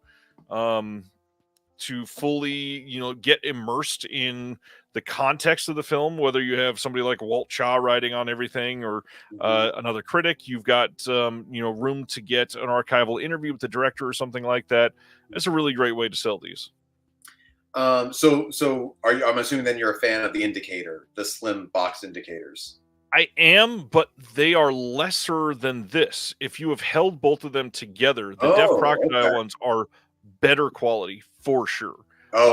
Everything about Def Crocodile, it doesn't feel as flimsy as the indicator ones. I do like the size, and I do like they size down for those, but they're still using the little cardboard digipack things to hold the discs, and I don't love those. I prefer the big Skinovo case that Def Crocodile is using, and it makes it easier to sell everything. You're going to have less damages. If you're shipping the standards without the hard box and all that stuff, and it's not in a plastic case like that, it's going to be worse. And you may as well save on materials and do the same. Are the indicators not in Skinovo cases? I thought they were. Not always. No, I don't know that I have one. The Jean Roland ones are in Skinovos? They are not in Skinovos. No, they are in like a little cardboard digipack. Oh, yeah, I don't like the digipack. Looks like your idea also does digipack. Sometimes, yeah. Which is, help the environment. Trapped Ashes and Felidae are the booklets are bumped up to 80 pages. Oh, nice. All right, what do we got next? Supplements. Packaging supplements. Yeah, I would. This was. I kept going back and forth. I was going to do Arrow originally, but I wanted to be able to shout out enough labels, and I was going to go with Indicator. Indicator always has like just a plethora of features, especially when you do those like boxes, the Columbia Noir boxes. Yeah, like every single disc has like a significant amount. They don't feel like EPKs. They don't feel like, just like small, like, not to go bashing on them again, but something like Scream Factory is like, we sat down with the gaffer for 5 minutes. And the guy's like, I remember I was high on cocaine and we made the movie, and I think I slept with one of the actresses. I don't remember. It's like, and it's like, that's it. It's like, okay. It's like, but they actually put together like an entire piece, right. About especially that religious families collection of films that they had. The Ormond set. Yeah, that just looked, I'm like, I don't know about this. I don't know if it's something I'd be able to watch over and over again, but just the amount of content that they had on there was intriguing, and it was archival. It didn't feel like something that someone like just produced in house and like talking heads. It was actual like, oh, we have all this, like a documentarian's wet dream to have all this like archival footage. Yeah. So I mean, Arrow as well. We all know the back of an Arrow case is like takes you 5 hours to read all the stuff, but I don't know. I think Indicator is more consistent there. Yeah, that's what I was going to say. Consistency. It's not always that way. At least not as much as it used to be. I feel like in the past, during like the early 2010, like 2010, 2011, it was like a consistent thing with Arrow when it was horror and schlock and stuff like that. everything had like a paragraph of features, and now it's like, here's Demolition Man, and here's some bunch of archival features and one new commentary. Here's a Taco Bell sticker, and there you go. Shut up. Yeah. What about yourself? Funny enough, like, I don't want to repeat too much, but my answer, I literally wrote the words, it's obviously Indicator. Indicator has sort of everything. We are in a situation with Indicator where they are treating the releases like they are archiving everything related to this film. So the only main difference, like a lot of the stuff that I'm putting out on this fake label, is they are modern films, and a lot of Indicator stuff is not modern. So the only thing I would add is Indicator gets everything that they possibly can from back then. I also want to do more filmmaker stuff than what Indicator gets to do, because they're mostly doing stuff from like 1930, and that's not the same.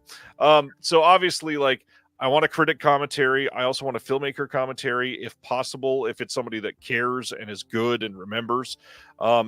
Actor interviews, I definitely want those. I want more writer interviews than we see on releases. Those are important people that don't get a lot of love. Definitely want more location footage than we get from a lot of these labels. The big thing, though, is most releases, probably not every release, but most release should have a commentary, should have some interviews, should have at least one visual essay. And then the big thing, for many of these erotic thrillers, most of these people have done short films, and they never get any releases. Throw every short film from these people that you can, because they're not, the rights aren't stuck with some studio. They'll give them to you. Right. Get as many short films as you can. And that's why, like, Deaf Crocodile, I love. I mean, I didn't even look at this, but I bet this thing, 4 rare animated shorts on this. Adela has not had supper yet released. That I was. And yes, it will, Richard. It will. Sorry, I was just. You're good. Host for me. That's great. The shorts are here. We don't get that on most releases, so I want to see as many shorts as I possibly can. Well, again, to just pump up Indicator is like you said, they are doing a lot of 40s and 50s. These people are no longer with us. The fact that they can get that content is even more of a miracle, because you're talking about 80s and 90s. There's no reason, like, studios, and obviously we're making up these labels, but in reality, most of these companies, like, you have this stuff. It's just there. It's on YouTube. Just pull the damn stuff and put it up there. I know, again, we just do it. But if you're the studio that owns all the promotional material, and you've at least had some type of, like, recognition of what people like in the stuff that you manufacture, it's like, well, maybe people do want, like, look, if you're Warner Brothers and you're putting out the Batman series, and you don't think that fans would be excited and get a kick out of all the McDonald's, all the promotional Batman Forever, like, material commercials, Burger King commercials, exactly, or like I've got all the bugs now, hee Batman, like all the, like, that's what people want, like, oh, the drive-through, like, put that on there. You don't realize, like, that's what do you think people go to YouTube for, other than the disconnected? Nice save. Yeah, but, like, that's what people fall down a rabbit hole with. Watching you see what I send you on Instagram, like an old commercial from like 20 years ago. There's an audience for this. For God's sakes, Vinegar Syndrome puts out mixed movies of just, like, promotional materials from the 60s and 70s.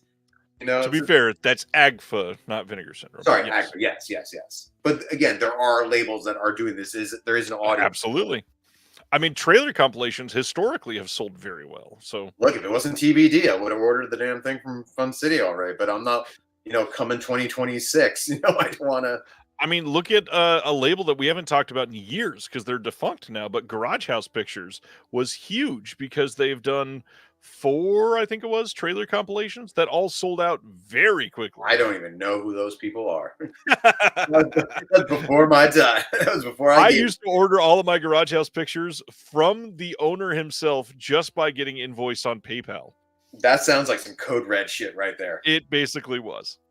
I feel very old right now.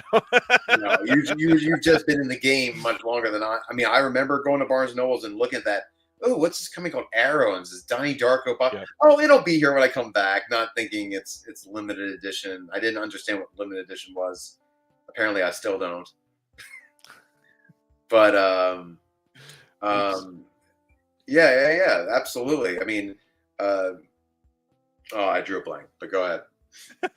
So that was supplements. Next, I feel like we're going to have the same answer, but people still need to hear it. Disc authoring.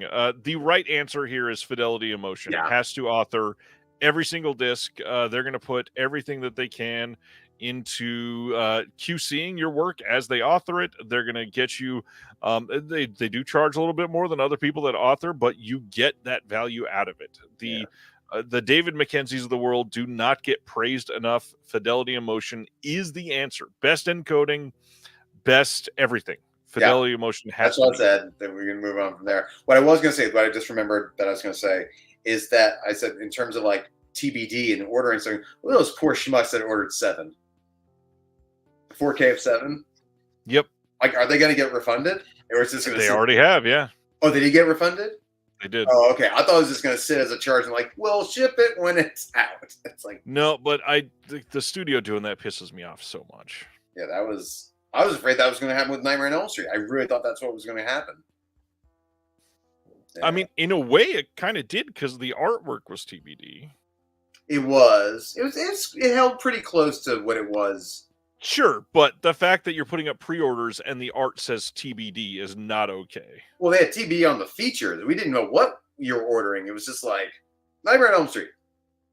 People, that's what it is. And the thing is, no release date. That was it was the release date. The release date's the thing. Features, all that stuff is like, okay, we'll see. But if it's something I really want, I'm gonna pre-order it. But if you tell me no date, and I'm like, well, what does that mean? Then why am I pre-ordering it? Exactly. If you're gonna not charge my card until it ships, I'm a lot better with that. I'm not, though, because I don't want to remember that I have a charge. I know some people are different about that. I would prefer if it's going to be like pre-order and we'll release it 6 months from now. I'm like, all right, I'll make note of that. Cool. But to take my money and then make me wait is right. Doubly not cool to me. Yep. What's the next one is cover art. This is where I put cover art. So I know that was last minute. Okay. I can move it up there. Sure. Are you okay with that? I Totally said that last minute.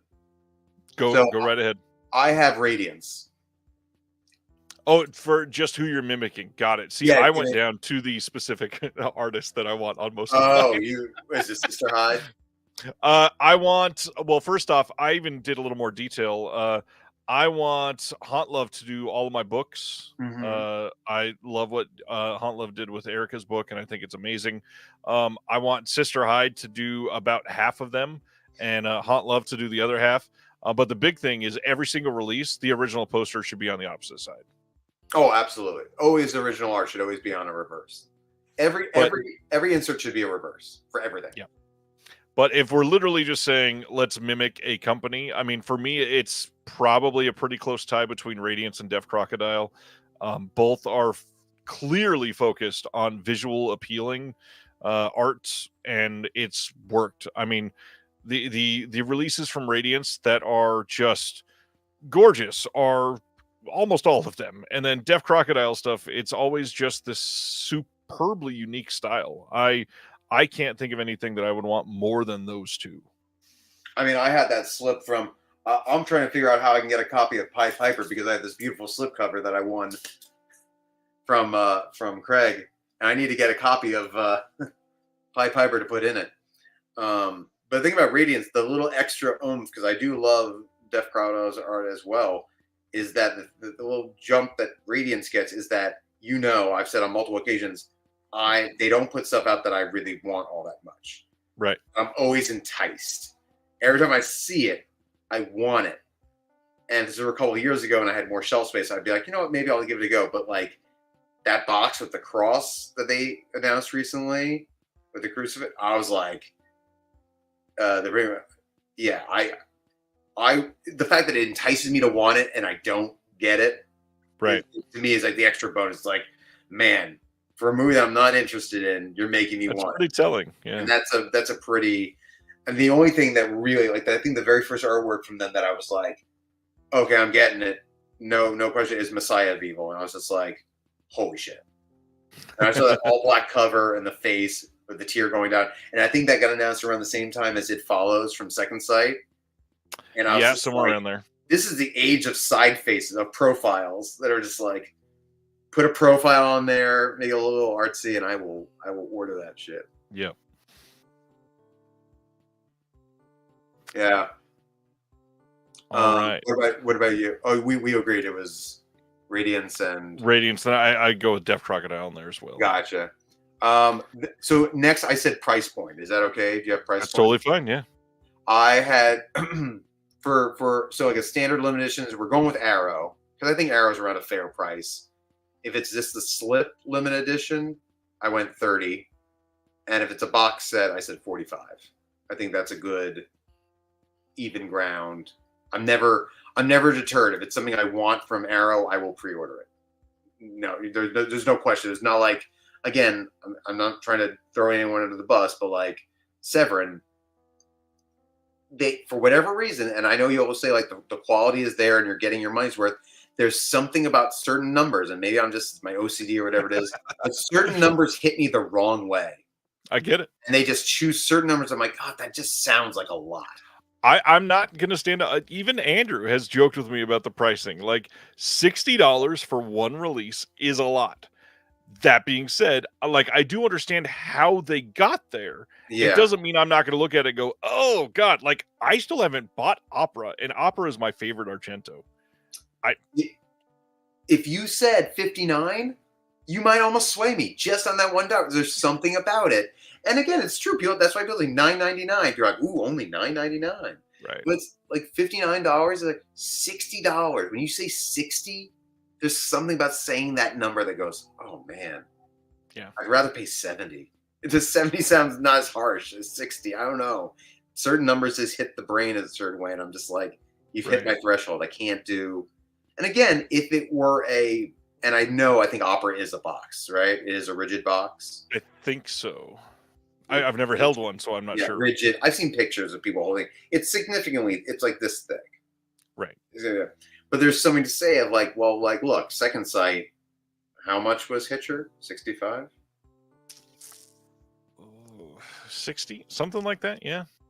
I mean, I hate to put the two together. I mean, I'm not to be a size queen here, but I mean, we're a size king, but like, come on. Well, and they're very different things too. Like the Opera thing, the Opera release has 4 discs or 5 discs or whatever it was, and there's a lot to license there. Different cuts still have to be licensed. Interviews, brand new everything, authoring on that much. Not to mention there was a replacement disc. All that other stuff, like there's a lot of costs going in there, no doubt. I completely understand it. And books obviously cost a lot to print too. And that's where a lot of the Second Sight prices come from. But then you have something like The Last Horror Show, which is also 60. Right. So not everything, that's the thing, is where not everything is created equal. Like the Four Flies on Grey Velvet, we've gone over that enough. People have beat that dead horse to death. Right. About saying, we had to bring the scanner over to Italy. But like, not everything requires that. So how does 60 keep? Correct. How do you keep hitting 60? You know what I mean? Like, I agree. So it's just like the deep cuts. All right, it's multiple movies. All right, that I can understand that. So it's just baffling to me with that way. Whereas like when you get something like an Arrow limited edition, you just know what you're getting. Second Sight is always like, you're getting the box, you're getting the book, you're getting the poster, you're getting the thing. Like, these are the things you're getting. Everyone knows what you're going to get when you get that. It's not all of a sudden like, you're paying for this, Right. Gary says, I don't like deluxe sets that have things that are not contained in the box, like pin sets or rolled posters. They don't feel like part of the actual release. They feel like random individual stuff. And I would agree for the most part, unless you're getting, unless you're like wanting an extra deluxe bundle because a title is so important for you or something like that. Yeah, totally agree. Oh, Anthony, welcome to the fam. Welcome to the family, Anthony. So pricing for mine, I told you before we went live that this was hard for me. I think I just did too many details. Like I almost just created a company here. So You just completely do like, and here's our advertisement, and here's our, I've got a plan. Let me share at the end. yeah. No, because I'm doing the Deaf Crocodile thin box. I know that the cost can come down slightly. So Mhm. for a deluxe, like 60-page release, I'm thinking 32 USD for the Blu-ray release, and if it was 4K, I know I'm gonna bump that up about $5. So I was thinking Okay. 37 for a 4K. And then I went into more detail and said standards, just drop them both by $10. I want to see 22 and 27 for the 4K and the Blu-ray. And then when you're going to have a sale, that even leaves hopefully a few dollars for to knock off to get a sale price down to 17, 18, 19, somewhere around there probably. So down to like Severin sale prices. Severin, Yeah, Vinegar Syndrome, yeah. Terrorvision, everybody. Yeah. Yeah. No, that's good. Wow, you really went into detail on that one. I want to acknowledge that because Paul said I have a box full of J cards and pins, etc. I had an idea recently. No, I'm gonna forget it. But it's like instead of the J card, it's like there's got to be a better way to do the J card that like you don't have to keep the damn thing with you. Like I mean, almost, I like the imprint way, which they do on a lot of the, like, because they put out the boxes. It's got just that one little tiny bit of glue, and it's just a cardboard thing attached to the back. And when you get it yeah. off, it's small enough to fit in the box. And that Oh way, yeah. you don't ever have to worry about losing it. You don't have to worry about it getting damaged. I think imprint does the J card thing right. I feel like there was some company though recently that did it a little differently for like it was like a major boutique release. And I was like, oh, that's the way that you do it. And I cannot remember now who did it. It's going to come to me. Oh, it's Cinematograph. And I think we were talking about like, why do they do these wraparound J cards when it could just be like, yeah, exactly. Like, oh, this is what I was talking about. They put the numbering, the individual numbering on the J card. Right, exactly. But it used to be like on the J card that they would sometimes do it where it's like you had to like keep the J card because the J card had This is the J card. Yeah, exactly. Okay, so that's my point. Don't put when it's limited edition numbering is for everyone. Like don't You want it numbered on the box itself. I want a not number on on the box. So if I don't want to keep the J card, I don't have to worry that's like, all right, well, my number's now gone. Like Right. just engrave it, stamp it, find a little like embosser thing to be like, that's your number.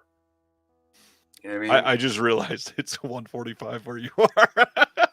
Dude, I was gonna be up anyway. It's fine. I'm literally fine. I'm like, again, I'm not gonna go as long as a Jeremy episode. So We'll see. we'll see. So we did cover art price point. I think Okay. next. Titles per month. I had somewhere in the happy medium between Severin and Criterion. I said 3 titles. And the reason I said this was because I feel like sometimes people, again, we've talked about this, people get overwhelmed with how many titles there are. And if you put out 4 or 5 titles that people want, there's going to be those that will obviously buy everything because they want to buy everything. But then there are people who almost get like their happiness gets reversed and they get pissed off. And you're like, why are you putting out all the things that like I want? And it's like, and then they almost like don't buy it. I mean, either one, they can't afford to, which is understandable. 2, it's like out of pure like I'm just gonna wait for the sale. Like I can't buy all these titles. I felt 3 was the safety thing of like, you know, you're either gonna buy 1 because it's the title you want most, but at that point you're like, oh, 3, I can do 3. You know, at that price point, you know, people are putting out for box. You know, when you order 3 items from Orbit, most of the time, if I have to put in 3 orders, I'm hitting about $100 as far as the items that I'm ordering.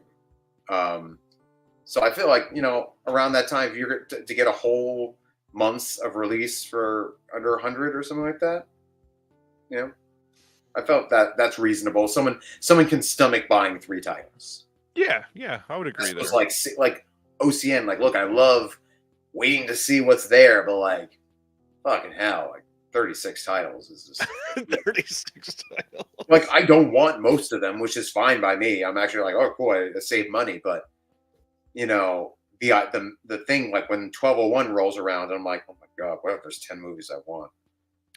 Right. And I see the slip starting to go, and I'm like, god damn, stupid illness that I have. I gotta buy them all. I get it. Yeah, it's a lot. What about you? A very similar answer. I went get more detail. I said at least 2, but 3 is okay. And then I even put during like if we're gonna do a Black Friday or an event is the way I wrote it down as an event up to 5. So the way I was thinking is if you just do 1, a lot of people show up and go, I mean, it's a good title, but I kind of want like a couple to come in the box, so I'm not going to buy anything right now. I'll wait Right. till they announce the next one. And you have to pay for shipping. Exactly. Right. So if I announce 2, they're more likely to buy, which is weird. It's a weird psychology thing, but it's true. 3 is not like necessarily putting you out too much as a company. Right. It's something like it was just a busy month. We got a lot on the slate. We can probably do this. And you're not going to hit 3 every month. You can hit 2 for probably 8 months of the year, 3 for 3, and then you have an event once. That's not bad. Right. And then the event, like that's something you prepare for. You get a couple bigger titles, maybe out of those 5, like 2 or 3 or 4K, and the rest are Blu-ray, and it's an expensive month, but it's something that you've been working on for a very long time. If you put out a box set, would you count that as just the 3 in a row, or would you put that as an extra one? I mean, yeah, I probably would count it as 3 because I the type of person I am. Like if I was doing, and a lot of these direct-to-TV erotic thrillers had like 3 films or 4 films. And Tweed. Quite often they weren't the same director or they switched out actors. I don't want to do different supplements for all of them, so I'm putting the same amount of work for it. So yeah, let's treat it like 3 or 4. Yeah. All right. This is the last category, is it? Oh no, sales structure. How many per year? All right. I would put. I'd have 2 sales. 1 in April, and 1 in December.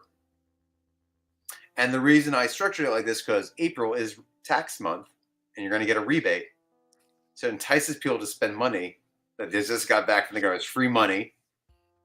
Mentally, a lot of people think of it as. I see a lot of posts where people are just like, "I just spent all my rebate on Criterion or whatever." Right. And then I'll see December, but I would do it in December, not Black Friday. So I'd avoid the Black Friday, which is kind of like Kino Lorber does their end of year sale a couple weeks later. Right. And like have their that's it. Like they've avoided the traffic jam. And plus also it's the time when people either get bonuses or they get gifts or gift cards or whatever it is. And again, that leaves just enough time, like 4 months between the 2 sales. Yeah. So that would be my thing. You? Mine, I chose 1 at most. And now, I know we all love sales, but at the same time, I think that there are some companies that are really conditioning people to wait and only stuff their carts during sales, which I understand and I get why, and it's a big event and everybody loves those and all that. But these discs cost a lot to produce, and you shouldn't be selling them at cost unless you're selling to literally tens of thousands of customers. And so my thought, and again, I went into almost as much detail as you on this one. I was going to say that we schedule it for the very end of January for a couple reasons. One, it's not around any holiday. Nobody's sitting here, they're spending money on preparing for anything other than maybe the Super Bowl, but even that's a couple weeks later. Man, the other big thing, Martin Luther King Jr., do you? The other big thing is they have recovered from Christmas. They've gotten at least 2 paychecks. So that people are at the point where they might have some disposable income left. Right. And then the other big thing, which I laughed as I typed this, they've had enough time to fall off of their New Year's resolutions. So if they decided to spend better in the new year, you give them a few weeks ago, we're back at it. Try January. Try this January, and then it's back into it. So on the subject of sales, my question to you is, given how many sales are now happening, let's just say Vinegar Syndrome, because they're the elephant in the room. They're one of the big ones, yes. Something has to change, because you now have, I can't even count how many sales they have. Like I really can't think off the top of my head about how many You're sales right. they have, and impromptu sales that they have, and random title sales that they have, and then a subscription service.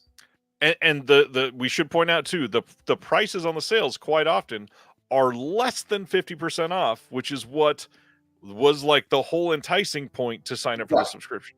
Plus, but again, it's like, yeah, exactly. And people have obviously already talked about, ad nauseum about how, like, you don't get the sub labels, you don't get the cinematograph, you don't get the VSA, you don't get the VSP, you don't get the Picorama back when it was Picorama. Right. So it's like, so then what are you? You're getting all the titles, and I'll go so far as to say, you know what? Other than a few titles that are like, cool, oh wow, cool, that's coming out. I'm more enticed by the OCN partner labels than I am by Vinegar Syndrome. So now, what is it that you are enticing people with? There's got to be. You almost have to, like, because I'm not subscribing, but for someone like yourself, I know you said this might be your last year subscribing, but anyone else who subscribes, there's got to be another tier then of exclusivity. There has to be something you're getting that nobody else is getting. And the hard part here, I think one of the most obvious things, which I think it was Scream Factory's rewards program just alluded to this, was you can access the sale before other people. And I got to be honest, for people that are longtime subscribers, that is not an enticement, because I have most of the titles that I want already, or all of the titles that I want already. I don't need to go in there earlier than everyone else because I have them. But what about futures? Like, so, like, say a movie comes out, there's a slipcover, you get to go in first, take it before, like, other people take it. But obviously nowadays it's not what it used to be. Right. So the time exclusivity thing, I don't think works anymore for something like that. I think that it's got to be a bigger it's got to be a bigger discount, period. And it's got to be at a point where you probably either are guaranteed like at least a title or two that other people aren't going to get, and not just that they're not going to be able to purchase it, or sorry, not that they're not going to get it until later, but literally they will not have access to, like, something actually exclusive, something and that you're getting, not that you can buy. So correct. That, like, not that you don't have access to purchase it. Right. But none of that unlocking $800 and I get a poster that advertises your freaking sale. Correct. None of that nonsense. And Ryan is saying they can make a slipcover for the subscribers. They've done that, and they've done that for like 2 or 3 titles. That's not something that is brand new, but even then, a slipcover is not the same as a film. A piece of packaging is not going to be enticing enough for people to sign up to be a subscriber. That's not going to be worth it. If you're a completist, or if you're someone who just wants to sell it online, those are the two people that are going to be excited about that. Otherwise, or if it's something you're like, oh my God, I love this movie, I will take anything you have to offer me for it. Because, of course, hey, remember when we all gave them, what was it, $25 for something we still don't know what it is? Right. I'm going to keep reminding people, remember when we did that? Because if it's not anything good this year, I'm not doing that again. Because the first one, the Invisible Man thing, was Invisible Man, right? Invisible Maniac. Invisible Maniac. I was going to say Invisible Pervert or whatever it is. But yes, Invisible Maniac. The lenticular, that's cool. But then the next one was like, what is this? A scratch and win? Like, what is it? So now, like, unless it's something really like, wow, that you really put a lot of effort into that. Right. Now I just feel like I'm getting jerked around. And I don't like getting jerked around.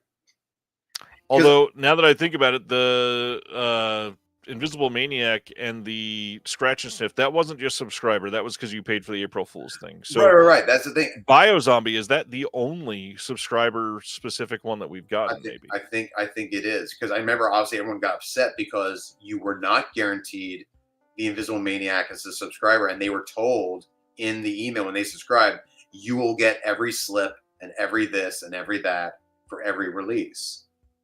So it is kind of like, talking out both sides of their mouth on that. Yeah, I don't fully agree there, but well, I mean, the phrasing is, if you're starting January 1st and I'm subscribing, it's like, hey, whatever we put out slipcover, you're getting it. And then you make some things like, hey, donate $5 to this invisible thing. And it's like, it's April Fool's, and it's the first time you're ever doing it. and then it turns out to be a slip cover when you were told you were going to get every slip cover, and now you're not going to get it.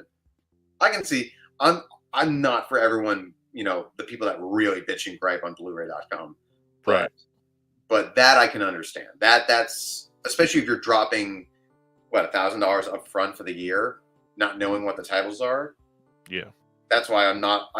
Again, every label. I don't collect labels. I collect titles. Right. Because there's just no label out there except for maybe mine that I'm coming up with right now, where I would want to buy every title. So the idea of giving someone $1,000 and I hope you put something out that I like. Right. I just can't do that. That's God bless your blind faith, but I can't. I get it. Paul, got to head off. Have a good night. Yeah, it's been a long night. This has been the longest show in a long time. I felt that when I was today, I was this is going to be a long night. I feel like it's going to be a historical episode. Okay, so let's get through with it. The last one was what are your first 3 titles? I went with Camp Nowhere, Dick Tracy, and Grosse Point Blank. Dick Tracy is a good pick. Well, I was originally going to do Rocketeer, but I felt like if I'm going to want anything to premiere on 4K with those colors, yep. And if I know the long running rumor that there's a 3-hour R-rated cut of Dick Tracy out there, that just never saw the light of day. I remember as a kid watching so many behind the scenes featurettes about the making of Dick Tracy, about the makeup and all that stuff, and Madonna and stuff. And obviously the Disney Blu-ray is just bare bones. Right. So that I feel like, I would love to eventually put out Rocketeer, but that would be my first choice of the 2. Yes, Ronnie. And the Sondheim songs, so good. You put that Madonna CD on there with that. What can you lose? And then Grosse Point Blank, it's you got a rom-com, and it has a terrible transfer right now. So you got a rom-com, and Camp Nowhere is one of the few films ever that I have watched, then rewound, yes, on VHS, and then watched it again right away. I absolutely love it, and I did not even hesitate to buy that Kino Blu-ray because now it's out of print. Yep. What about you? All right, so can't wait for your titles. I cannot wait. Too much detail here. I know that when you're setting this up, you're not going to be able to get 3 huge titles out of the gate. So it's your world. You can do whatever you want. What I did is I picked 3 of my first big titles and then 3 fairly realistic titles. So I'm gonna go with the bigger ones first because people are gonna recognize these, and then you can skedaddle if you want. Right. But the first one, I mentioned him earlier because I had him on the brain because of this. Fear with Mark Wahlberg. Oh wow! The Mill Creek release is shit. I would love, even if honestly, I understand the studio probably won't be able to give us a brand new scan on that. Totally get it. I'd love to do a 4K. However, even if we can't, that movie deserves critical attention. It deserves appreciation of the roles in that. The story. Wild horses. Right? There's so much that you could do for Fear that has never been done before, and I would love to produce that disc. The roller coaster featurette. Roller coasters and film. That's a visual essay I'd watch. Oh my god! Just let me in the fucking house. I love that movie. The next one of the most visually appealing and erotic films of all time. Can't wait. What do you say? The Handmaiden.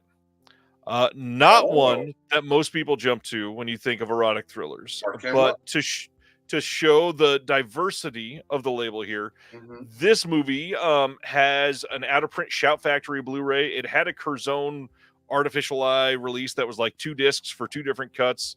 I've got that up on the shelf, but this movie deserves so much more than it has ever gotten. Somewhere in here. Yeah. Stephanie Crawford says, I got a Breathless Mahoney sweatshirt for Christmas when I was 6 and felt like the coolest kid ever. That's amazing. I had a Breathless Mahoney doll. Thank you very much. I think I still have it somewhere. I don't know. The Handmaiden, I would love to see some new special features produced about like that. That's an expensive disc. Do you know how much I found this for? $20. Not bad. $20. And I looked it up at the time. It was like 100 already. I was like, wow. I did not So, expect what are the special features listed on the back of that? What are those? Okay.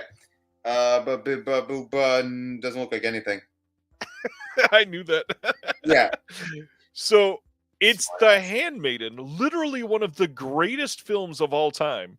And the disc that comes out in the US is bare bones. But that is a travesty. The UK one is pretty nice, though. It has both cuts.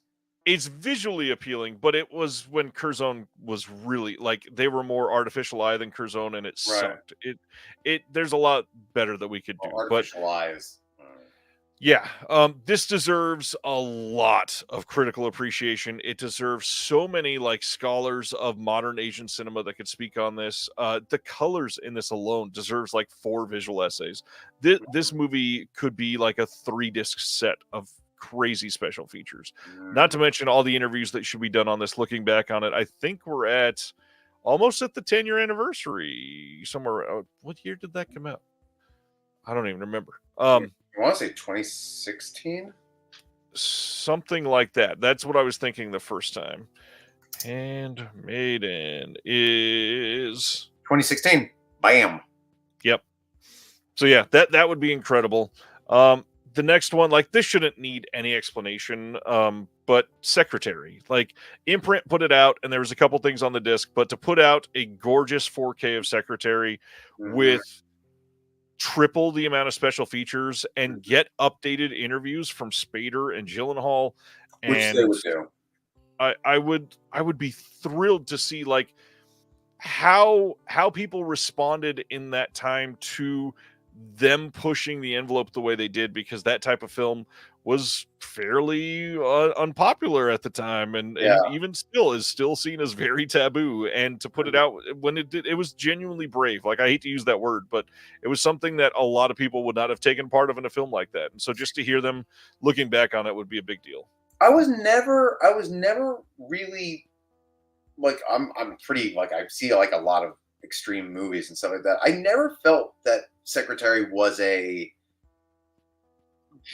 boundary pushing movie, and because they deal with all like the romance is very ethereal. Yep.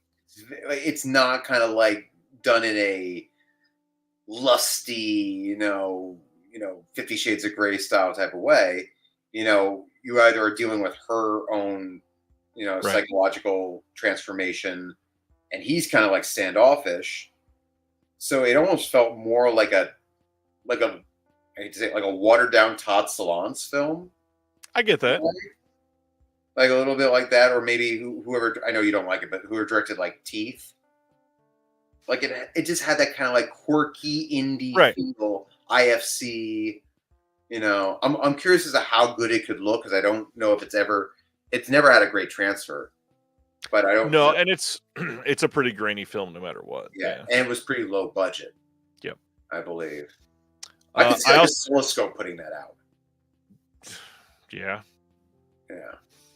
I also had on the list, like, I would love to do a real, like, decent release of Body Heat, but that should be obvious. Like, everybody would love to see a good release of Body Heat. And that's Warner Brothers, right? I think so.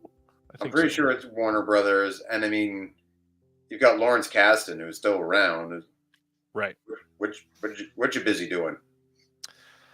So then my smaller titles that I think these are at least slightly more realistic. I know some of these titles, yes.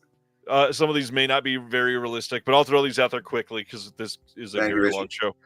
Sea of Love from 1989 with Al Pacino would be one. Already having, sorry they beat you to it. I understand, but a good release. That's what I'm getting at with all of these. I want to fix what people have done for a lot of these. Okay. To go more in like the Skinemax side, Devil in the Flesh from 1998 with Rose McGowan, I feel like would be a really nice like first wave title. Can I up that? Can we do the double pack? I mean, you can, but I was just being realistic. Yes, you can. If you're going to get Rose McGowan, you can get Jodie Lynn O'Keefe. Sure. Yeah. I would love You it. get And freeway. You get freeway too. then, and then everybody's gonna laugh. But the last thing I wrote down was just please anything Shannon tweet. I feel like the Shannon Tweed filmography and the Coreys are like the two weird, like no one can get these movies. Because the fact is, have we had a Shannon Tweed boutique release of anything? I don't think we have. I'm not saying like she's there, she's in the background or something like that. I'm talking about a featured Shannon Tweed humping a gun or something like that. Like, I don't think there's been one. And you'd think Vinegar Syndrome, you'd think there'd be a VSA or a Vinegar Syndrome or Keenan, someone. And there's none. Nope, not really. Yeah, it's just, I mean, again, if this were 20 years ago, someone's just going to say, well, there's no value in it. No one's going to buy that stuff. But everything comes out now. So, like, no one's like, who was it Cult Epics that put out Virgin High? Virgin High. It was the double bill. It was Virgin High and then is a guy. Oh no, that was Culture Shock releasing. Culture Shock. What happened with their like late night Skinemax or late night classics? Late night classics. What happened with that? I mean, they've dropped one title since they went to TerraVision last summer, and I don't mean summer like 3 months ago. I mean summer 2023. I was going to say, you should know this. You're with TerraVision. Oh, I know the answers. I just can't say. Oh, you know the answers. Okay. You're like, yeah, they didn't. Yeah. This has been really fun. It's been a lot of fun. That's why we can go so late because we just get into it. And it's like, hey, why don't we do this?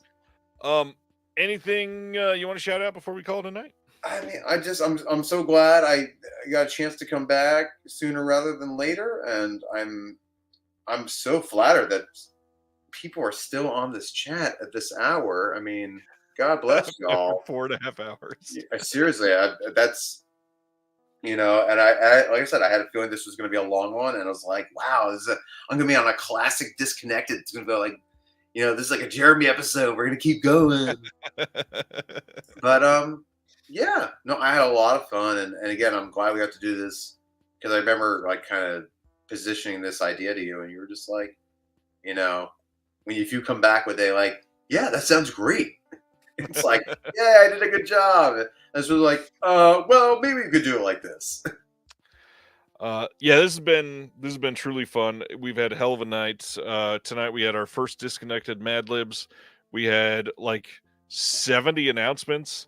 We had Caligula. We had Caligula. We had Caligula. Epic rant there.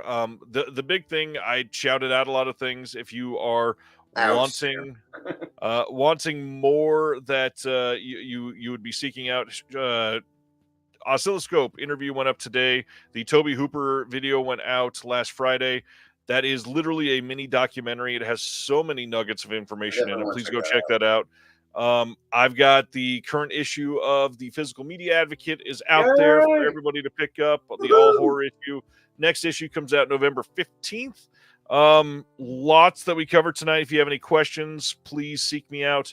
The other big things, Mondo Macabro, Deaf Crocodile podcast recording. If you have questions, send them to Craig for Deaf Crocodile. Send them to me for Mondo Macabro. If you want to donate to the family of my friend that passed for Physical Media Community, let me know. The link for PayPal's in the description there. I think that's it. That's too much already. And don't forget, next Tuesday, if you don't send another reminder, is the Mondo Macabro sale. And because if you miss that on Cafe Flesh, someone's going to get upset about that. It's true. On behalf of Rainy Day Films and Scenes of Skinema, thanks for all your time tonight, everybody. And we will see you on next Thursday. We'll chat then. Thank you for watching The Disconnected. On the way out, make sure that you are subscribed to the channel, that you've liked the video, and that you've copied the link to be able to share it with someone else that may appreciate this.